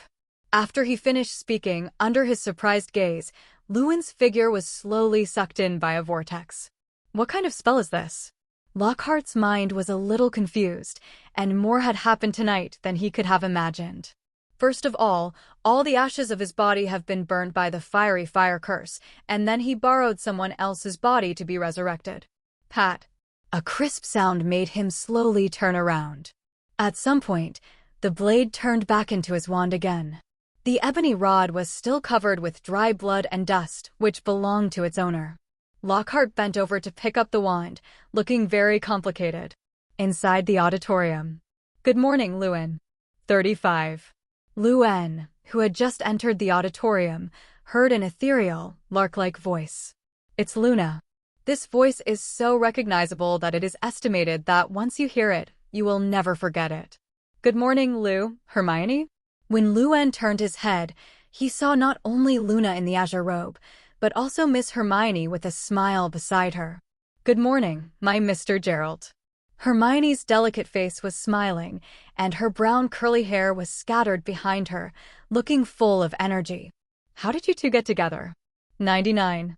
Lewin touched the tip of his nose a little suspiciously. I ran into Miss Hermione when I was going down the stairs. Luna stood aside and replied softly. I saw Luna alone, so I came to the auditorium with her. 35. Hermione shrugged. Let's go and have breakfast. With that said, Hermione trotted to Lewin's side and hugged his arm. Goodbye, both of you. 35. Luna nodded and was about to go to Ravenclaw's table seat, but just as she was about to turn around, Hermione's voice rang out. "Do you want Luna to have breakfast together?" Hearing this, Luan couldn't help but glance at the little witch beside him, his expression thoughtful. 35. Luna's expression was always in a trance, making it impossible to guess her inner emotions. "Is it okay?" After thinking about it, she asked softly. "Certainly." Miss Granger nodded, looking at Luna with friendly brown eyes. Hearing the affirmative answer, Luna also had a smile on the corner of her mouth. To the Gryffindor's table. Luna sat down next to Hermione, and Luan sat next to his little girlfriend. Ronald and Harry haven't come yet, they are probably still sleeping in. On the other hand, the twins would have already finished eating, and after saying hello, they are ready to go to training.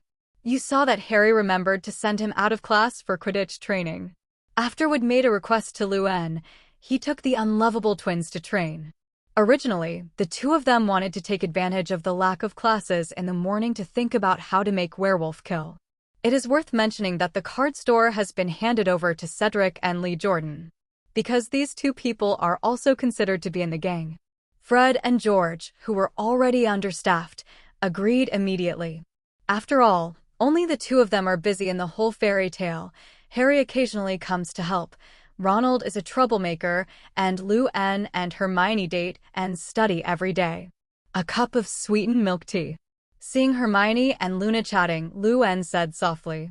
As a cup of hot milk tea appeared on the table, he asked for a few more rock skin cakes. For others it's a toothless rock cake, but to Luan it's a crunchy little biscuit that tastes good. "Good morning, Luan," Hermione. Harry, who had overslept, ran to the dining table angrily, and a white mist appeared on his glasses. "It's all Ronald's fault, and he didn't call me when he left." Harry, who ordered an omelette, couldn't help complaining to Luan. 01 Ronald. Miss Hermione on the side turned her head with a doubtful tone. "We didn't see him at the dinner table? Maybe it's going to the classroom." Luan took a bite of the hard rock crust pancake with a crisp sound. Luna looked curiously at the food in his hand. "Looks delicious." Harry had a toothache looking at the cake. "You eat rock crust for breakfast?" "It's okay, it tastes pretty good," Luan said softly. "At least a lot better than Hagrid's, and the house elves are still great at cooking." Speaking of house elves, Luan thought of Dobby, who had always wanted to help Harry. "Haven't seen it recently. I don't even know where to go." Although Dobby's help method is indeed a bit peculiar. Even nearly single-killing Harry twice. Thought here. Luan couldn't help but glance at Harry, who was drinking soup. It was also unknown if Harry had noticed the house elf. "By the way, who is this?" Harry raised his head, and suddenly found a little witch with long blonde hair sitting beside Miss Know-It-All, who was also wearing a robe with a blue base and a tie with a small eagle pattern. "Is it the Witch of Ravenclaw?" "Luna Lovegood, Little Witch of Ravenclaw." 39. Luan introduced. "Who is this?" "Harry Potter, the boy who survived." Before he could finish speaking, Luna said in a light and airy tone, "I saw you on a train once, when you were in a flying car with the red-haired wizard." "Yes, is it?" Harry laughed dryly, looking a little embarrassed. How come everyone now knows about him and Ronald? He'd never forget the Madden 13 Wickers and Snape's complicated eyes when the car crashed into the willow. That is, after that time, he never used Niangwaquin again. "It's not that I don't want to use it, it's that I don't dare to use it." "Have you found your car?" 5. Hermione also asked curiously. After all, after the car was lost, Mrs. Weasley sent a rant about it. Had it not been for Luan's spell, Ronald and Ginny would have left Hogwarts by train overnight. "No." Harry shook his head, although he had thought about going to the Forbidden Forest to find the car. But after the Golden Thunder a few days ago, the entire Forbidden Forest was sealed off, and even Hagrid and the Cowardly Fong moved out of the cabin at the entrance of the Forbidden Forest. And he'd heard Hagrid say that Headmaster Dumbledore patrolled it every day. There must be some dangerous creature hiding in there. 55. Speaking of this matter, Harry said with a look of certainty. 6,699. Luan silently took a sip of milk tea.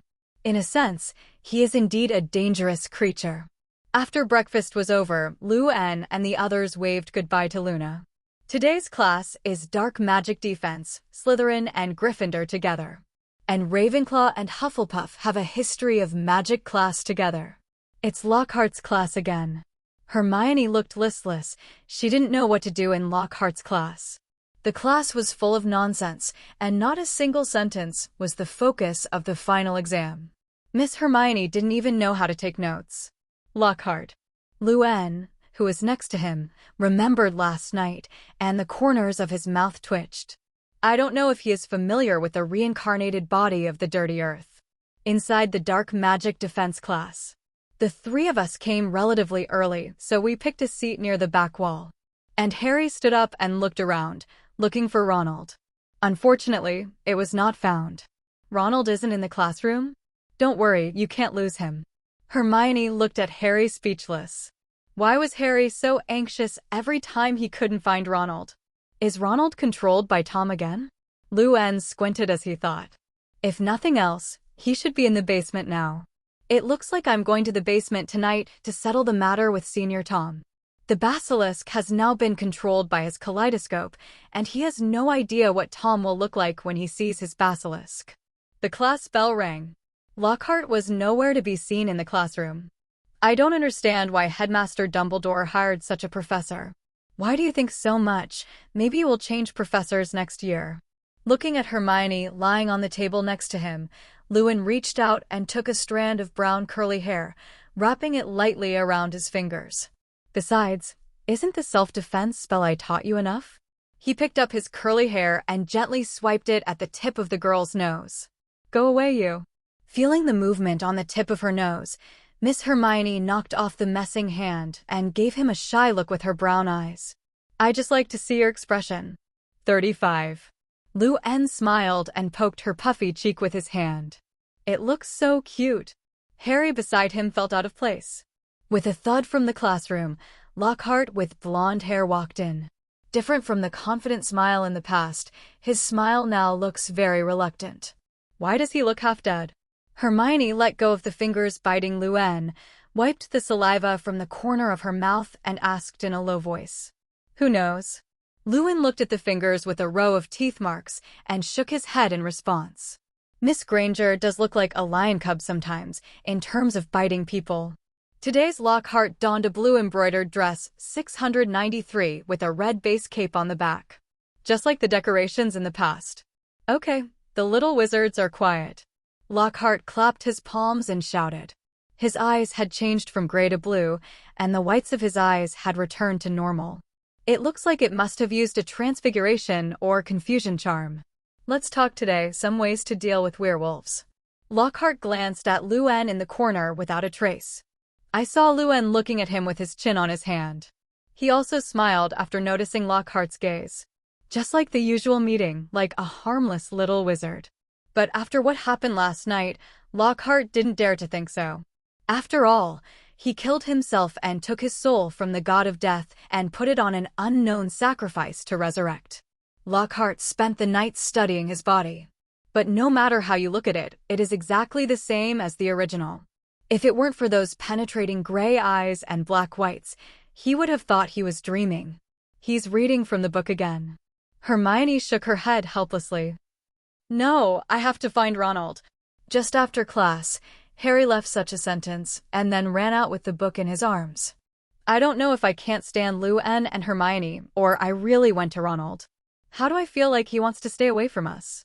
Hermione turned her head sideways, half squinting her brown eyes. Get rid of the feeling. Luann stroked her curls and whispered. It's all your fault.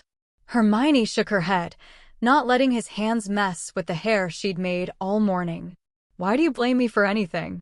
Luann glanced amusedly at Hermione, who stood up to leave the classroom. He put his book into the showay space, and then he got up and followed. As for Lockhart, after he finished the lecture, he left without saying a word. There was not even a smile on his face when he left. What happened last night, until now Lockhart has not recovered. He doesn't understand his state. Is he dead or alive? On the balcony on the 7th floor of Hogwarts. It is more like a large platform than a balcony, with pillars carved with exquisite patterns in the middle, as well as several stone benches and stone tables. Under the blue sky, many elves flew by. This is also a place for the little wizards to rest and chat after class, and of course there are many young couples dating. Like Miss Hermione and her little boyfriend. Are they playing cards? Hermione leaned on Lewin's arm, looking curiously at the piles of little wizards around her. She could see that the cards that were thrown out were all shining with blue light, just like the cards Fred and the others made. Almost everyone at Hogwarts knew about the two brothers' Hearthstone, and even Professor McGonagall bought a set. Lou-Anne explained with a chuckle. He didn't think that this kind of card combined with magic would be so popular. Even the older catgirls were very interested, and so was Principal Dumbledore. Is it that great? Hermione opened her mouth slightly in disbelief. She was also very interested in those cards at the beginning, but after playing more and more, the freshness disappeared. Fred and the others are also preparing to hold an end-of-semester competition in June, and the winner will have 50 gold galleons and a set of limited cards. The idea for the game was told to Fred and George by Lou-Anne, but he didn't expect it to happen so quickly. 50 gold galleons? 35. Hermione tilted her head and muttered to herself. The 50 gold galleons is not a small sum. It is even enough for Ronald to put on a brand new wand. Do you want to participate too? Seeing Miss Hermione's expression, Lou-Anne quipped. I'm not going. She shook her head hastily. It was only 50 galleons, and Hermione earned enough money with Lou-Anne during the holidays to cover her school expenses for the next 2 years. Will there also be a game in the werewolf killing in the back? Hermione asked curiously. She is far more interested in this logic game than Hearthstone. Probably. Lou-Anne is also a little unsure. After all, these things are left to Fred and the others to carry out. He is only responsible for making a note. After chatting for a while on the rooftop, the two returned to the auditorium and prepared to have lunch. It's over. Ronald really can't be found. Seeing Lou-Anne and Hermione coming, Harry said quickly, I've searched the dormitory and bathroom, but I can't see him anywhere. 95. His tone was a little anxious. Didn't you visit the Green Lawn and the Quidditch training ground? Hermione asked. I've been there and found nothing. Harry said helplessly. Are you going to tell Professor McGonagall about this? 99. Hermione suggested. Don't worry, I'm looking for Professor McGonagall when I don't come back tonight. Lou-Anne shook his head and said, if it's a big fanfare now, it's very likely to attract Dumbledore. After all, the last time the basilisk in the Chamber of Secrets killed a little witch, Myrtle. This girl who cried and cried in the bathroom so early was shy and wanted to make friends with Lou-Anne. But he was rejected. Is that making friends? That's greedy for his body, scumbag. Speaking of second-year Lou-Anne, he has become the secret crush of many little witches. Whether it is Gryffindor, Ravenclaw, or even Slytherin, many pure-blooded little witches have expressed their affection to him. But these were all rejected by him on the spot. None of these little witches were as cute as Miss Hermione, and they were smart. So, you're not going to the room of requirement tonight? Hermione asked softly, holding a silver fork in the steak. Trust me, this is the last time. Lou-Anne approached Hermione slowly, her forehead touching hers lightly. This is the auditorium. Hermione blushed and spoke in a hesitant manner. So many times, as long as Lou-Anne comes up with something romantic, she can't help but blush. Looking at the roots of his ears that were already red, Lou-Anne smiled and pinched. See you tomorrow, dear Miss Granger. Well, see you tomorrow. Her voice was small. Hogwarts at night. Lou-Anne glanced at the time on his watch. It was already 12 o'clock. Ronald finally, Wong Nu-heo, did not come back. Harry had informed Professor McGonagall. He didn't know what happened after that, because Lou-Anne had already returned to the dormitory by that time. It's time to see Senior Tom. Without showing up all day, it was clear that Tom had found something wrong with the basilisk. Now is the time to meet. Thinking of this, Lou-Anne's body twisted like a whirlpool and quickly disappeared on his bed. When he reappeared, he had already arrived in Slytherin's basement. Going down the long stairs, after a while, I saw the entrance to the basilisk's lair. The corners of Lou-Anne's mouth twitched as he walked in slowly.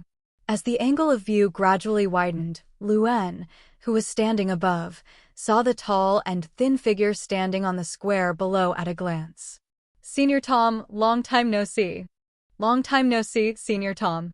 Lewin looked at the figure standing below, and a smile appeared on the corner of his mouth. The sound is not too small, but it is very loud in the silent basement. Tom was caught by the sound and looked up. He saw at a glance the little wizard with brilliant blonde hair. Luen Gerald? Seeing Luen standing above, Tom's handsome facial features gradually twisted. This was the first time in his life that he wanted to kill a person. That was Luen Gerald who had been cheating on his feelings. Not only some ordinary spells and alchemy, but even the 3 major unforgivables have been learned by him. Although he couldn't see Lewin's face in the diary, the familiar tone immediately made him conclude. That's right, it's me, Senior Tom. Luen nodded with a smile, then walked down the stairs beside him. Behind Tom, Ronald was lying on the ground with his eyes closed, looking at his breathing should be still alive. I'm sorry that our plastic friendship ended like this, but I have to say you teach people a lot better than Lockhart. He complimented softly. Although I don't know who Lockhart is, but hearing Lewin mention this sentence, Tom 700 can't help but point Ronald's wand at his head. Angrily, he couldn't hold back a shot of Avada's life on the spot. You have the guts to say it, Luen Gerald. Obviously, I have always regarded you as my friend, but what about you? After using my trust in you, you just abandoned me without even the slightest hesitation. Tom quickly calmed down, looked at Luen with a sneer, and slowly pointed his wand at Ronald lying on the ground. When I asked you about Voldemort's fate, you just closed the diary and ignored me. Don't say that, Senior Tom. Lewin stood on the water-stained floor and looked at the friendly Tom. After all, you used the confusion charm to control me from the beginning. 39. Don't we both distrust each other? Hearing this, Tom retracted his wand and looked at the second-year wizard in silence. He still underestimated the wizard's sensitivity to magic. You didn't kill me, Lihua? 35. Before Senior Tom could finish his words, he saw Lewin raise his wand, and a scorching hot flame emerged. How did he know that the fiery fire charm could destroy Horcruxes? Tom's eyes widened in disbelief. Don't be surprised, I know always more than you know. Luen shook off the sharp fire on his wand and looked at Tom with a chuckle. You're going to use the spell I taught you against me? Tom gritted his teeth. This fiery fire spell was also taught by Luen, and everything was to gain the trust of this little wizard with dark wizard talent. But what happened? The result is to destroy himself with the fiery fire spell of his own teaching. He couldn't help laughing. What noble aristocratic temperament, what elegant words and deeds. When facing this wizard, he abandoned them all. You're fit to be a dark wizard, Gerald. You and Lockhart must have a common language. 99. Luen shrugged helplessly. He didn't understand why people always said that he was suitable to be a dark wizard. It is nothing more than giving Lockhart an immortal body and deceiving Tom's knowledge. How can he be black? It's all slander. Tom didn't want to continue wrangling with Luen. He just wanted to torture him to death with Cruciatus as soon as possible. This kind of wicked person must use the piercing curse. Avada Kedavra. The wand in Tom's hand waved, and a dark green light shone from Ronald's wand, dab, and shot at Luen fiercely. Looking at the dark green light coming over, Luen seemed unhurried. I saw a burst of golden thunder light erupt from his body, and before the life-sucking charm could be touched, Luen turned into a lightning bolt and flashed to the side. This is the simplest materialized thunder elementalization of Thunder Dragon Slayer magic. Dodge, dodge? That golden light of lightning, what is it? Tom looked at what had just happened in disbelief. This was the first time he had seen the life-sucking curse being avoided. In the past, entities were used for cover. And just now Luen definitely turned into a thunderbolt. Is this a spell you developed yourself? He couldn't help shouting in a low voice. So be it. 35. Luen thought about it and nodded. After all, there is no Dragon Slayer magic in this world. Hearing this sentence, Tom fell into silence directly. Although he wished to torture this pesky wizard to death with the Cruciatus, he had to admit that Luen did have a strong talent. This kind of spell. No, it can't be called a spell anymore, it should be magic. So, Senior Tom, do you only have this ability? Seeing Tom's silence, Lewin took a step forward slowly. Your friend is still in my hands. Noticing Lewin's movements, Tom aimed the wand in his hand directly at Ronald. Gerald, you don't want your friend to die, do you? Threaten me? And still take Ronald? The corners of Lewin's mouth twitched, but his footsteps stopped. Seeing Lewin stop, Senior Tom took a deep breath. In addition to the hostages in his hands now, he also has a final basilisk. However, there seems to be something wrong with the basilisk's eyes. He studied here all day today, and he didn't understand what happened to those scarlet scythe eyes. However, even a basilisk that has lost its deadly gaze is not something that a little wizard can deal with. What's more, the basilisk has deadly fangs. Thinking of this, Tom seemed to see a glimmer of hope, and a smile appeared on the corner of his mouth. Gerald, the last thing you should be doing is coming to this place. Come, Salazar Slytherin's Chamber of Secrets. Lewin was stunned for a moment, and then he remembered that there was a basilisk. Is that the trump card you prepared? Senior Tom Riddle. Is the basilisk your last resort? Senior Tom. Looking at the smile on the corner of Tom's mouth, Lewin also felt a little funny. That snake was already under his control, even if it didn't have a parcel tongue. The control ability of his kaleidoscope riding will eyes is completely more powerful than Parseltongue. As a wizard of Slytherin, you must have heard the rumors of the basilisk in the Chamber of Secrets 50 years ago? Tom, dressed in a green Slytherin robe, stood across from him. Seeing Lewin's unmoved expression, he continued. The founder of Slytherin, Salazar Slytherin, once kept a basilisk in this secret room that no one knew about, and it has been nearly 1,000 years. Tom's mouth couldn't hold back his smile. So what? Lewin turned his wand and looked at Tom with pale blue eyes. You don't mean to say you can control that basilisk? Tom's confident look made him laugh. You must have heard Parseltongue, Gerald. Ignoring Lewin's laughter, Tom continued. He has regained his composure now. We are born Parseltonians, snakes who control everything. 5. Even the legacy of Salazar Slytherin, the basilisk. Saying that, Tom pointed his wand behind him, and then a snake-like roar came out of his mouth. Although I don't know what happened to the basilisk's eyes, it can still be controlled by Parseltongue. With Tom's neighing sound, there were some faint sounds from the depths of the cave behind Lewin. Lewin turned sideways to look at the cave behind him, only to see a pair of scarlet scythe eyes like light bulbs very conspicuous in the dark cave. Seeing the sluggish figure of the little wizard, Tom sneered. As I said, Gerald, you must pay for your actions. 39. The next moment, the huge figure of the basilisk slowly climbed out of the cave, and a pair of scarlet eyes stared at the two figures in front. Came out. Lewin looked at the basilisk with ferocious scales and shook his head amusedly. Senior Tom, you don't think you can deal with me with just one basilisk? He turned to look directly at Tom and said softly. Even if there is no kaleidoscope to control the basilisk, he has many ways to solve it. Just like his dragon slayer magic. What do you mean?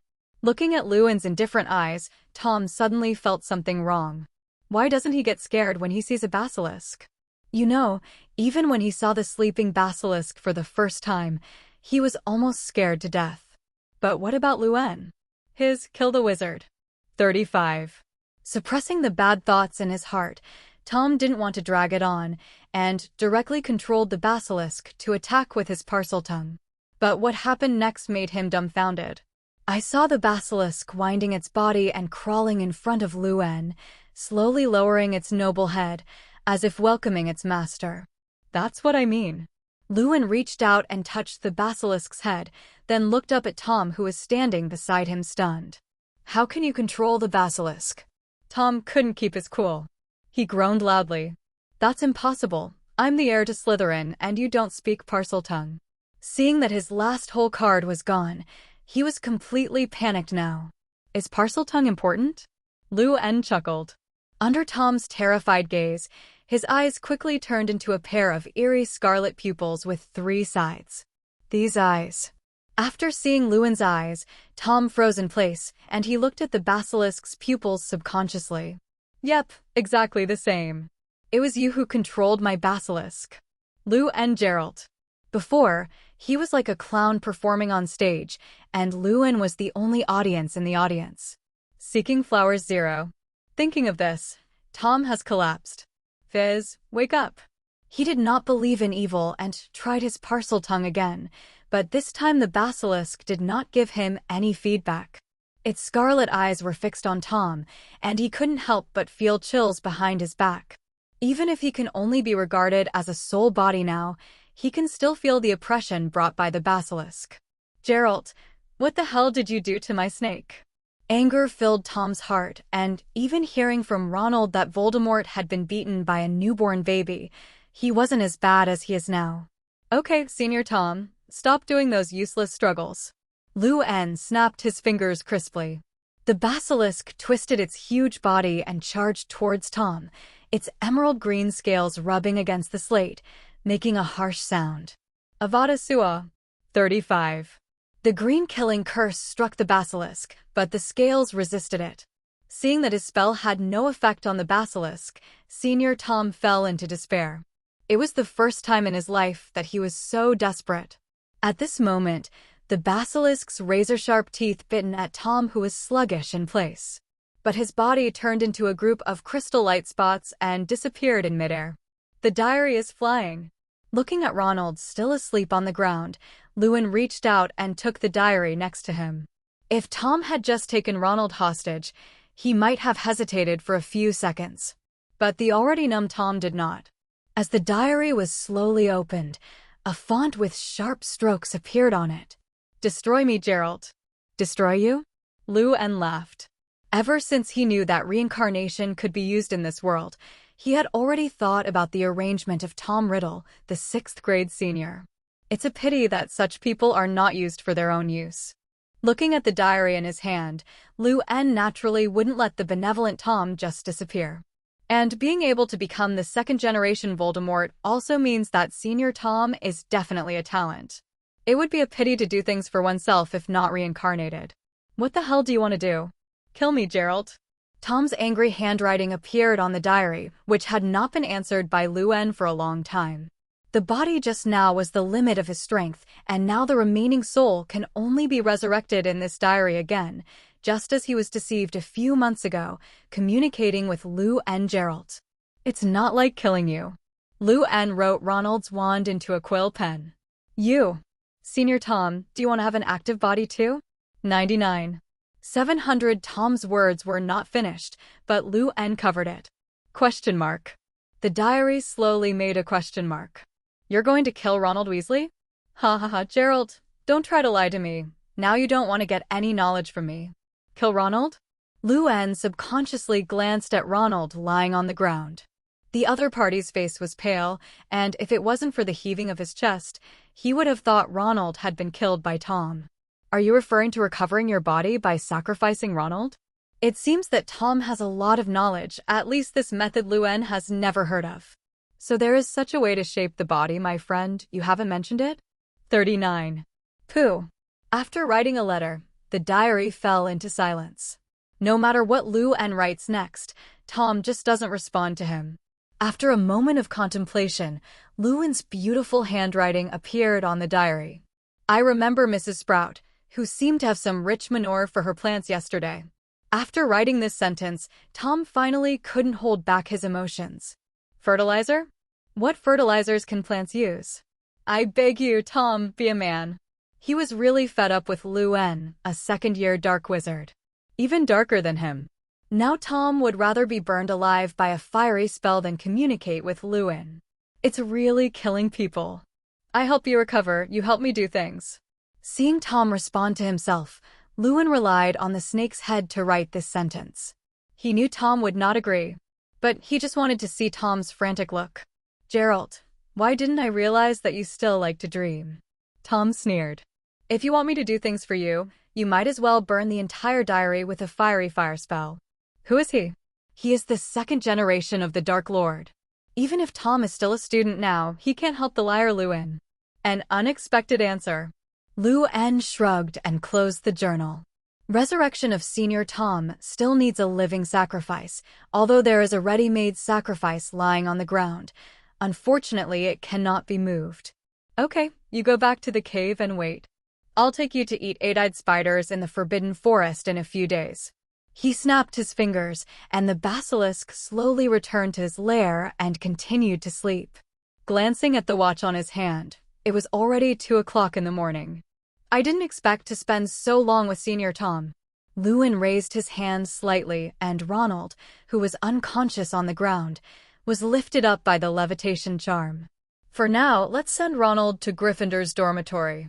Fortunately, the last time Scabbers was captured, he had left a space marker in Harry's dorm. Thinking of this, Lou-Anne and Ronald slowly disappeared into the secret room. After leaving Ronald in his own vacant bed, Lewin returned to Slytherin's dorm. The diary is always in his hands. Looking at the diary in his hand, Lou-Anne thought about it, locked it in the drawer by the bed, and reinforced it with a few layers of magic spells. Although it is said that Tom's strength has been left a little, but it is inevitable. After all, he will be a second-generation Dark Lord after all. When everything was ready, Lou-Anne, who had been busy all night, turned off the light of his wand and went to sleep. No one knew what happened to the Hogwarts Chamber of Secrets that night. No one knows how much torment Senior Tom has endured, and the generation of Voldemort has completely lost hope of living. The dim candlelight hung in Slytherin's bedroom, and under the reflection of the green patterns, the cabinet that locked the diary moved slightly and finally returned to calm. As if nothing happened. Getting up early in the morning, Lou-Anne glanced at the diary that was locked in the drawer and did not run away again. Looks like there's time to paint a rune that isolates magic. Thinking of this, Lou-Anne remembered that Hogwarts couldn't use the rules of apparition, and he didn't know how. Hogwarts contains so many secrets. The secret room he has explored so far may only be the tip of the iceberg. After Lou-Anne tidied up his robes, he walked towards the Hogwarts Great Hall. Good morning, Lou-Anne. As soon as he walked out of the main building of Hogwarts, he saw a smiling Cedric and his sleepy twin brothers. Good morning, 3. Lou-Anne glanced at the 3 people with some doubts. Their robes were all dirty. Why did you go? I was dragged to practice by Wood at 4 o'clock. Fred replied feebly. 4 o'clock. Lewin looked at both Fred and George with wide eyes. Are your Gryffindor teams working too hard?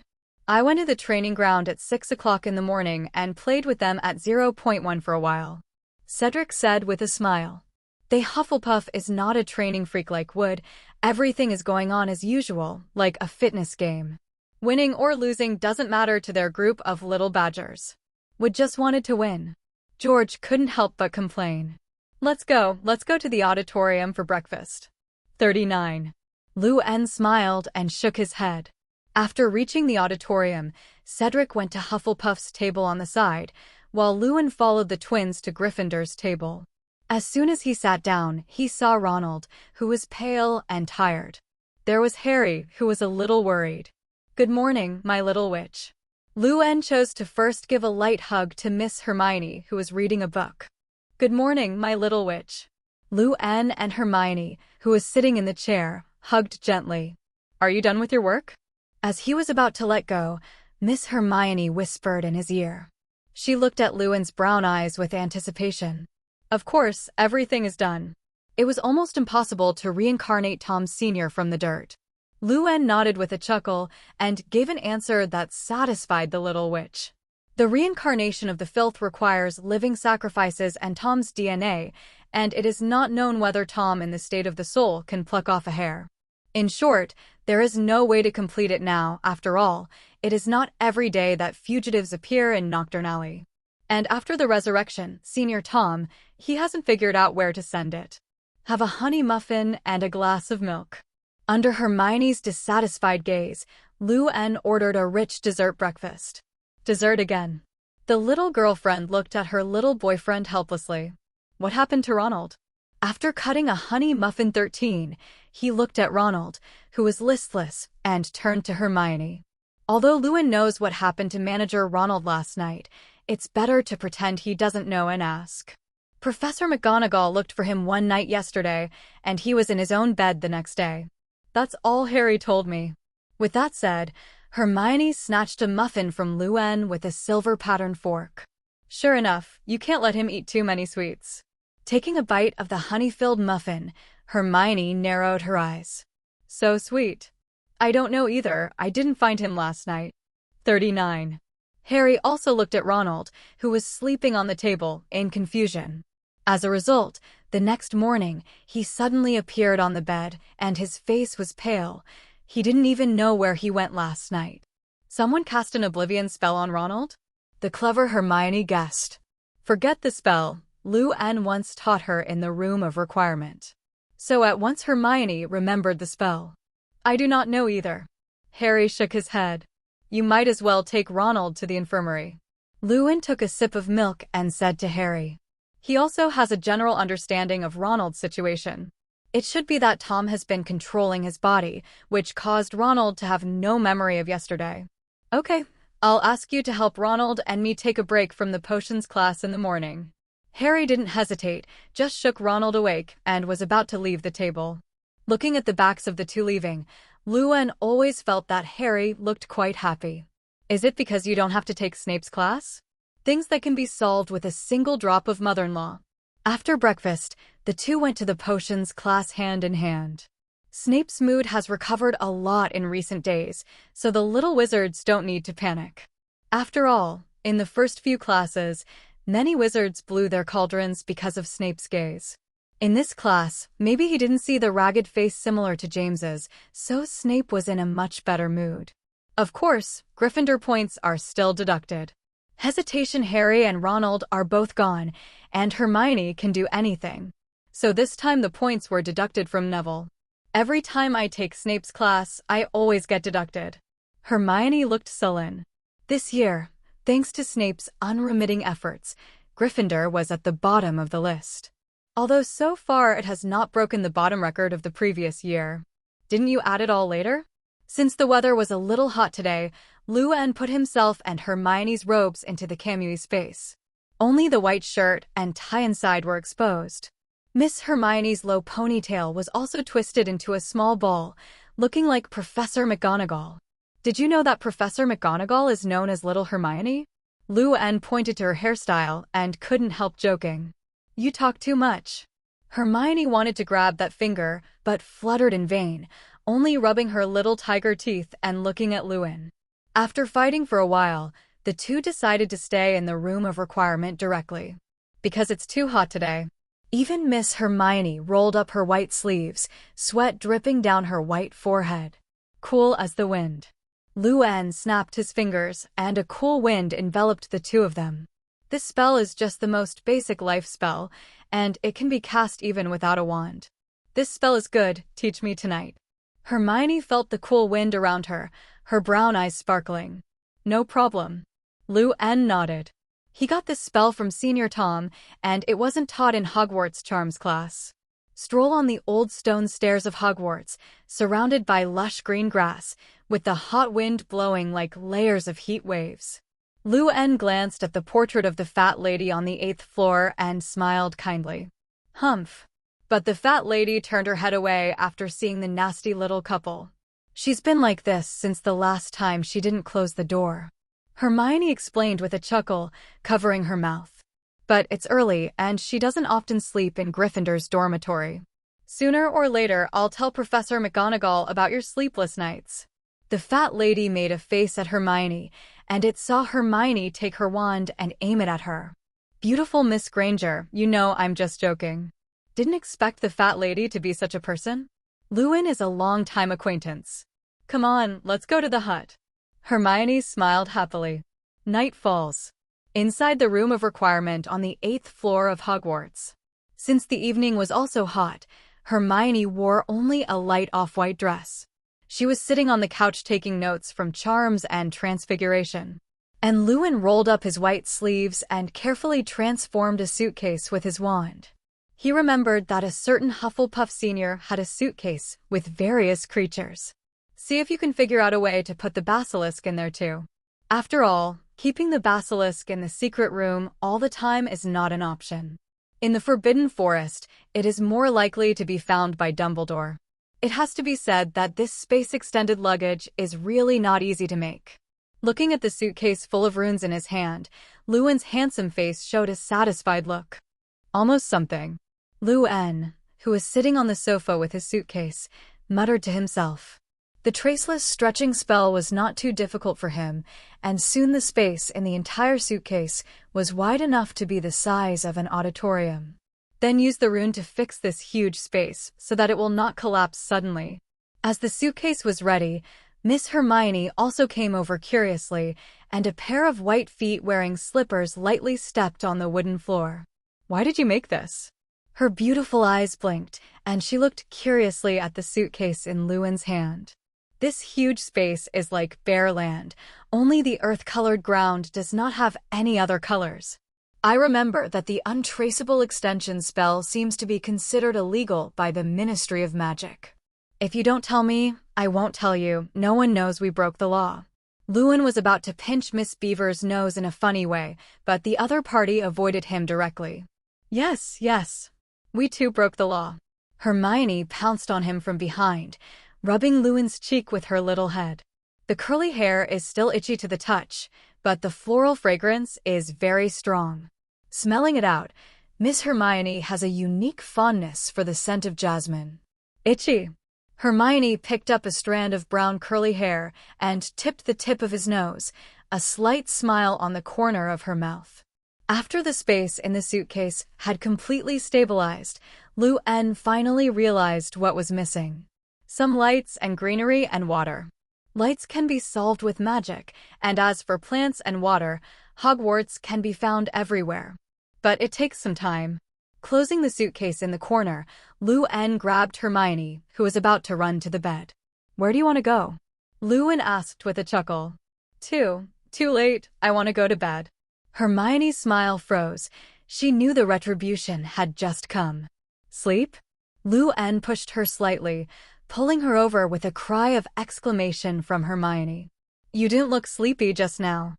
Under the moonlight, Hermione looked at those azure blue eyes as charming as sapphire and subconsciously moved closer.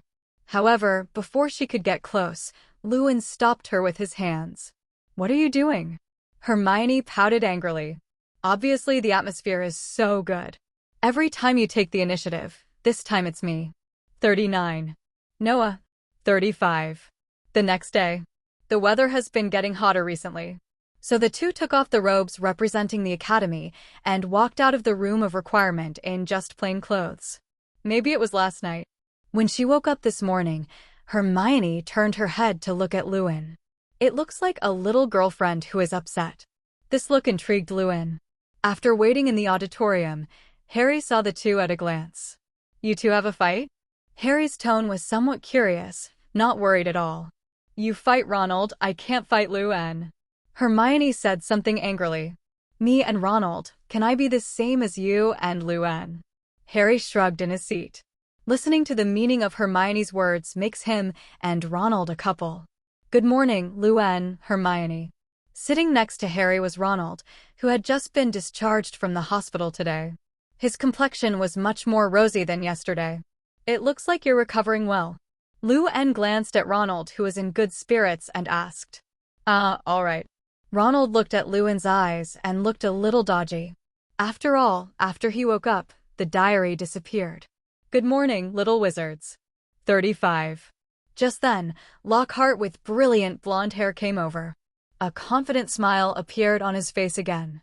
It was as if he had completely accepted his identity. Professor Lockhart. Although Lockhart is a veritable parallel importer, he is also a professor after all. Instead, Llewellyn gave Lockhart a weird look, wondering what he was doing here at this time. And Lockhart also noticed Llewellyn's gaze and smiled at him. "I'll find Harry Potter. Remember to come to my office after class today." After speaking, Lockhart left with a mysterious smile. "What does Lockhart have for you?" After Lockhart left, Ronald quickly asked his good friend. Maybe, because I'm going to help him reply some letters, right?" Speaking of this matter, Harry's face was helpless. "Reply to the letter?" Llewellyn asked suspiciously. "I was caught by Lockhart the night before yesterday when I was looking for Ronald, and he threatened me." Harry glanced at the confused Ronald and said, "He asked me to go to his office to reply to some fans who sent him letters." "I will go with you." Hearing that Harry was caught trying to find himself, Ronald naturally couldn't ignore it and immediately said to Harry, "Just some letters." Harry shrugged nonchalantly. Harry and Ronald are finished. Hermione suddenly leaned over to Lou-Anne and whispered, "What's wrong?" Lou-Anne asked curiously. "It's just replying to some letters. It's not that difficult, is it?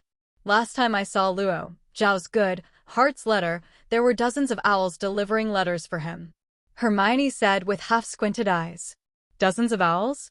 Lewin was taken aback for a moment, then he looked at the two little lions who didn't agree. "That's horrible. Why are there so many?" He couldn't help asking.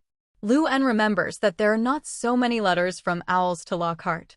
Because it's Valentine's Day in a few days. "You won't forget, will you? How about my dear Mr. Gerald?" Saying that, Hermione took Lewin's hand under the table with one hand and whispered softly, "Valentine's Day?" Lewin looked at the smile of the little witch beside him and immediately reacted. "How could I have forgotten? Isn't this a surprise for you?" "Right, my dear Miss Granger. Valentine's Day is coming soon." Lou-Anne wore a white shirt with a black-toned pattern tie and finished in a green base Slytherin wizard robe. Looking at the handsome face and blonde hair in the mirror, he nodded with satisfaction. With the hint of Miss Hermione the other day, Lewin had already prepared the gift in advance. To that end, he even made a trip to the Weasley brothers to help make some fireworks. For this request, the two readily agreed immediately. It's not that hard for them to make some nice-looking fireworks. When Lou-Anne walked slowly to the auditorium, he saw the little witch who had been waiting for him. "Happy Valentine's Day," Lewin said and took out the gift he prepared for Miss Hermione from the Chouet space. A bouquet of roses and a chocolate. Pretty standard Valentine's Day gift, but Hermione was delighted. The rose is enchanted to represent never withering. And Lou-Anne also received a gift from Hermione. Some exquisite candies and various sweets are his favorite snacks. After sitting at the table, Lewin saw Harry and Ronald lying on the table. 703 These two people have unrequited expressions on their faces. Valentine's Day confession failed? Lewin asked in confusion. No, they're just continuing to write back to Lockhart fans today. Holding the bouquet of roses, Hermione explained with interest. No, you'll never know how rabid Lockhart fans are. Thinking of the letters he'd read over the past 2 days, Harry couldn't help rubbing his arms and complaining. The words are so gross. 5. I even saw a letter from Mrs. Weasley. 39. Speaking of this, Harry glanced at Ronald next to him. After a few days of rest, Ronald's situation has long since recovered. But after hearing Harry's words, his complexion turned pale again. My mom was like a big fan and had no idea what Lockhart books were good for, Ronald said weakly. 300 letters. The two of us have responded to 300 letters in the past 2 days. 35.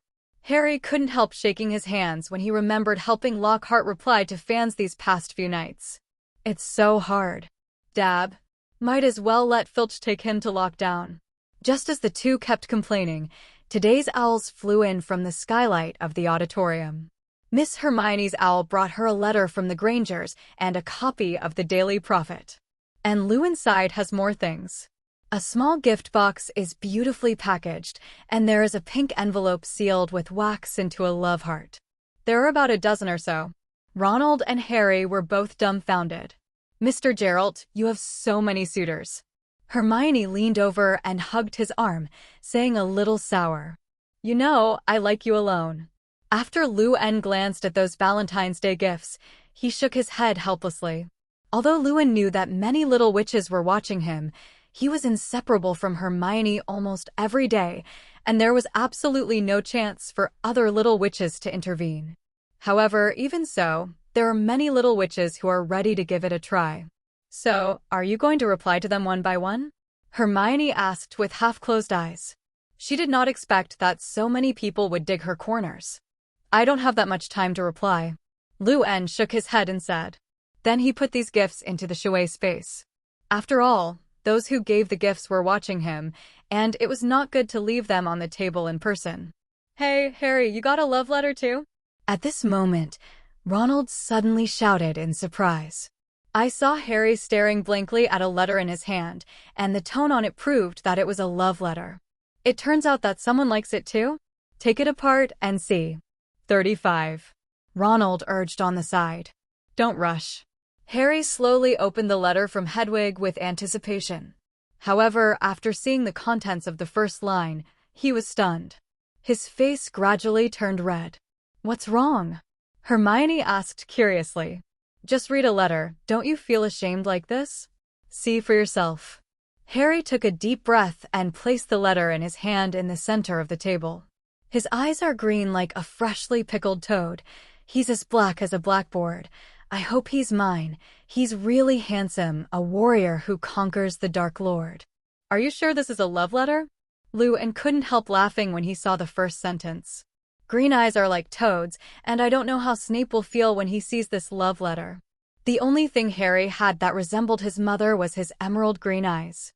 Even Miss Hermione, who was beside her, pressed the corners of her mouth that gradually turned up. Can this really be called a love letter? Does this handwriting look familiar? 35. Ronald muttered softly. It must have been written by Malfoy and the others. Harry looked angrily at the table opposite Slytherin, where Malfoy was chatting and laughing with Goyle and Crabbe playing Hearthstone. Night. Inside the house upon request.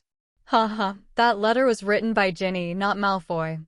As soon as she entered the room, Hermione was lying on the bed and couldn't help chuckling.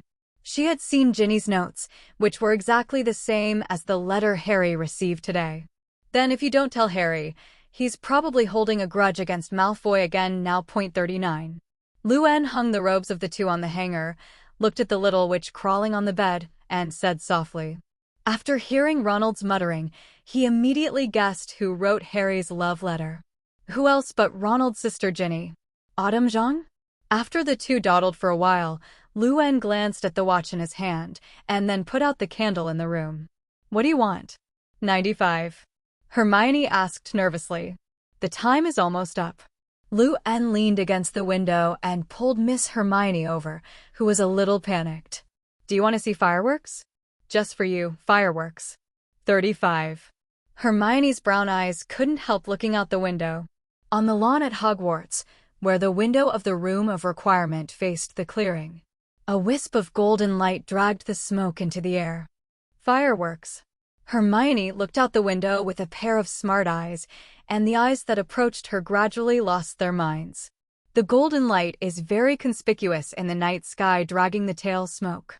When they were about to reach the dark clouds, golden fireworks exploded, like golden stars in full bloom. Brilliant and beautiful. As the first fireworks exploded, dozens of light spots of different colors flew one after another. For a time, the wizards of Hogwarts saw this gift from Valentine's Day. Purple, red, and gold were reflected on the Black Lake. In the office, Professor McGonagall stopped the quill in his hand and looked up at the fireworks in full bloom, with a smile on his lips. It's nice to be young. Look, there are people setting off fireworks outside. With the quill in Panasonic's hand, Ronald said loudly to Harry, who was still trying to reply. Don't look at the fireworks yet. There are dozens of letters left for the two of us. We haven't finished answering them yet. Harry looked at the trembling hands and sighed helplessly.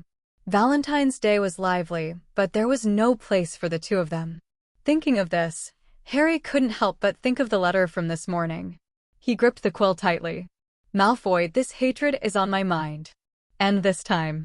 Miss Granger was leaning on Luan's arms, her eyes blurred as she watched the fireworks prepared for her outside. Various colors, under the technique of the Weasley brothers, were slowly drawn into a colorful curtain, replacing the dark night like a witch's veil. This is what you mean by surprise? 99.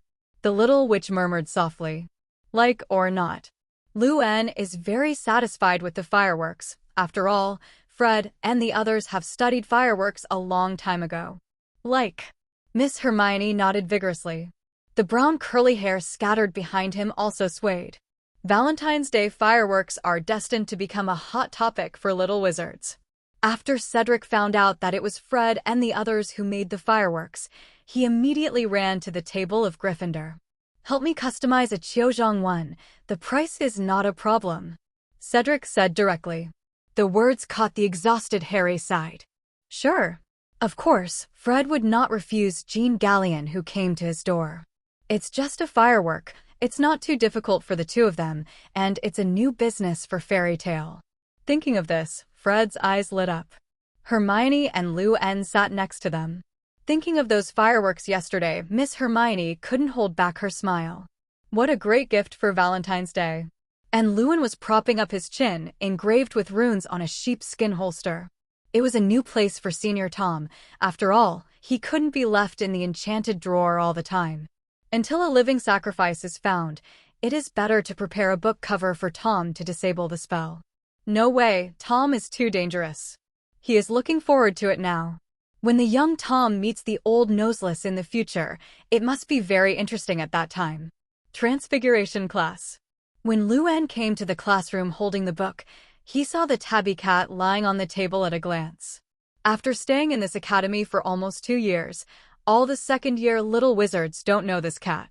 Professor McGonagall, good morning. Lou-En greeted politely. The fireworks last night were great. Professor McGonagall, who had changed from a tabby cat, looked at him with interest and said, she had already received news from her little lion. I have to admit that Gerald is the smallest and most romantic little wizard she has ever seen. Maybe you'll get tired of those beautiful fireworks in the next few days. 5. Lewin said with a chuckle. Because this morning there were almost 5 or 6 senior wizards who found Fred and they made fireworks. As you can imagine, the night at Hogwarts will be shrouded in fireworks for the next few days. Yes. Professor McGonagall narrowed her eyes, and she heard what Lou-En meant. It seems that there is time to talk to Fred and the others. Seeking Flowers 0. Miss Granger isn't with you? Professor McGonagall turned his head to look behind him, but couldn't find the little witch who was inseparable. She couldn't help saying, this is really rare. She went to the bathroom, so I came early. Lewin picked up the 2 thick books in his hand and explained. Your transfiguration spell is very good. Looking at Lou-En, who was about to return to his seat, Professor McGonagall said suddenly, but you must not learn AF*CK Gus alone. It is still very dangerous for you. In the opinion of Professor McGonagall, this talented little wizard is more proficient in the use of transfiguration spells than some of the wizards who are about to graduate. Point 0. At the end of the metamorphosis spell, there is only one AF*CK Gus, who represents the highest achievement. The transformation process of AF*CK Gus is very difficult and even accompanied by danger. Professor McGonagall didn't want to see such a gifted wizard have an accident because of AF*CK Gus. Come to me in 4th grade if you want to study. McGonagall's eyes were serious. I understand, Professor. Lou-En nodded and replied with a smile. He could hear Professor McGonagall's concern for him. Still, AF*CK Gus. Lewin thought for a moment. What are you thinking, so fascinated? A pair of small white hands waved twice in front of him. Think. Don't say you miss me.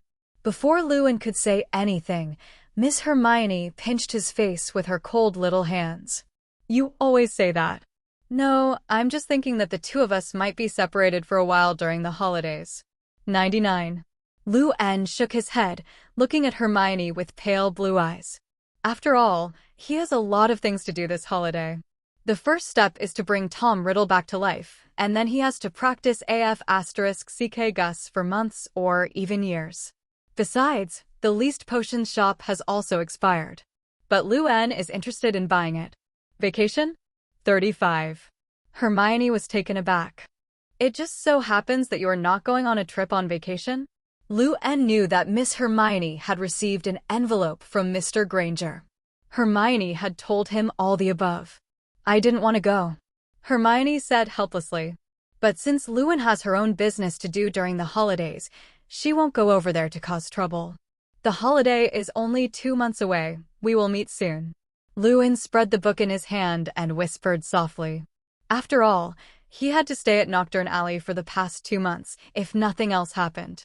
And taking Hermione is obviously not a good choice. I'm back with a present for you. 99. Holding Lewin's hand under the table, Hermione smiled. As the bell struck, Professor McGonagall's 707 shape class began. Unlike last semester, Professor McGonagall did not directly address the content of the final exam in his first class. According to her, this year's final exam is to choose one from the usual practice. This caused many little wizards to frown, because there were too many transfiguration spells to learn this semester. Like turning a coin into a bird, a glass of water into a snake. But this is not difficult for Luen. He learned it as early as the 1st grade. Even Hermione had been taught all while staying with him. That is to say, the exam this semester is not difficult for them. Whether it's a spell class, a potions class, or even a history class, it's the same. Although Luen hadn't listened to the magic history class carefully, Hermione, who was diligent, would always write down the knowledge of all kinds of magic history in his notebook, very detailed. As time slowly entered May, the weather at Hogwarts was getting hotter and hotter, and many little wizards took off their college robes and wore only a cool shirt. Luen also left his green robe in the dormitory. He was wearing a black slim shirt and was reviewing exam content with Hermione in the corner of the library. There is still a month left before the end of semester exams. So the library, which was usually empty, was now full of little wizards who were studying hard, and even Fred and George came. How to review the dark magic defense class. Halfway through the study, Hermione suddenly realized that she had no notes from Lockhart at all. Because his class was so watery that he couldn't take notes. Because Lockhart taught and read according to his own biography, he also learned a few little magic spells that were not very practical this semester. Some spells, even Professor Flitwick taught. He's not going to test things about himself, is he? Harry asked worriedly. Speaking of Lockhart's exam, he remembered that the first class was full of useless ghost questions. That was just torture. I can't. Hermione was stunned. Don't worry, Lockhart won't test that. Luen shook his head at this time. Lockhart had been looking for him the other day and told Luen a message. He's leaving at the end of the semester because he's already managed to get into the Ministry of Magic. And also an Auror position. When he said this, Lockhart also showed a confident smile. He really has no other means of attack other than a master-level forgetting spell. But it's different now. The 10 magic rings in Lockhart's hand are combined with the undead body reincarnated by the dirt. With these two things in addition to the contacts he has accumulated over the years, he has the confidence to directly break into the top management of the Ministry of Magic. After hearing Lockhart's triumphant description, Luen couldn't help but give him a high look. Unexpectedly, Lockhart has already conceived the road behind. But that's fine. Save him the task of arranging. After all, during the recent holiday, Luen was also a little busy. So Lockhart is leaving? Hermione blinked her beautiful eyes, her long eyelashes curled up.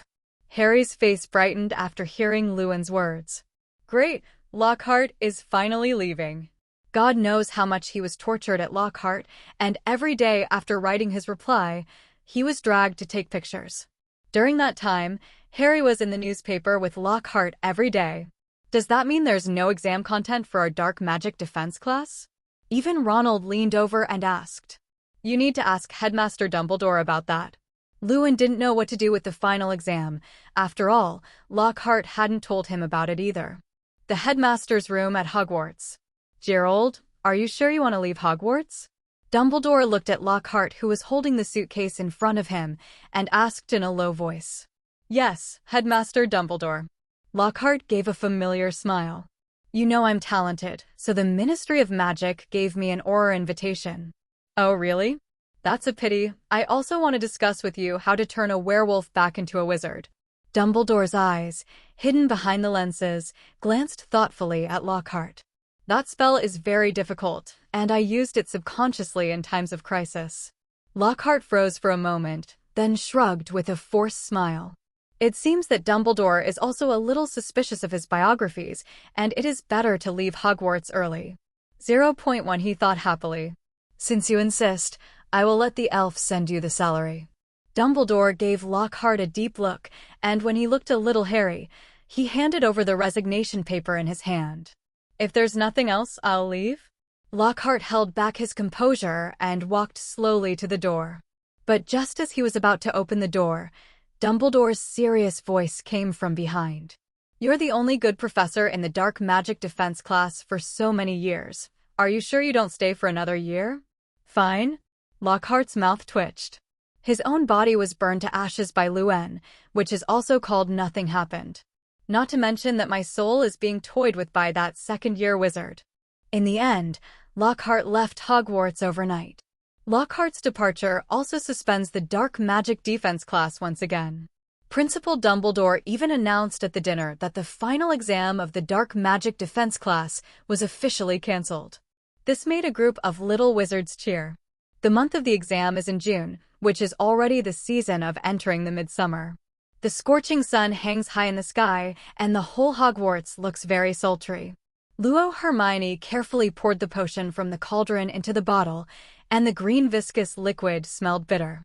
Seeing the taste and color of this potion, the little witch's brown eyes lit up. Then put it on the table, waiting for Snape's acceptance. This is the last exam at the end of the semester, the Potion of Chaos in Potions class. Beside Hermione, there was a cold crucible, which was Luen's place. He was the first to cook it. Excellent quality, Miss Granger. When he arrived at Hermione, Snape glanced at it and then commented in a nasal tone. 13. Hearing these two words, Hermione smiled. Just now Luen also received an excellent evaluation. This means that their two potions class grades are the same. I have won this game. Hermione clenched her fists and walked out of the dark potions classroom. Hermione couldn't help squinting as a light like broken gold fell on her face. How are the grades? Suddenly a voice came from her ear. Not bad. Hermione smiled with her head sideways. Today's Hermione wears a black plaid shirt and a gray pleated skirt that reaches her knees. He looks full of energy and youth. Do you think this time the result competition you will win? Luen smiled and squeezed her little face with his fingers. You can't forget my grades in the history of magic class. If nothing else happens this time, I'm also a 0. Feeling the touch on her cheek, Hermione couldn't help but puff out her mouth and scrambled away from Luen's fingers. Then we are at best a draw. 99. At this time, Harry also walked out of the classroom with a sullen face, looking downcast. Did you blow up the cauldron? Hermione opened her eyes wide, looking at Harry in front of him, and asked suspiciously. Harry's face was now black and green. It didn't control the fire and it exploded. Harry said helplessly, if nothing else, he should be another monster this time. Then you may have to rebuild. 99. Hermione said. Perhaps you can drink some potion and plead with Snape. Luen couldn't help but suggest. Does it work? Harry looked moved. There is a high probability that it is the best. After all, you have experimented in the potions class. Hermione whispered from the side. It always feels like these two have bad intentions. Harry looked at the young couple and couldn't help thinking. But how about trying to intercede with a potion? After all, he couldn't stand repeating Snape's class all the time. After chatting for a while, Luen and Hermione went to the auditorium. Harry, on the other hand, was waiting for his good friend Ronald, thinking about whether to become Harry and ask Snape for mercy. Auditorium at night. Today is my last night at school, and tomorrow the Hogwarts train to King's Cross will leave. With Professor McGonagall closing the doors of the auditorium, the final dinner of the semester officially began. Dumbledore stood in the central podium position. In front of him were 4 hourglasses filled with gemstones of different colors. Gryffindor is ruby, Ravenclaw is sapphire, Slytherin is emerald, and Hufflepuff is diamond. Among the 4 hourglasses, the emerald hourglass is the most. That means Slytherin is another Academy Cup winner this year. Under Snape's originally indifferent face, a rare smile appeared. Since he became the Dean of Slytherin, Slytherin has nearly won the Academy Cup for nearly 10 times. This is indeed a nice honor. And the transcripts that belonged to everyone were also distributed to the little wizard. I don't remember you blowing up the cauldron? Ronald glanced at Harry's report card and couldn't understand it.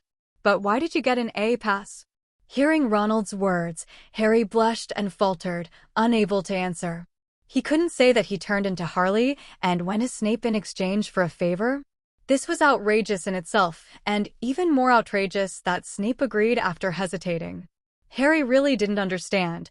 What exactly caught Snape's attention after taking the potion? We're a draw. Lu-En glanced at Hermione's report card and showed off his grades with a chuckle. Both of them got O's.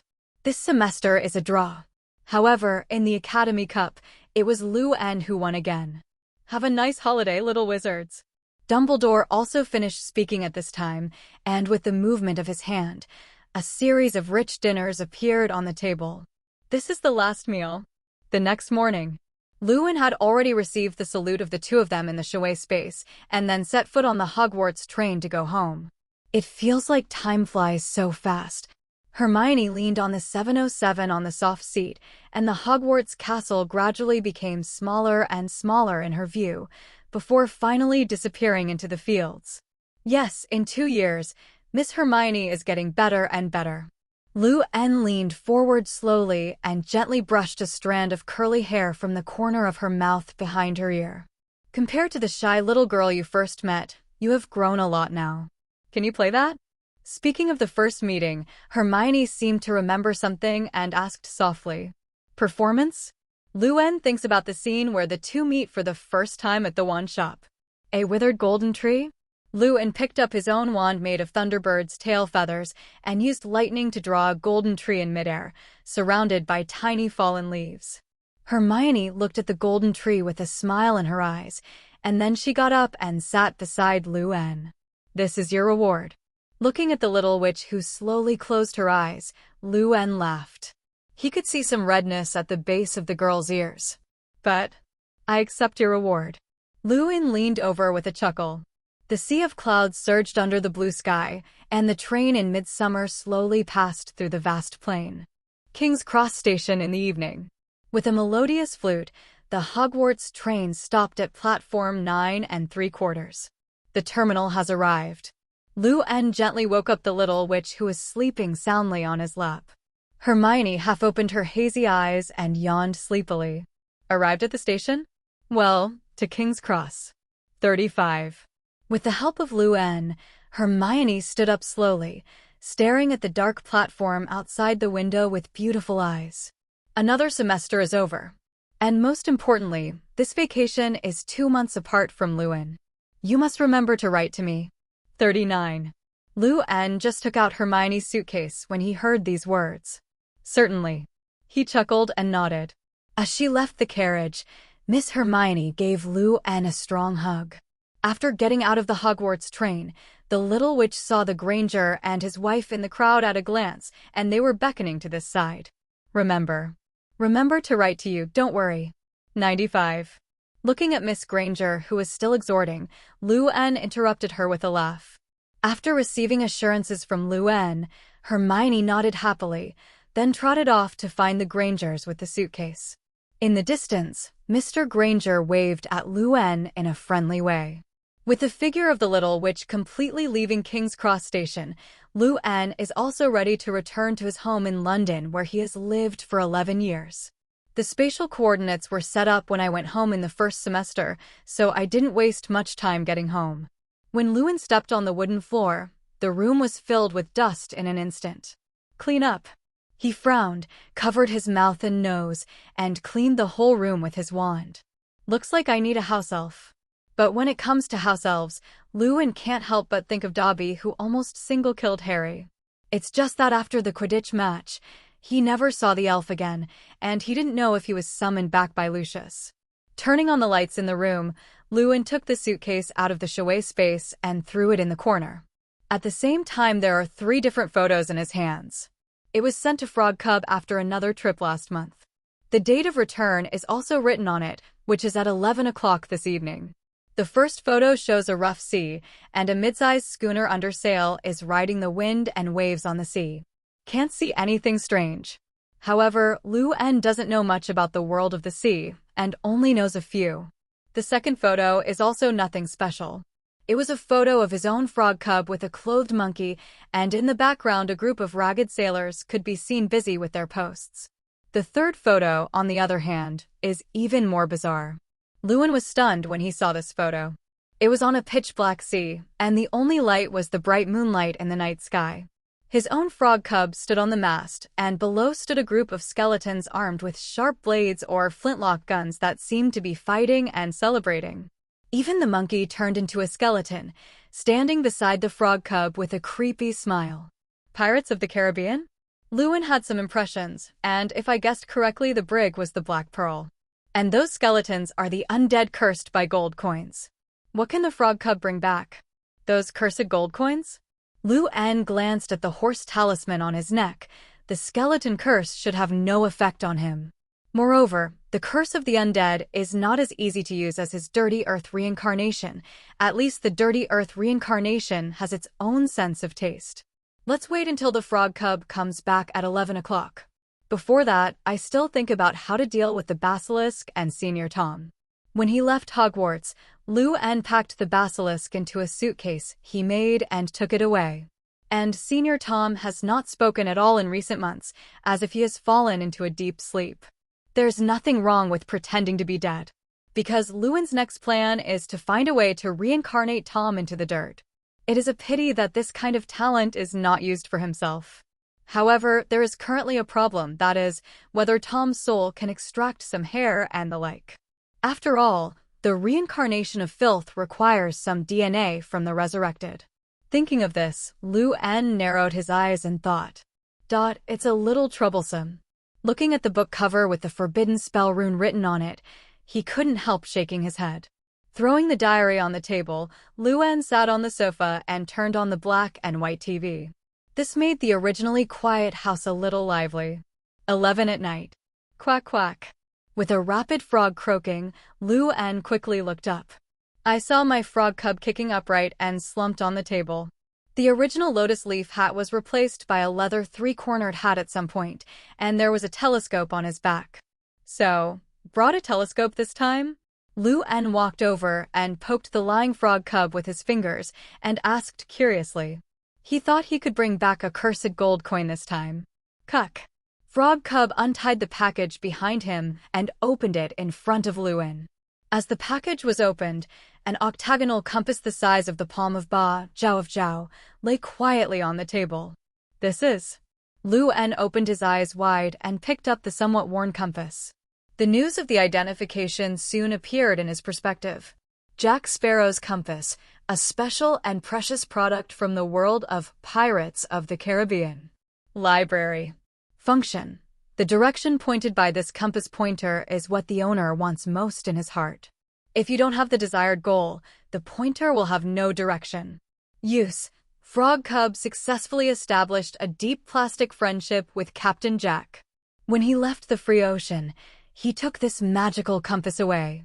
When using it, he meditated on what he thought, and then turned on the compass and followed the pointer to move forward.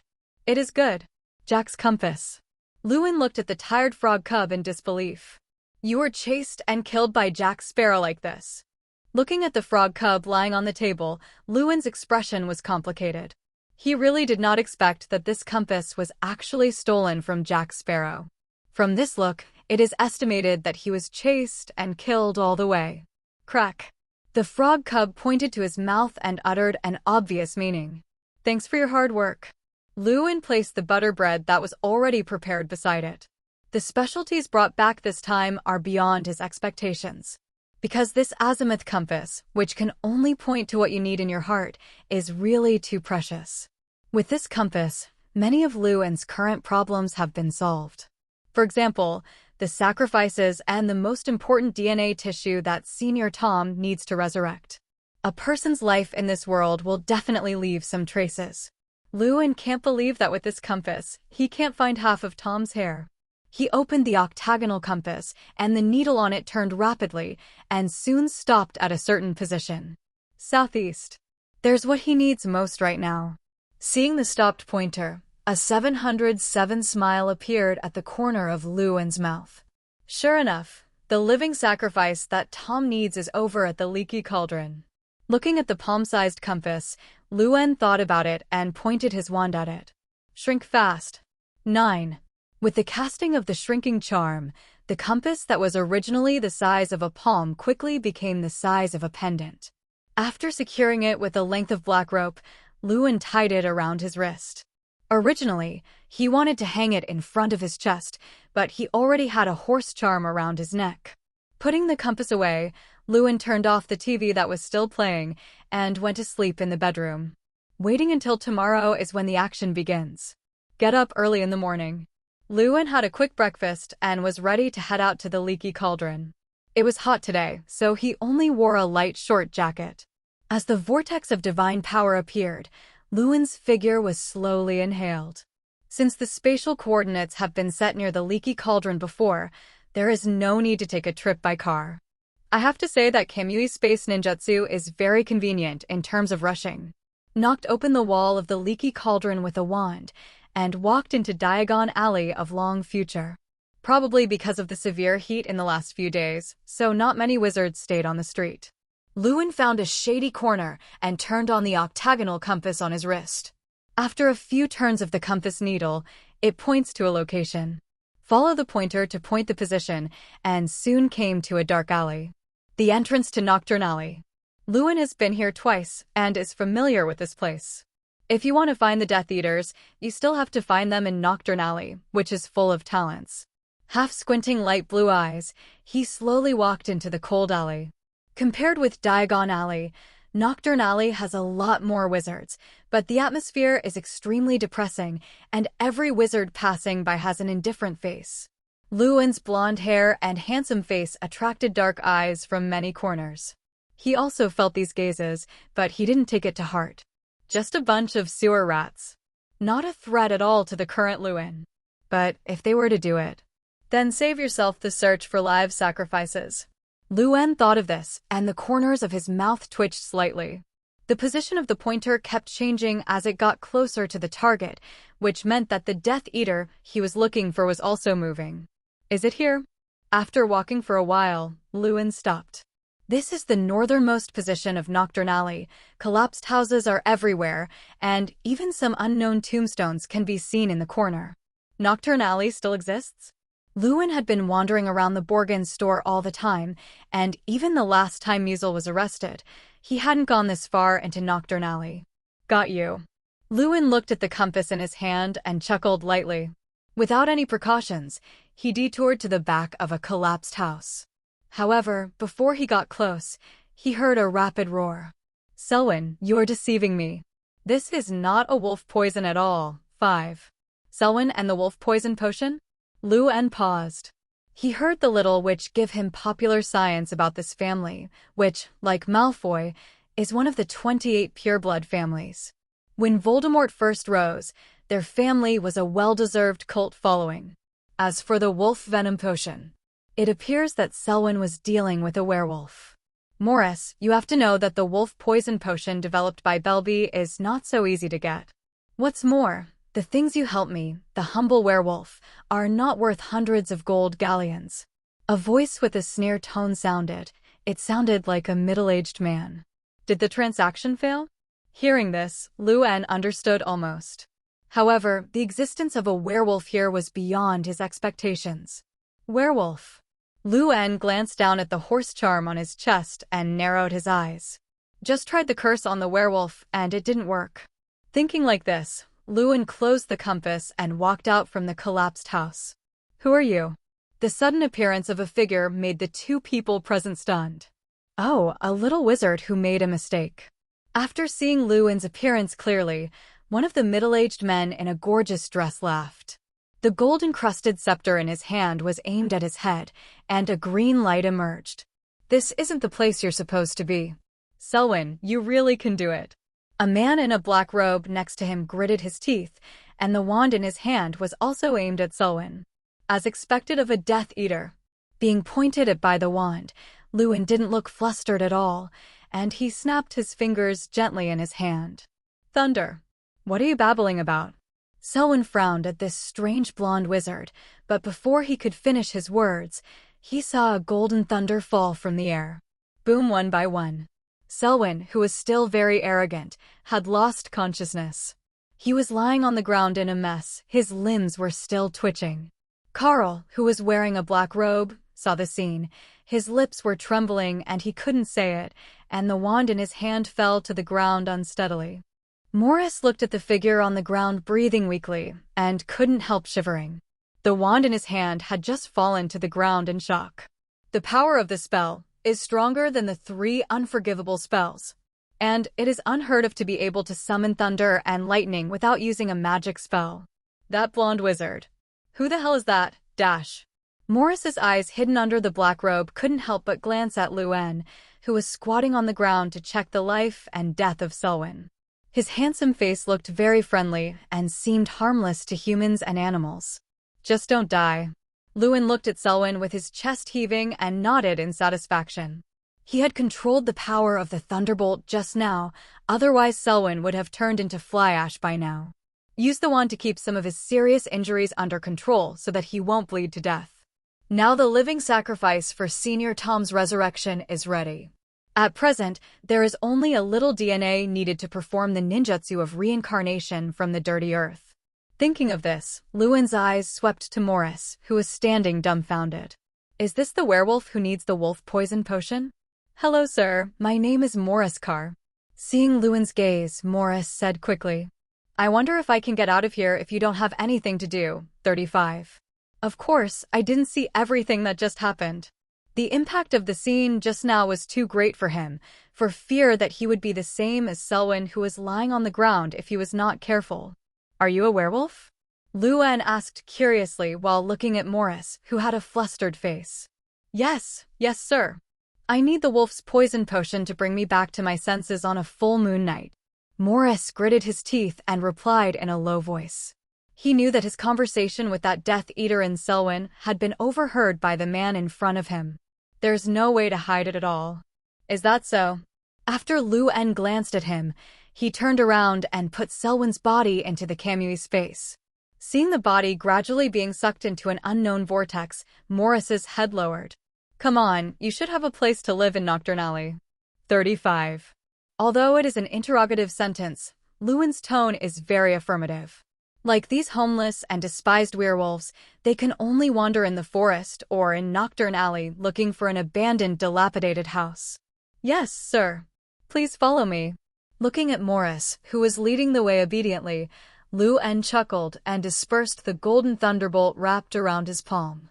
Sure enough, in Nocturne Alley, only power is the root of everything. Passing through the secluded road, passing a piece of collapsed houses. Finally stopped in front of a dilapidated 2-story building. This is where I live. Morris pushed open the wooden door, trying to avoid looking into Luen's eyes as much as possible. He knew that he could not resist at the hands of this blonde wizard, and it was better to do as he said than to be killed. The environment is good. After Luen entered the room, he looked at the clean floor and furniture and said softly, the wizard's house is basically not too messy. Because cleaning up the environment only requires the simplest magic spell, which is just a simple wave. I can help you regain your sanity after turning into a werewolf. After sitting on a wooden chair, Luen said his purpose this time with a smile. He had also learned about the high-level potion of the wolf poison potion. The process of brewing this potion is very complicated, but it is not too difficult for the current Luen, especially under the extreme observational power of the kaleidoscope. Although his current potion technology was still a little far from Snape's, a wolf venom potion could still be brewed. What's more, he wants to try it now, whether his horse charm can completely remove the werewolf curse in the wizard's body. But I don't have any galleons. Morris knows his current situation. He has nothing but a life. That's how he was tricked into doing things by Selwyn in the first place. Don't worry, you won't be charged any fees. You just need to help me with an experiment. If it works, Luen said slowly, your werewolf curse will be completely gone. This. Morris widened his eyes when he heard this. Ask for flowers. And what if it fails? 35. He asked cautiously. Failure is nothing. Luen took out a glass of chocolate milk from his space and took a sip. The fact is exactly as he said, as to believe it or not. It depends on the other party. Anyway, whether this werewolf accepts it or not, he will use the horse charm to conduct experiments. But whoever named Luen is a polite little wizard. I agree to your deal. Morris was silent for a while, then nodded through gritted teeth. If you can really get rid of the curse of the werewolf. Morris has had enough of being a werewolf in hiding and being discriminated against and feared by various wizards every day. 0. Now even if there is only a ray of hope, he will seize it without hesitation. Wise choice, Lewin said with a chuckle, then took out the horse charm on his chest and aimed it at Morris. The definition of the horse talisman is to cure all diseases, and the curse caused by any external force can also be lifted. But since the werewolf had never been tested, he didn't know whether it would work or not. With the horse spell, a soft white light radiated out under Morris' surprised eyes. At that moment, he felt as if his body had ascended to the sky, and he was very comfortable. And many more. Morris quickly pulled off the black robe on his arm, looking at the skin without any scars. He was stunned for a while. The wound I got bitten by the werewolf disappeared. Want to try it? Lewin also laughed, and he picked up his wand and closed the curtains in the room. Before waiting for Morris, who was stunned, to answer, a full moon slowly rose from the wand. Werewolves have the habit of howling whenever they see the moon, even if it's not a real moon. No, no, no. Curse. The curse is all gone. Morris stared at the full moon with wide eyes, and the desire that was originally left has now dissipated. I recovered? He murmured in disbelief. Then he turned to look at Lewin, who was sitting on a wooden chair drinking chocolate milk. Sir, please make me your loyal dog. How many werewolves are there in Nocturne Alley? Lewin asked Morris beside him. And Morris, who had just shown his loyalty, naturally accepted it. After all, the main purpose of his experiment with the horse charm was for this group of wizards who were cursed by werewolves. This is definitely a powerful force. Hearing Lewin's question, Morris, who was standing behind him, thought for a while and said, There are about a dozen werewolves in groups, and they usually stay in the ruins at the northwest corner of Nocturne Alley. 5. There are a few werewolves who help the purebloods. Yes. Lewin nodded and thought for a moment. These werewolves were not his main purpose at the moment. The matter of recovering those werewolves is still waiting for the resurrection of 710 Senior Tom. He believed that with Tom's talent, it would be easy to help himself manage a Nocturne Alley. And after bringing Tom back to life, it's time to practice F***CKGUS. Thinking of this, Lewin released Selwyn in the Shaway space and threw him on the wooden floor at will. You watch here, just don't let him die. Clear. Morris nodded quickly. There was still uncontrollable joy on his face. After all, he had been a werewolf for almost 2 years, but he didn't expect to turn back into a wizard today. This means that no one can hold back. Thinking of this, Morris watched the back of Lewin leaving with excitement. Leaving the dilapidated 2-story wooden house, Lewin turned the compass on his wrist again. We're just short of some of Tom's DNA. This time the time of rotation is very fast, and the pointer stops at a certain position. Northwest location. The specific point distance is not marked, which means that he needs to go to the northwest all the time to find it. Missed. Lewin shook his head with a headache. It suddenly occurred to him that he might have to search all over England for objects such as Tom's hair. Even giving him a vacation can't do it. It seems that this compass is not so easy to use. Do you want to experiment with Tom's soul body? Holding this compass, Lewin stood there thinking. After thinking for a while, he took the diary out of the Shaway space. However, at this moment, the compass in his hand suddenly rotated half a circle, pointing to the diary in Lewin's hands. Journal. Lewin froze for a moment. The diary has Tom's hair in it? This compass will not lie to him, which means that there is indeed something he needs in this diary. Lewin took the compass and took a turn on the spread-out diary, and the pointer was always pointing to the left. Is there something I want on the left? Lewin thought. He opened a few pages with his hands, until about the first page, Lewin saw a short curly hair. He picked it up and glanced at it, first ruling out the possibility that it was Hermione and him. The first brother had long curly brown hair, and he had blonde hair. As for Lucius and Ronald, it is even more impossible. After all, one is light blonde and the other is genetic red hair. Exclude the owner of the diary, and then match the direction of the compass. I've found you, Senior Tom. Lewin's face flashed with joy. He thought he was going to look for it all over England, but he didn't expect to find one in his diary. After getting this hair, Lewin quickly turned around and went back to Morris' hut. Master Gerald? Morris looked at Lewin, who had suddenly returned, with some doubts, a little confused. Isn't he going out looking for something? I found something. Do you have a basement here? 35. Luen said directly. Have. Morris nodded. You carry Selwyn into the basement, and I'll go with you. 35. Luen looked at the curly hair in his hand, and the corners of his mouth couldn't help but curl up. Senior Tom, we two will meet soon. When Morris carried Selwyn into the dusty basement, he was ready to clean the dust with his wand. But it was stopped by Luen. Go upstairs first. Don't get close to the basement. 35. Luen warned. Yes, Lord Gerald. Morris nodded respectfully, then turned and left the basement without much talk. As a wise man, he knows what to ask and what not to ask. After the basement compartment was closed, Luen used his wand to light up the darkened space. Place Selwyn, who is still unconscious, on the floor in the middle. At this time, he has more air in and out less, and if he is not sent to the hospital, he will not be able to hold it for a few days. Luen put the diary in his hand beside him and took off the cover of the book with the forbidden spell. After everything is ready, the ritual of reincarnation of the dirt begins. With the seal completed, Luen patted the dusty slate with both hands. Soon, the surrounding dust began to surround Selwyn's body. After a while, some light blue rays of light appeared on the notebook around him, like glowing fireflies, very conspicuous in the dark basement. These blue fireflies wandered in midair for a while, then rushed into Selwyn's body. Are these the souls? Luen, who had been observing with his kaleidoscope writing wheel, watched the scene curiously. I didn't expect the soul to be like this.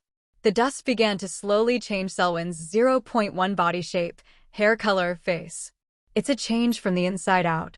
About 3 minutes later, a tall and handsome young man with curly hair lay down on the ground with his eyes closed, as if he had fallen into a deep sleep.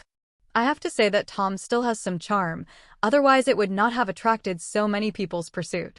As his eyes slowly opened, Tom Riddle stood up and looked around in confusion. Where am I? He remembered that he clearly fell into a deep sleep in the diary. At this moment, a chuckle sounded that he would never forget. Senior Tom, be my dog. Senior Tom, be my dog.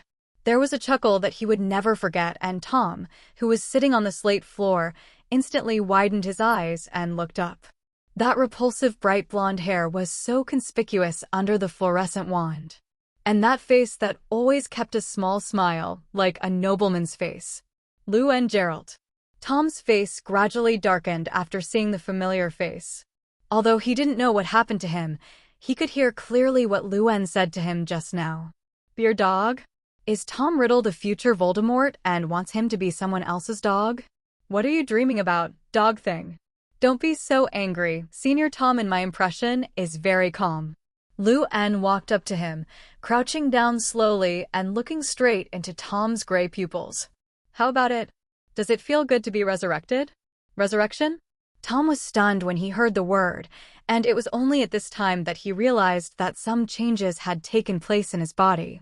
With touch and taste, this is not the Soul 13 body it used to be. I was resurrected by Gerald? What do you mean, Gerald? Tom stood up slowly, his gray pupils staring at Luen. He doesn't understand. I don't understand why I was resurrected by Luen. And resurrect a soul possessed by a diary. Tom couldn't think of any magic spell that could bring a soul back to life. This is simply a fantasy. Didn't I say, I want you to be my subordinate? 39. Luen patted his shoulder and whispered. Of course, your answer is not important to me.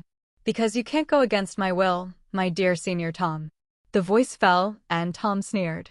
Although I don't know how you resurrected me, do you think you can control me like this? 55. Stop dreaming, Gerald. Luen didn't answer him, but threw Selwyn's wand at him. Okay, use Avada Thrall on yourself. Don't play Dash. Tom caught it subconsciously, and before he could react, he saw that his hand had been raised uncontrollably. A gleaming green light shot out from the tip of the wand. Boom! Under Tom's terrified eyes, the death-defying curse directly hit him in the head. But I'm all right. Tom opened his eyes wide, staring in disbelief at the wand still in his hand. The green light just now was indeed a life-suppressing spell, and he even felt his hair stand up. That's a warning from danger. However, the life-suppressing curse hit his head, but he did not die, not even a nosebleed. No, the focus is not here. Rather, why did he obediently obey Gerald's orders? Thinking of this, Tom finally realized something was wrong. "What did you do to my body?" he asked in a deep voice, but the trembling in his voice could not be concealed. "It's just a means to make you obey," Lewin said, took out a mirror from the Shui's space and handed it to him. "Also, you can be said to be undead now." 39. Immortal body? Tom picked up the mirror suspiciously and found a large irregular crack on his skin, like a burnt terracotta figurine. What attracts the most attention is the pair of black eyes and gray pupils, which seem to be full of dead energy, without any agility. "Is this me?" A sense of fear rose in Tom's heart.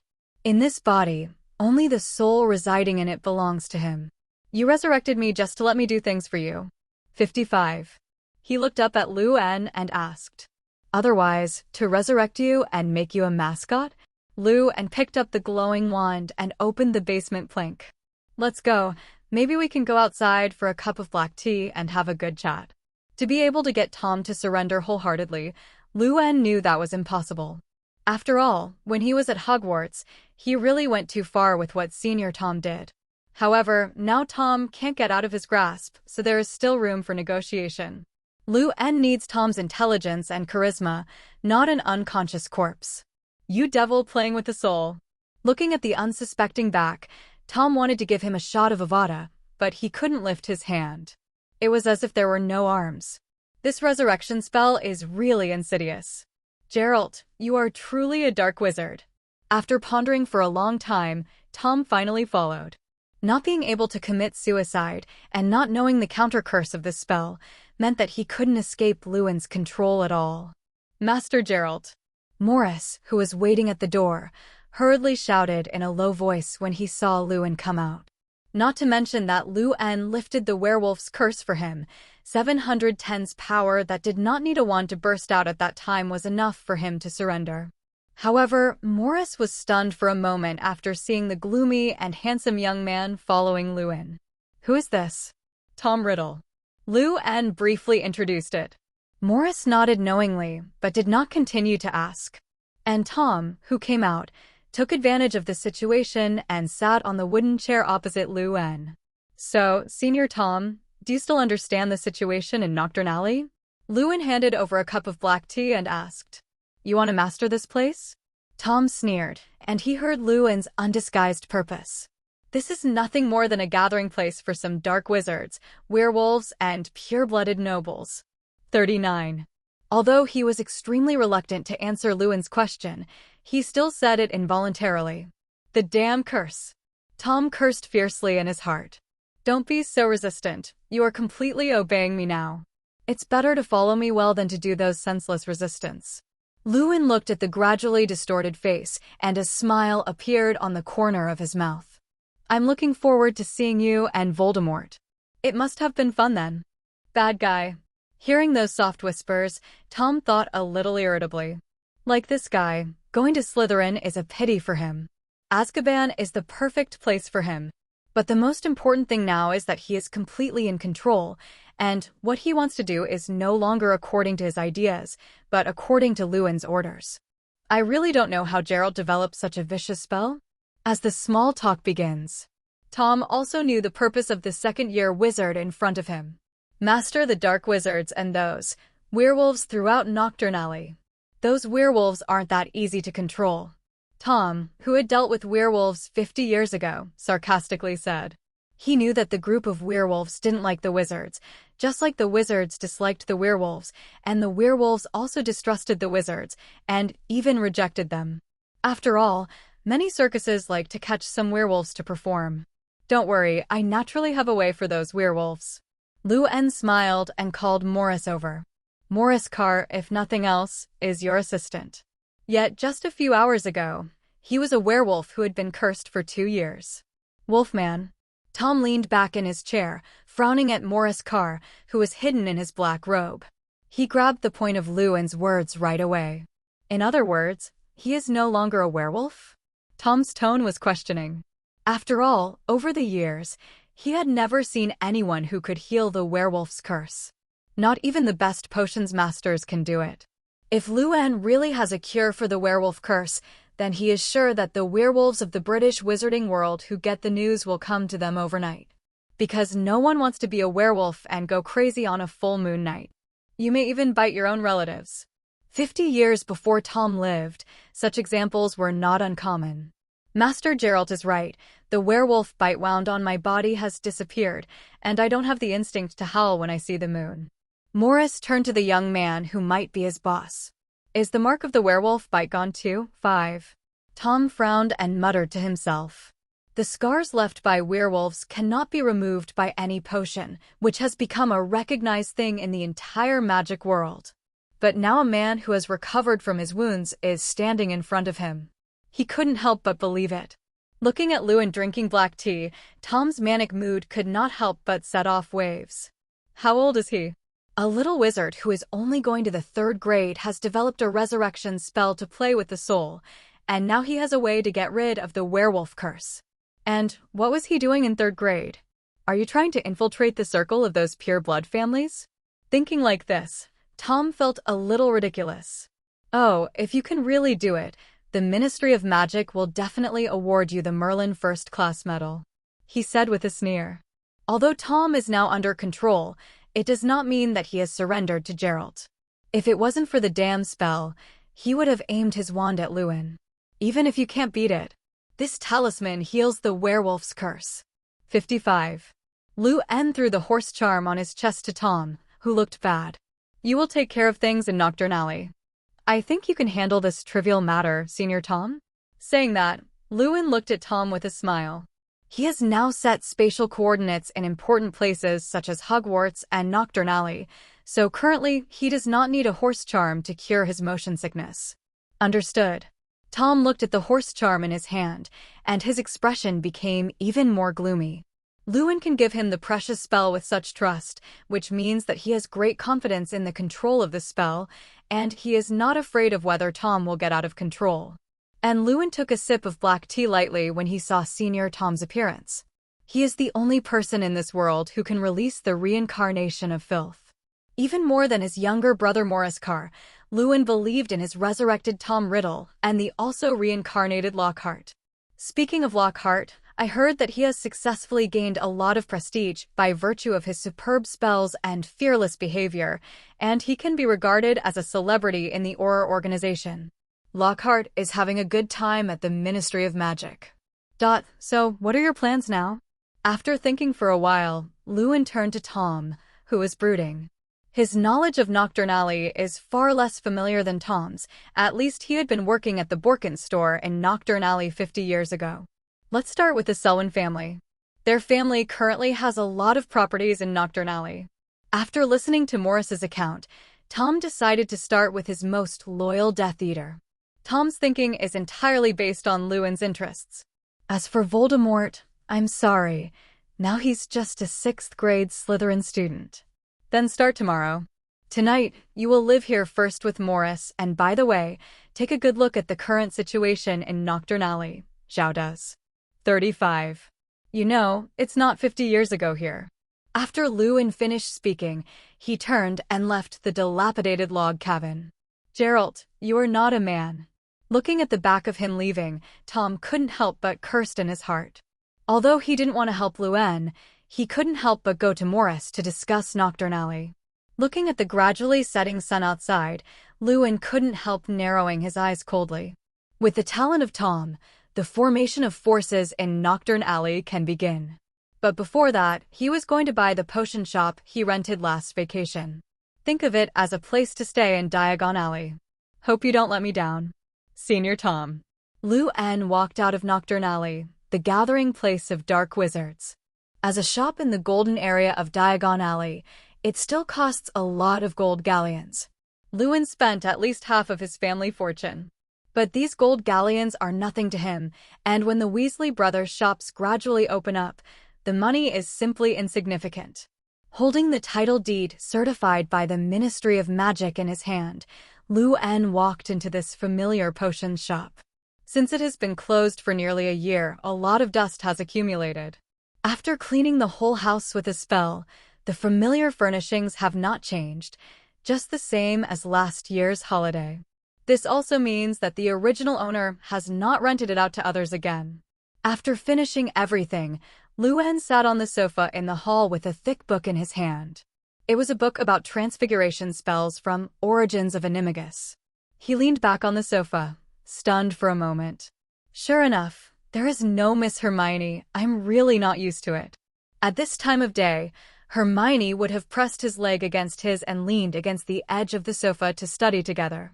Without one person, the whole room became deserted a lot.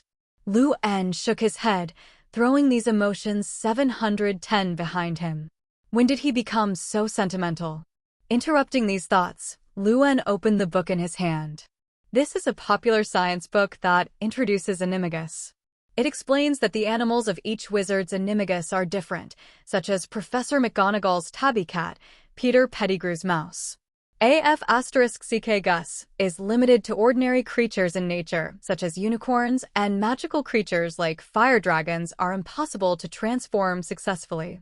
The guess given in the book is that because the magic of wizards and magical creatures is different in the way they work, they cannot be deformed.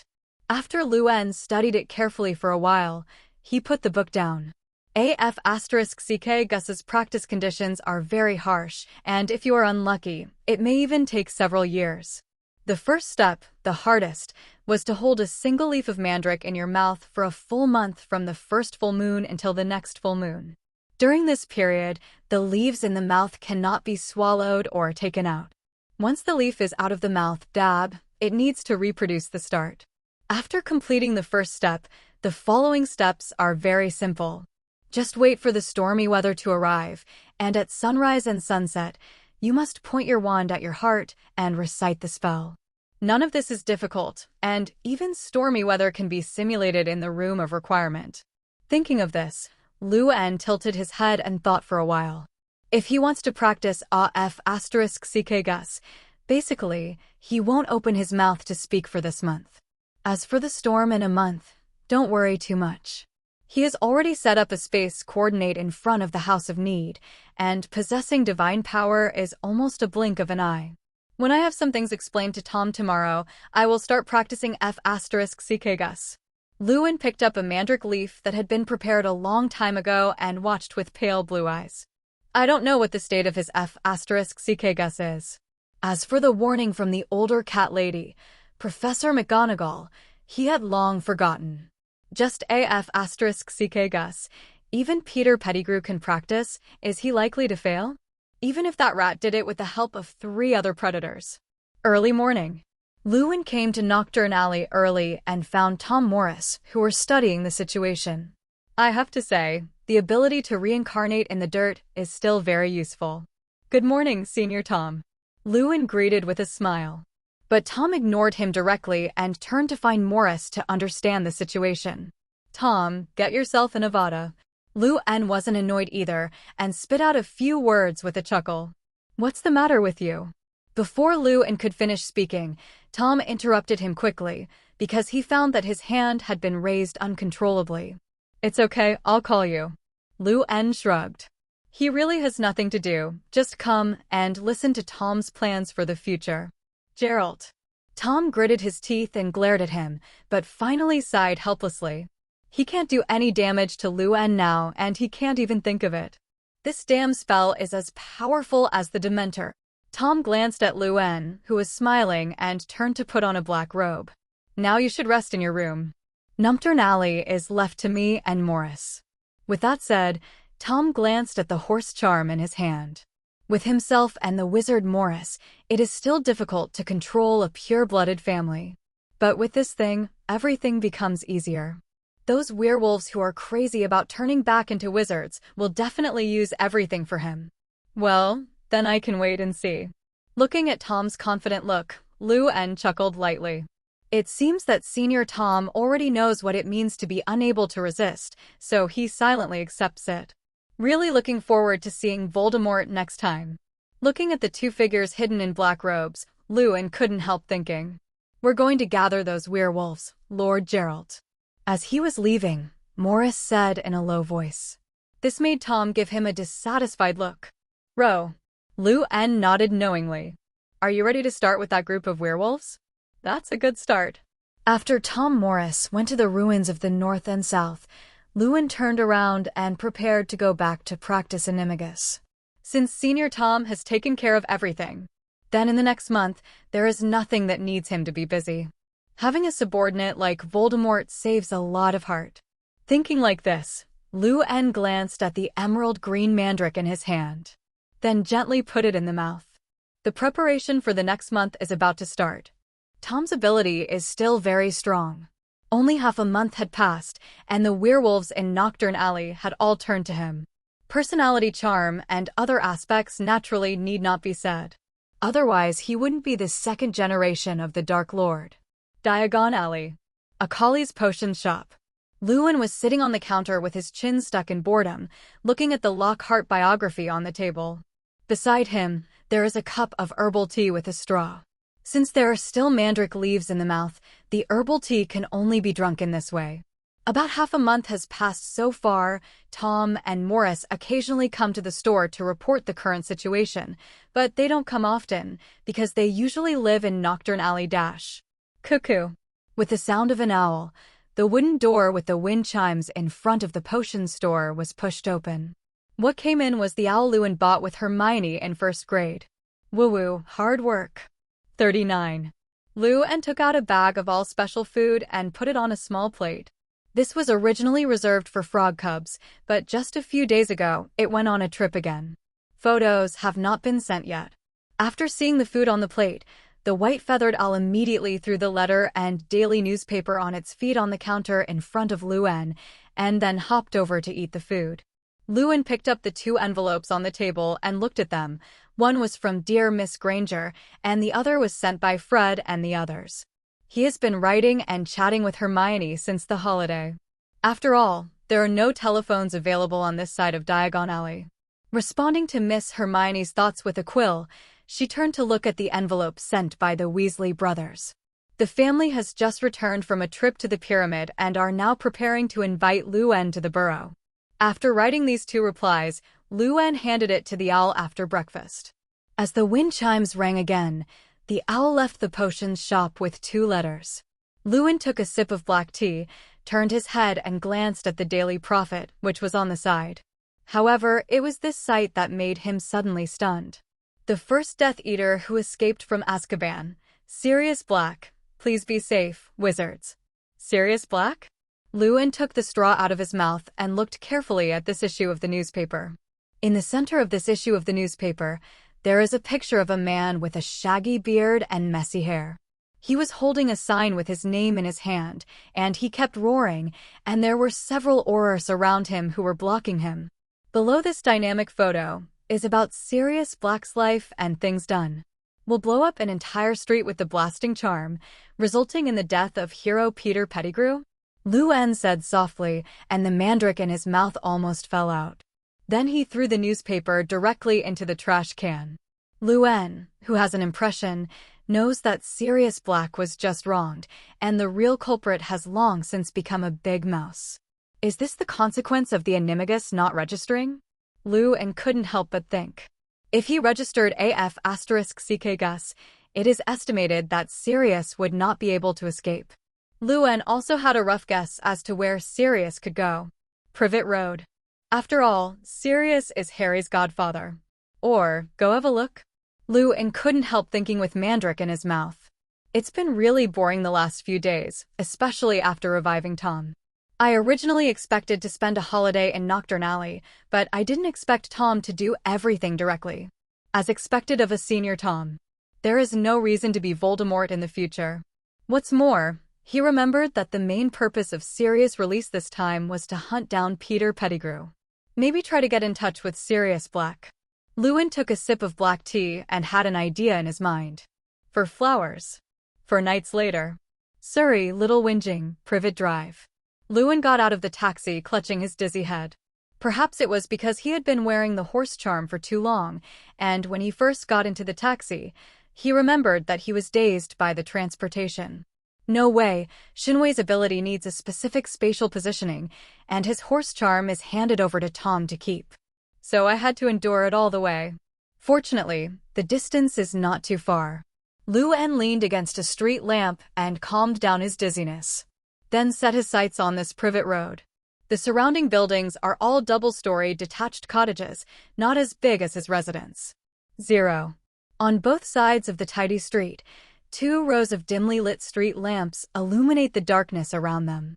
Luan even saw the 2-story house at 4, Privet Drive, where Harry currently lives. But he didn't have time to find Harry right now.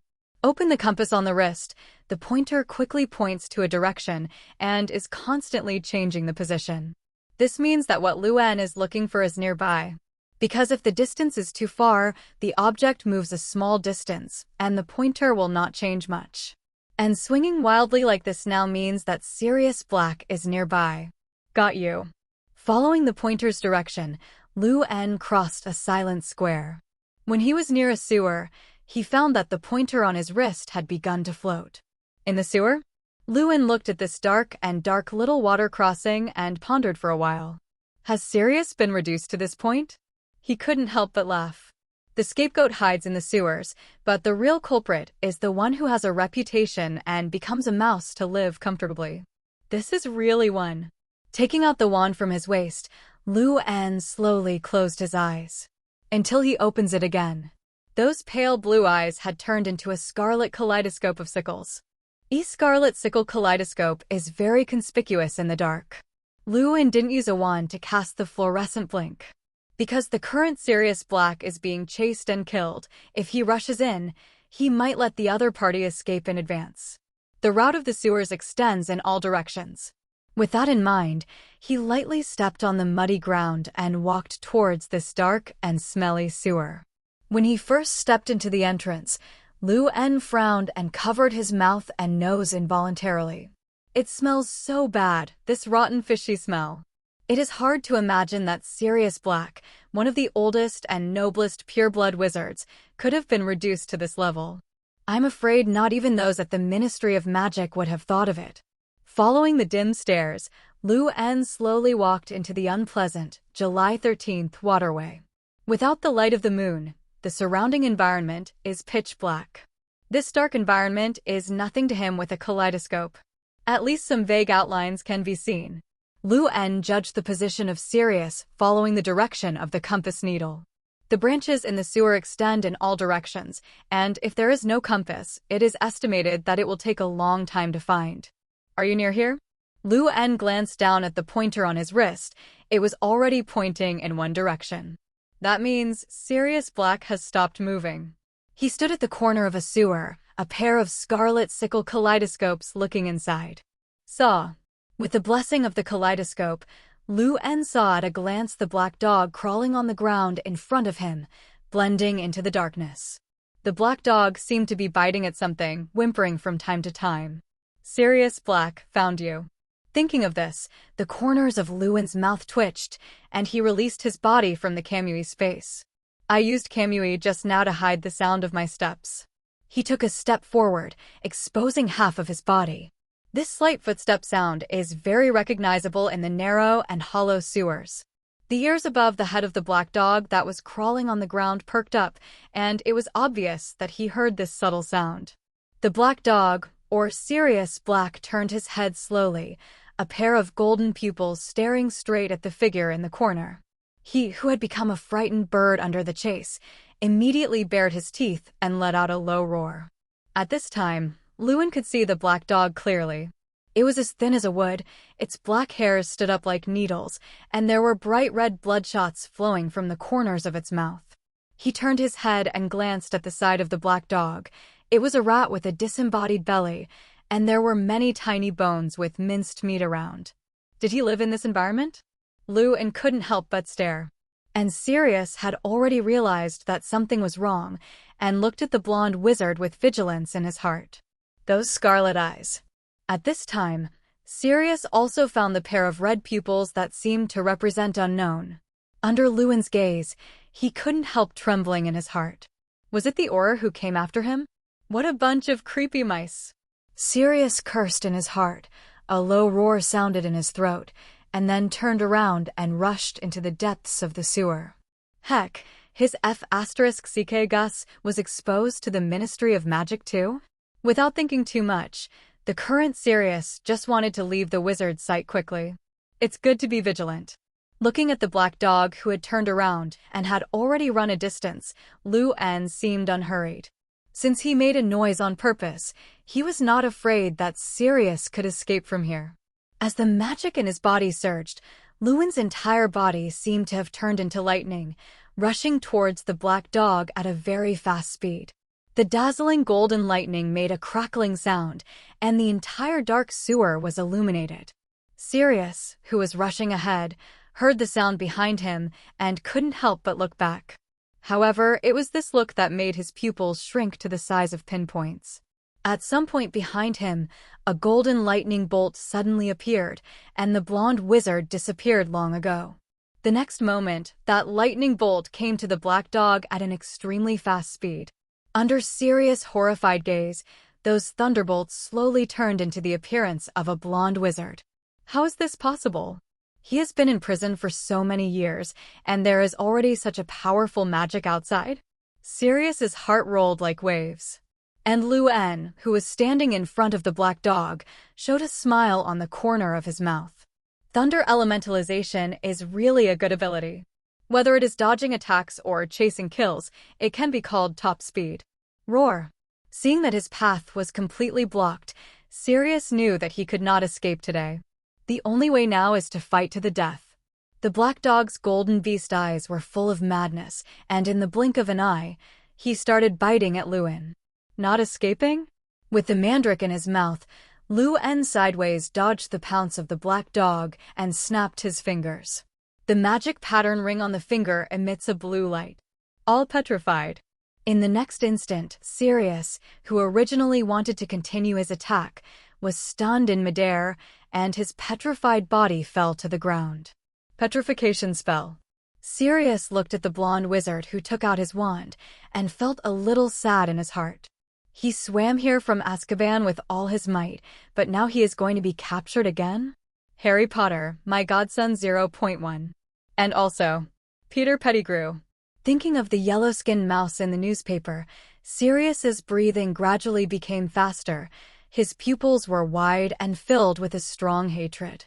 The dust on the ground was blown up by the rapid exhalation, and Luen couldn't help shaking his head looking at the black dog lying on the ground. He was unable to speak with a mandrake leaf in his mouth and was preparing to use his wand to communicate with Sirius. Sirius Black? A beautiful azure handwriting was very conspicuous in the dark midair. After Sirius, who was lying on the ground, saw this font, before he could react, the handwriting changed again. That mouse, I can help you catch it. Hello, everyone. As we wrap up this video, I want to share a quick note. I have a Patreon account. If you'd like to support me and enjoy on-demand audiobooks, you can become a Patreon member.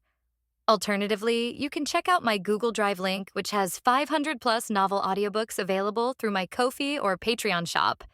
I appreciate your support.